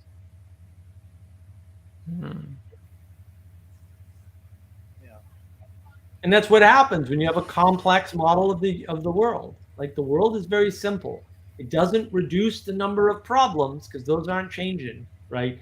But it does allow you to understand where they are so that you can approach them in a more intelligent and careful fashion. And that's what's important, right? Because we're always trying to over-reduce and remove them. This is one of Vervaeke's great points. We're always trying to over-reduce and remove problems. And there are problems that cannot be removed. He calls them perennial problems. Fair enough. But also, the problem is we're trying to over-reduce. All right. God bless. Nice to see you all. Take care. Always a pleasure, Good luck Jesse. tomorrow. Thank you. See you, Jesse. See you soon. Thanks. What you got for us, Danny? You got anything? Can you have a church without, or what did you say? It's the greatest achievement of Western man. The cathedral. Can you have a cathedral without music inside of it? Of course you can. You can. The cathedral have comes those- first. Before the cathedral's finished, there's no music. Well, I'm just wondering what people can you sustain the, I had a friend of mine. He married this girl from Quebec. Up in Quebec, they have these ginormous, beautiful. Out in these, I don't know what these towns are, but they're like these towns on the outskirts of. I have to remember where his wife is from. A shame I can't remember. But they have you can buy like this giant castle basically, or it's like this old cathedral for like $2 million because all the people left. You know, Yep. so like I mean, if all the people leave the city, I mean, That happened. There was a collapse of Catholicism. Can you keep a cathedral alive if you're not playing music, or I don't know. That's just a question. No, because Food for thought. of course not. because the cathedral's not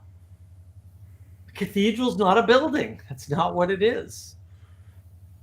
And is music an integral part to? No, I don't think it's an integral part. You don't think so? Okay. No, but is a cathedral still a cathedral if it never has music in it? Might be the question you're struggling with. And that's a harder question to answer. I would say maybe. Right? Because the cathedral is a container that facilitates the worship to something higher by definition. Like it doesn't. So Cannot part of it serve is another like purpose. is what's most vital. Like what brings people online? What gets people to wake up? Right? What gets people's passions not inflamed? That's the wrong. No. You've got causality backwards. The passion comes first, and Yeah, that yeah. builds the cathedral. The cathedral keeps the passion alive by containing it within the building. I can see how. I mean, yeah, you could frame it that way, and that makes sense. So You have to that frame it framing that way doesn't because happen. that's the way it happens in real time. You always get confused about real time. Real time, and people go like this. They go, "Well, you know why people didn't watch your video, right? Because in your video you did this or didn't do that." Okay, that cannot be the reason why people did not watch my video, because had they seen that, they would have watched my video. The reason why people don't watch your video cannot have anything to do with the content of the video. It has everything to do with the thumbnail and the text, because that's what attracts their attention to watch the video. The watching comes after. The content is not watched until somebody gets attracted to it. You can't say nobody watched your video because in your video you did X. That doesn't make any sense. They wouldn't have that information unless they had watched it. And therefore the watching has already happened. And this is why sequence matters a lot. Right? So we could say there's a cathedral and there's no singing in it ever, and one might say, well, they never sing in that cathedral, so people don't attend. They don't attend mass in that cathedral. They might say that. The real question is why isn't there singing in the cathedral? Right. Well, look, I mean, The singing is a second order effect. Well, right, but it's an affordance that's made by the presence of the cathedral. The singing inside and singing outside are different, right? And because you can sing outside anywhere, right? But you can only sing in the cathedral, and so that makes a difference. And then the cathedral is pointed towards the highest, so that makes a difference. And then when you're in the cathedral, you're supposed to be imbued with pointing to the highest, so that makes a difference, right? All of these things make a difference. Now, the question is, can you have a cathedral without singing? The answer might be yes. But should you? The answer might be no, because it's incomplete. But the question is, how many properties of things that are enabled by the container does the container need to survive? That I don't even think that's the right way to think about it. Because the point is the spirit. Is the spirit there? Right? Is the quality of the spirit present in the building? Then that's what I was saying. It's the fact that there's people not singing could be an indication of a lack of spirit. It could be, right, but that doesn't mean anything about the cathedral. Right. Like, I mean, when I was in college, right? Like, I mean, did a bunch of stuff with this campus ministry, and we would meet in this beat up building, and we would, my most best memories that I have of all my college experience sometimes would be just singing, like just vocals, maybe even, and just Right. and that tight knit group of people. Really, that's what it was. Just a real solid group of tight knit people. And I think, I mean, that's really like some of my fondest memories from all of my college experience, to be honest. That's the intimacy in the spirit. Are you Spirit enables the intimacy. You're Catholic, Danny? No, Are you Orthodox? no. Oh no, he's one of the witches we have to burn. Oh, No, I'm not. we like Danny. We liked Danny until he was a Protestant, and we're like, Oh. "Eh, Well, I was gonna not so ask much." you. I mean, have you listened to any of there's a lot of good uh, there's a lot of good masses out there by classical composers that are worth listening to. Haydn has a fair amount of them. So does Mozart. Um, Beethoven has a pretty epic mass. If you're really into the music, you should check those out. Yeah, there's your portable cathedral, right? That's what that. You can So there's some there's a video on YouTube. I think you can look at a performance.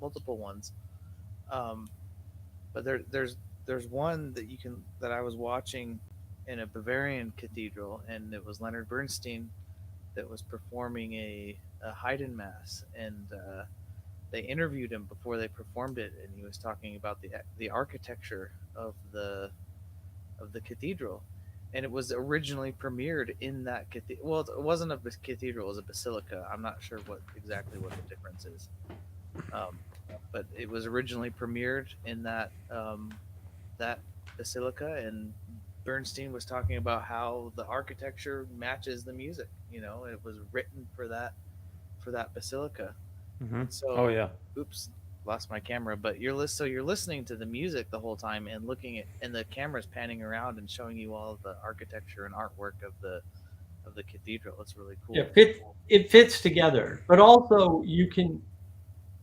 I mean, Sally Joe was talking about art, and proper art needs to point up, and so when you have proper music pointing up, you're taking a piece of the cathedral with you, in essence, when you're playing that recording. You're also losing the intimacy of being there while they're playing it live, right, in the cathedral. And the place you go is the cathedral. Like that's you want to point up in the place that points up with the people playing the music that points up while you're pointing up in the liturgy. Like, yeah, okay, that sounds very fractal engagement like. That sounds important. Yeah, And that's the nature of intimate participation with the spirit. there's I found a performance of another Haydn mass that was performed in the original church or cathedral that it was premiered in, and they were actually having services during the mass. Like the musicians were up in the balcony or whatever it was called, and they were performing. It was so frustrating because they in between each little section of music, it would pan over to the priests and show what they're doing, but then it would cut and somebody had edited it out, and you couldn't see what was going on. So it would just go to the next. It would just cut to the next performance. You know, I was like, wait, I want to see what's going on. Yeah.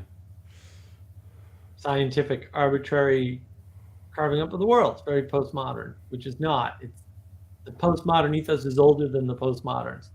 Hasn't changed much since Galileo, right? This arbitrary. Well, we're going to just move the center of the world from the conscious agents, which we're now trying to move it back to the sun. And it's no coincidence, in my opinion, that the nihilists will point to the heat death of the universe, right, or the expansion of the sun as the end of the world. And then you have the Galilean revolution before this. What kills us is not the thing on Earth; it's the thing that's at the center of the solar system, which is the sun. Right? When in fact, what will kill us is the thing on Earth. And that's what we should be pointed at. That's why the Earth has to be the center of the universe. Because it is, to us, from our perspective, the center. And we can, without the help of the sun, wipe ourselves out. I agree with that to some extent. And so that's why we need to stop paying attention to the sun as the center and start paying attention to us on the earth as the center. Yeah, we What- weren't what- born on the sun. What was the thrust of the impact of the Galilean revolution? So when Jesse was talking about it, I was thinking about, well, what if I'm just a map maker? I mean, that's just a representation, and I've just drawn, representation. What's the difference between mapping the stars and saying? I mean, I guess obviously the whole sun at the center of the solar system thing, that's a key difference, I guess, Well, right? No, But I mean, it's a change in how's it mathematics. different from a map maker? Oh, It's okay. a change in mathematics. Well, how were maps? Have you seen old maps? How were maps written back then? Totally differently. It's not like maps are not a static thing. Like, Yeah. what are you mapping and why? There's Mercator projections and there's globes. Well, They're right. both So maps. that's the question, right? So what's the thrust, or what's the thing about the Galilean revolution? I guess I just didn't The didn't. change from the Earth at the center to the Sun at the center. And the Okay, purpose okay. of that is to make the mathematics easier for Got it. astronomy, Okay. or yeah. really astrology at that point. And so the math gets easier to calculate the movement of Mars. Yeah. Right? That's what happens. It's not that the math wasn't precise enough before. It was just harder to do. So just heliocentrism. It was never. Heliocentrism changes the way we think about the world and interact with the world. Okay. Because consciousness, which I would argue is actually just soul, is what they're really talking about, is no longer at the center of the universe. But in fact, if you read any of the wisdom texts, we are at the center of the universe. Creation, the story of creation, whether it's in the Bhagavad Gita or the Bible or any other book, is centered around us, human beings. It's not centered around dogs or pigs or cows or plants or earth. It's centered around us. That's why there's a battle with Galileo. Nobody thought he was wrong. The church didn't even tell him to stop doing what he was doing. You gotta understand. The only reason he was able to do any of that is because of the church. He wasn't not embedded in the church. That didn't happen. He was on church grounds. He was in a church building. Like, he lived, at the pleasure of the Catholic Church. Like, it wasn't a battle the way people cast it. About Galileo, how he was persecuted by the church and it was just awful, and then you read about it, it's like he was on glorified house arrest. Well, and the argument was over whether or not he should be teaching this stuff and writing about it and disseminating. The argument was never don't do your science. Yep. That was never the argument. It was about the control of the flow of information. Because there are people who, when you tell them the sun is the center of the universe, become nihilistic automatically. Because they don't have a frame that's intimate that they can use, and they're just not smart enough to. And look, that's not an IQ problem. Sam Harris has that problem. Maybe it's not a matter of smartness or not. It's just they weren't ready for it. It's like you have somebody that's specialized, and it's like, you're right. It's exactly like IQ. IQ, it has a specific purpose, and it helps people that are psychologists or what do you call them? The scientists that study that type of thing. Probably psychologists, right? I would say IQ is a useless measure of anything except stupidity. I agree with the stuff that Jordan Peterson was doing in his lab, whatever. I mean, maybe it has some sort of use for him. Maybe. Sure. I don't know. But taking that out and giving that to the public, or like his stupid Big Five personality trait thing that he's marketing on Facebook and stuff, like, that's bullshit. Like, people don't need that. Like, they're identifying it as stupid personality. It's more information. It's more information, but it doesn't lead to a solution.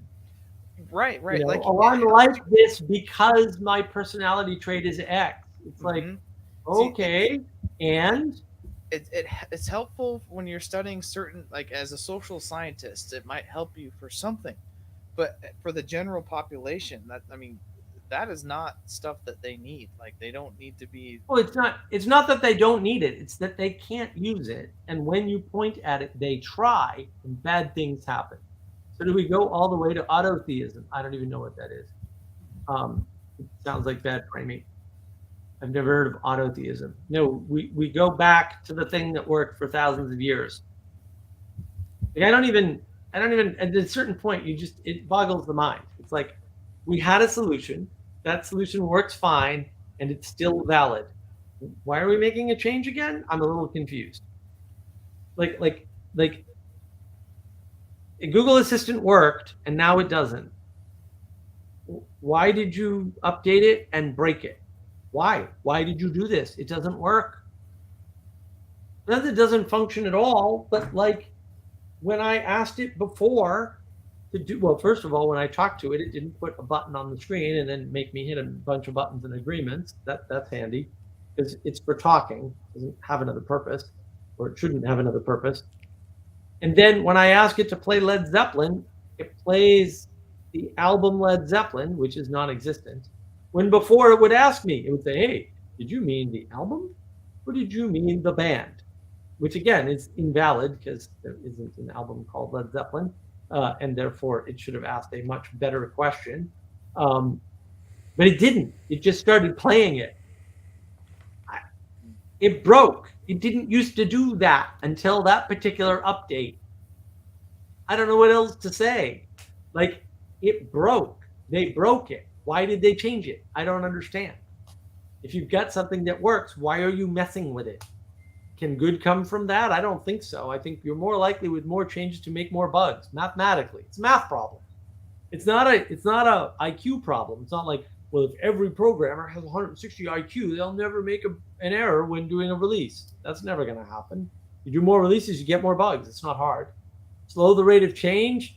You don't necessarily, but you can decrease the number of bugs in your software. And the software changes less often, so you'll know how to use it longer. Wouldn't that be handy?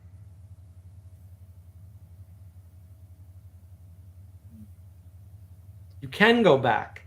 There's no problem going. We go back all the time. Oh, I made a bad decision. Well, I won't do that again. Isn't that going back to your former way of making a decision? Yeah, pretty much. We go back all the time. You need to go back. You can't keep going forward at all costs. That's insane. Do you understand that's what you're doing? Do you understand the trade-offs? Do you understand what it costs you to leave the matrix? Are you sure you want to live in the, being chased around on a dirty metal submarine with a bunch of misfits, being hunted as terrorists, because you are in the sewers of a dead city? It's not even a dead city. You're in the sewers of the dead city. You don't even rise to the occasion of being in the dead city, which is in the dead city's located in the desert of the real. So you're in the desert of the real, but you're not even in the desert. You're in the dead city, and you're not even in the dead city. You're in the sewers of the dead city, and you're being chased by these slick, awesome, powerful machines in a scuzzy submarine with a bunch of people you're not related to and have never really met before and don't really know, and you're eating snot that doesn't taste like anything. It's like, are you sure that's what you want to do? It's so funny. The Matrix is like a very, it's like a negative, like a complete inversion, like of reality. Yeah, and yet really it's an accurate description of how you have to live to be an individual. You're still not an individual. Neo is heavily reliant on all of the other people on that hovercraft. He's heavily reliant on the technology located within that hovercraft. They weren't even able to do that because they didn't make the individualistic lifestyle glorious. No, you can't. Yeah, it's no, you can't. It's accurate. It's an accurate, like they tried to make it glamorous, but it's not glamorous. It's accurate because the spirit emerges and the spirit of evil is there. The evil is living in the sewers of a dead city in a grubby submarine, surrounded by people you know nothing about and are not related to, a band of misfits who you are totally reliant on, by the way, to do all the things you do, all of them, all the things, right? And so you're not an individual. Trying to be an individual, the cost is high because you can't even eat steak. To me, that's like death. Like if you told me I couldn't eat steak, I'd be like, well, there's no point. I'm gone. See you later. Bye. I love steak. I love steak. Steak is awesome. So Why would you do that? It's a bad trade. It's stupid. Like, why not cooperate with everybody and live in a near utopia? Like, and they deal with it in the movie explicitly. And yet it's still better to live inside the matrix by any account. Are you a battery? Are you providing the energy to run the matrix? Yes, you are. It's called time, energy, and attention. Are you participating in the matrix? Yes, you are. It's called time, energy, and attention. Are you trapped in the matrix? Yeah, you were trapped the minute you were born, buddy. I hate to break it to you. That happened already. You should start evangelizing with that slogan, join the matrix. I know the stake doesn't exist, except it does. You know what I like? I never heard it. Jesse said T-loss confirmed. I'd never heard that one before. Is that I like that one though. You like T-loss confirmed? Yeah. Yeah. Well, you can try to get around it, right? But a good story cannot have no T-loss. It can't be a good story and have no T-loss. And I think this is what I was pointing to, right? Like, you can try to write a good story about individualism, but when you look at the story, you will find out it's a terrible trade-off and a bad story. And you can say the stake doesn't exist, but tell me how the guns exist anymore.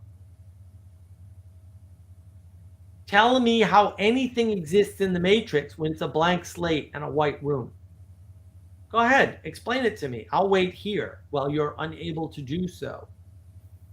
In the Matrix, nothing exists. It's a nihilistic movie because it tries to talk about individualism. Individualism doesn't exist. It's not a state that anybody can inhabit ever. You are embedded in a creation, in nature. That happened to you already. Maybe you had no choice about it. Maybe Sam Harris is right about that, although there's no way to prove it. But that it's already not the state. Doesn't matter. It's already prevented from being. Oh yeah, I know the quote. I know the quote well. I know that whole section of all those quotes. That's I can quote most of that movie if I'm feeling better and in the right frame. And that's the problem, though. When you really think about the message of the movie, even though they try to make it glamorous, it doesn't work. It comes out as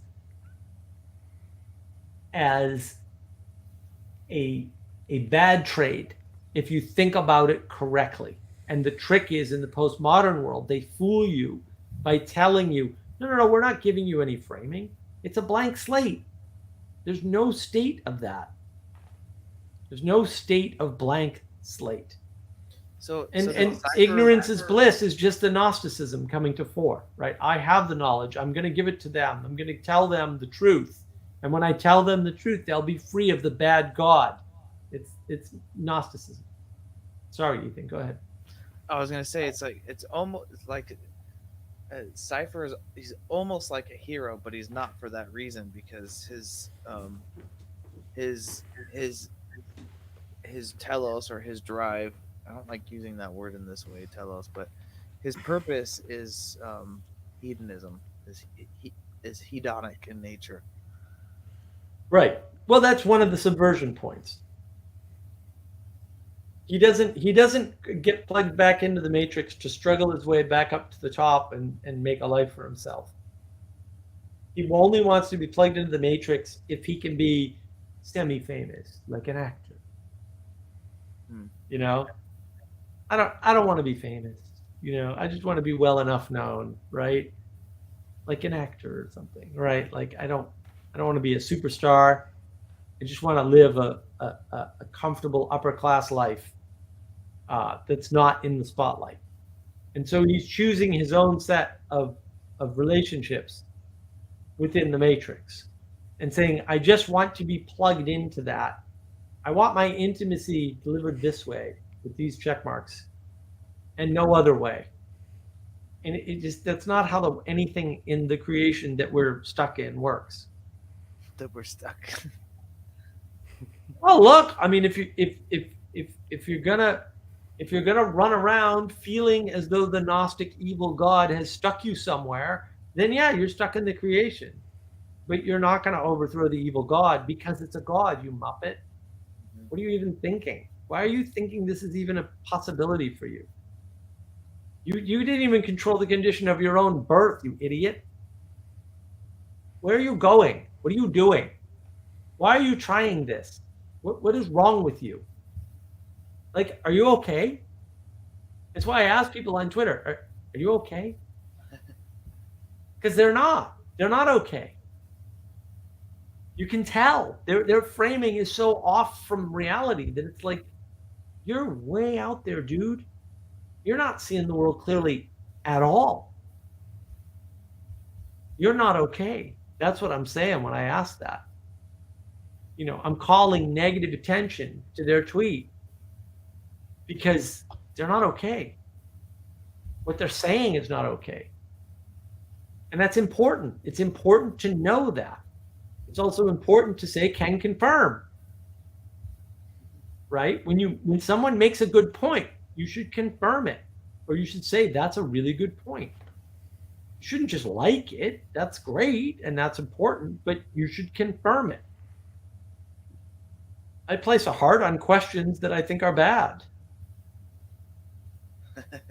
Well, it's part of the contrast and the highlight. Yeah, I was gonna say, Mark, if you get a little exhausted, if your eyes get a little exhausted from reading, you should check out that Spotify enactment of the Republic. You might like it. I think they did a really good job. No, I can't listen to books. That doesn't work. My I don't retention know. level 0. You're what? My retention level on listening to texts is like 0. But you Ethan, watch, I would definitely like it. If you throw it in the Discord, I'll check it out. but you'll watch video. You'll listen to videos though. I have to sit at the computer and take notes. Dude, you should see my notes file. Like, you guys get no idea. You think I'm just doing this all up top of my head. I have to take notes. Maybe you should try it because they adapted it to a pseudo play type of thing, as if it were a real dialogue. They have different people playing the different characters. That's what I've been listening to. There's no such thing as a birth flattery. That's just bad framing, and people who talk like that should be burned at the stake as witches. No, nothing underlines. No. Existence of the so-called birth flattery framing is materialism. Like, that's what it is. Yes, materialism can't explain something, so it puts a garbage label on it, like birth lottery, and tries to shove it down your throat, or maybe the other way around. And don't fall for these postmodern absurdities. They are evil, and I recommend avoiding evil. You don't have to. I'm just like, that's my recommendation. But no, Ethan, I need to just sit down with the book, and I was happy outside in 85-degree weather today, just reading. But I don't know what happened. I got sick and I had to get in, and it was a rush to get to bed before I just conked out. But then I did. So Well, I'm getting tired. I don't know about you guys, but Yeah, you want to wrap it up? I want to take this. Who's this, Mill? Would you agree that viewing power relations as fundamentally real is a big issue today? Yes. The conception of power is wrong, and creation. That's it. You were created in a creation. You don't need that. Yeah, don't pay attention to power ever. They don't have a good definition of power. Power is time, energy, and attention. Power literally only exists as a function of agents, and the only agents in the world, unless you're a Christian, you have one extra agent, are people, persons. Persons are agents. You know what else is an agent? Nothing, unless you're a Christian, in which case God is an agent. We can talk about Calvinism, whatever. But on that note, I do want to wrap it up because I'm fading fast too, and Danny and I both have books to read. Danny, why don't you give us your closing things, and then we'll move to Ethan's closing whatever. Closing things. Oh, that's tough because the egregores and spirits are. I don't know if I can do it. I don't know if I have any closing thoughts off the top of my head. You don't I've have got to other have thoughts about anything in particular. You Okay, can bring so up whatever okay, you I mean, want. well, again, there's a lot of experimental things. I just discovered Carl Jung's Red Book.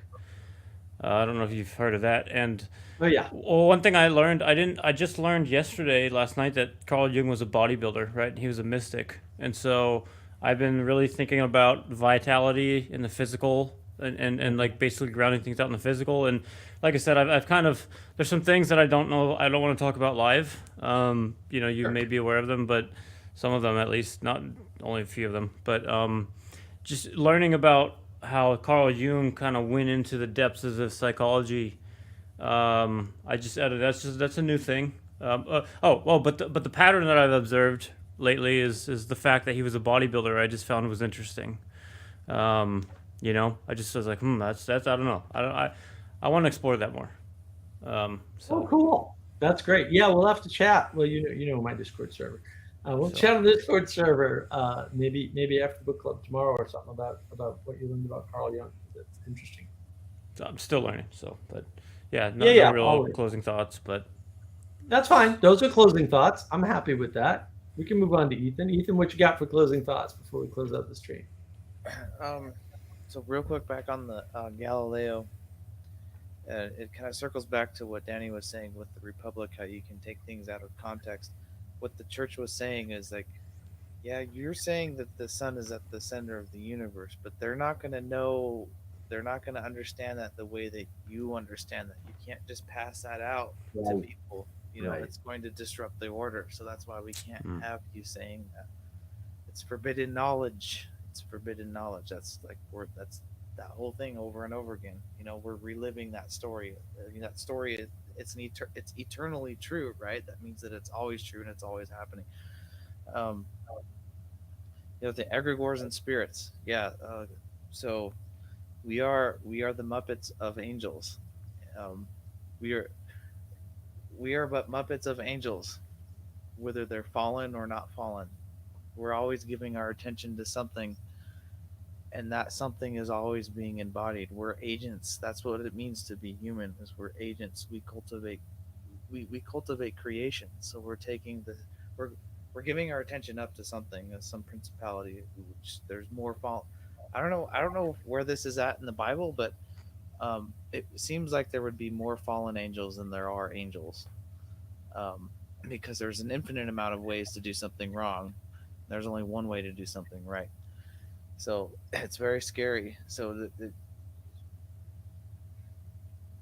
it's like, what are you giving your attention to?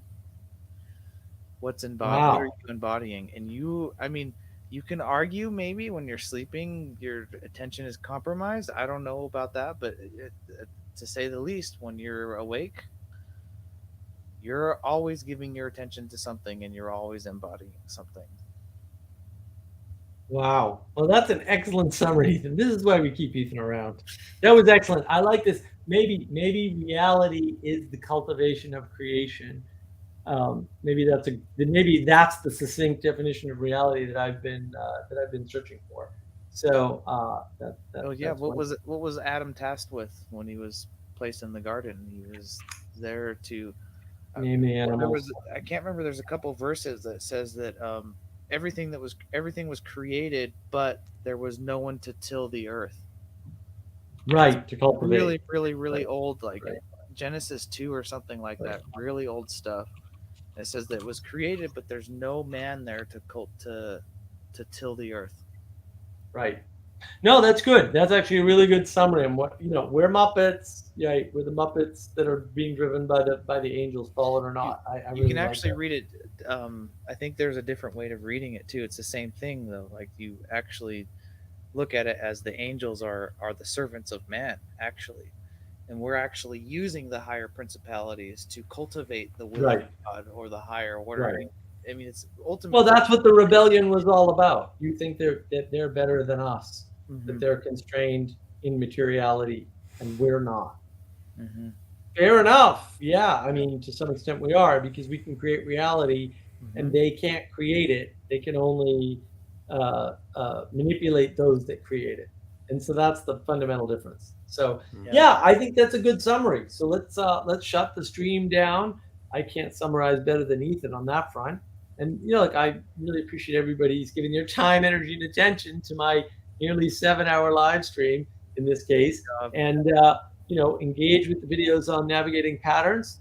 And yeah, fun times. Thank you all very much, and have a lovely night. Hope to see you at the book club on the Texas Wisdom Community channel that I posted earlier.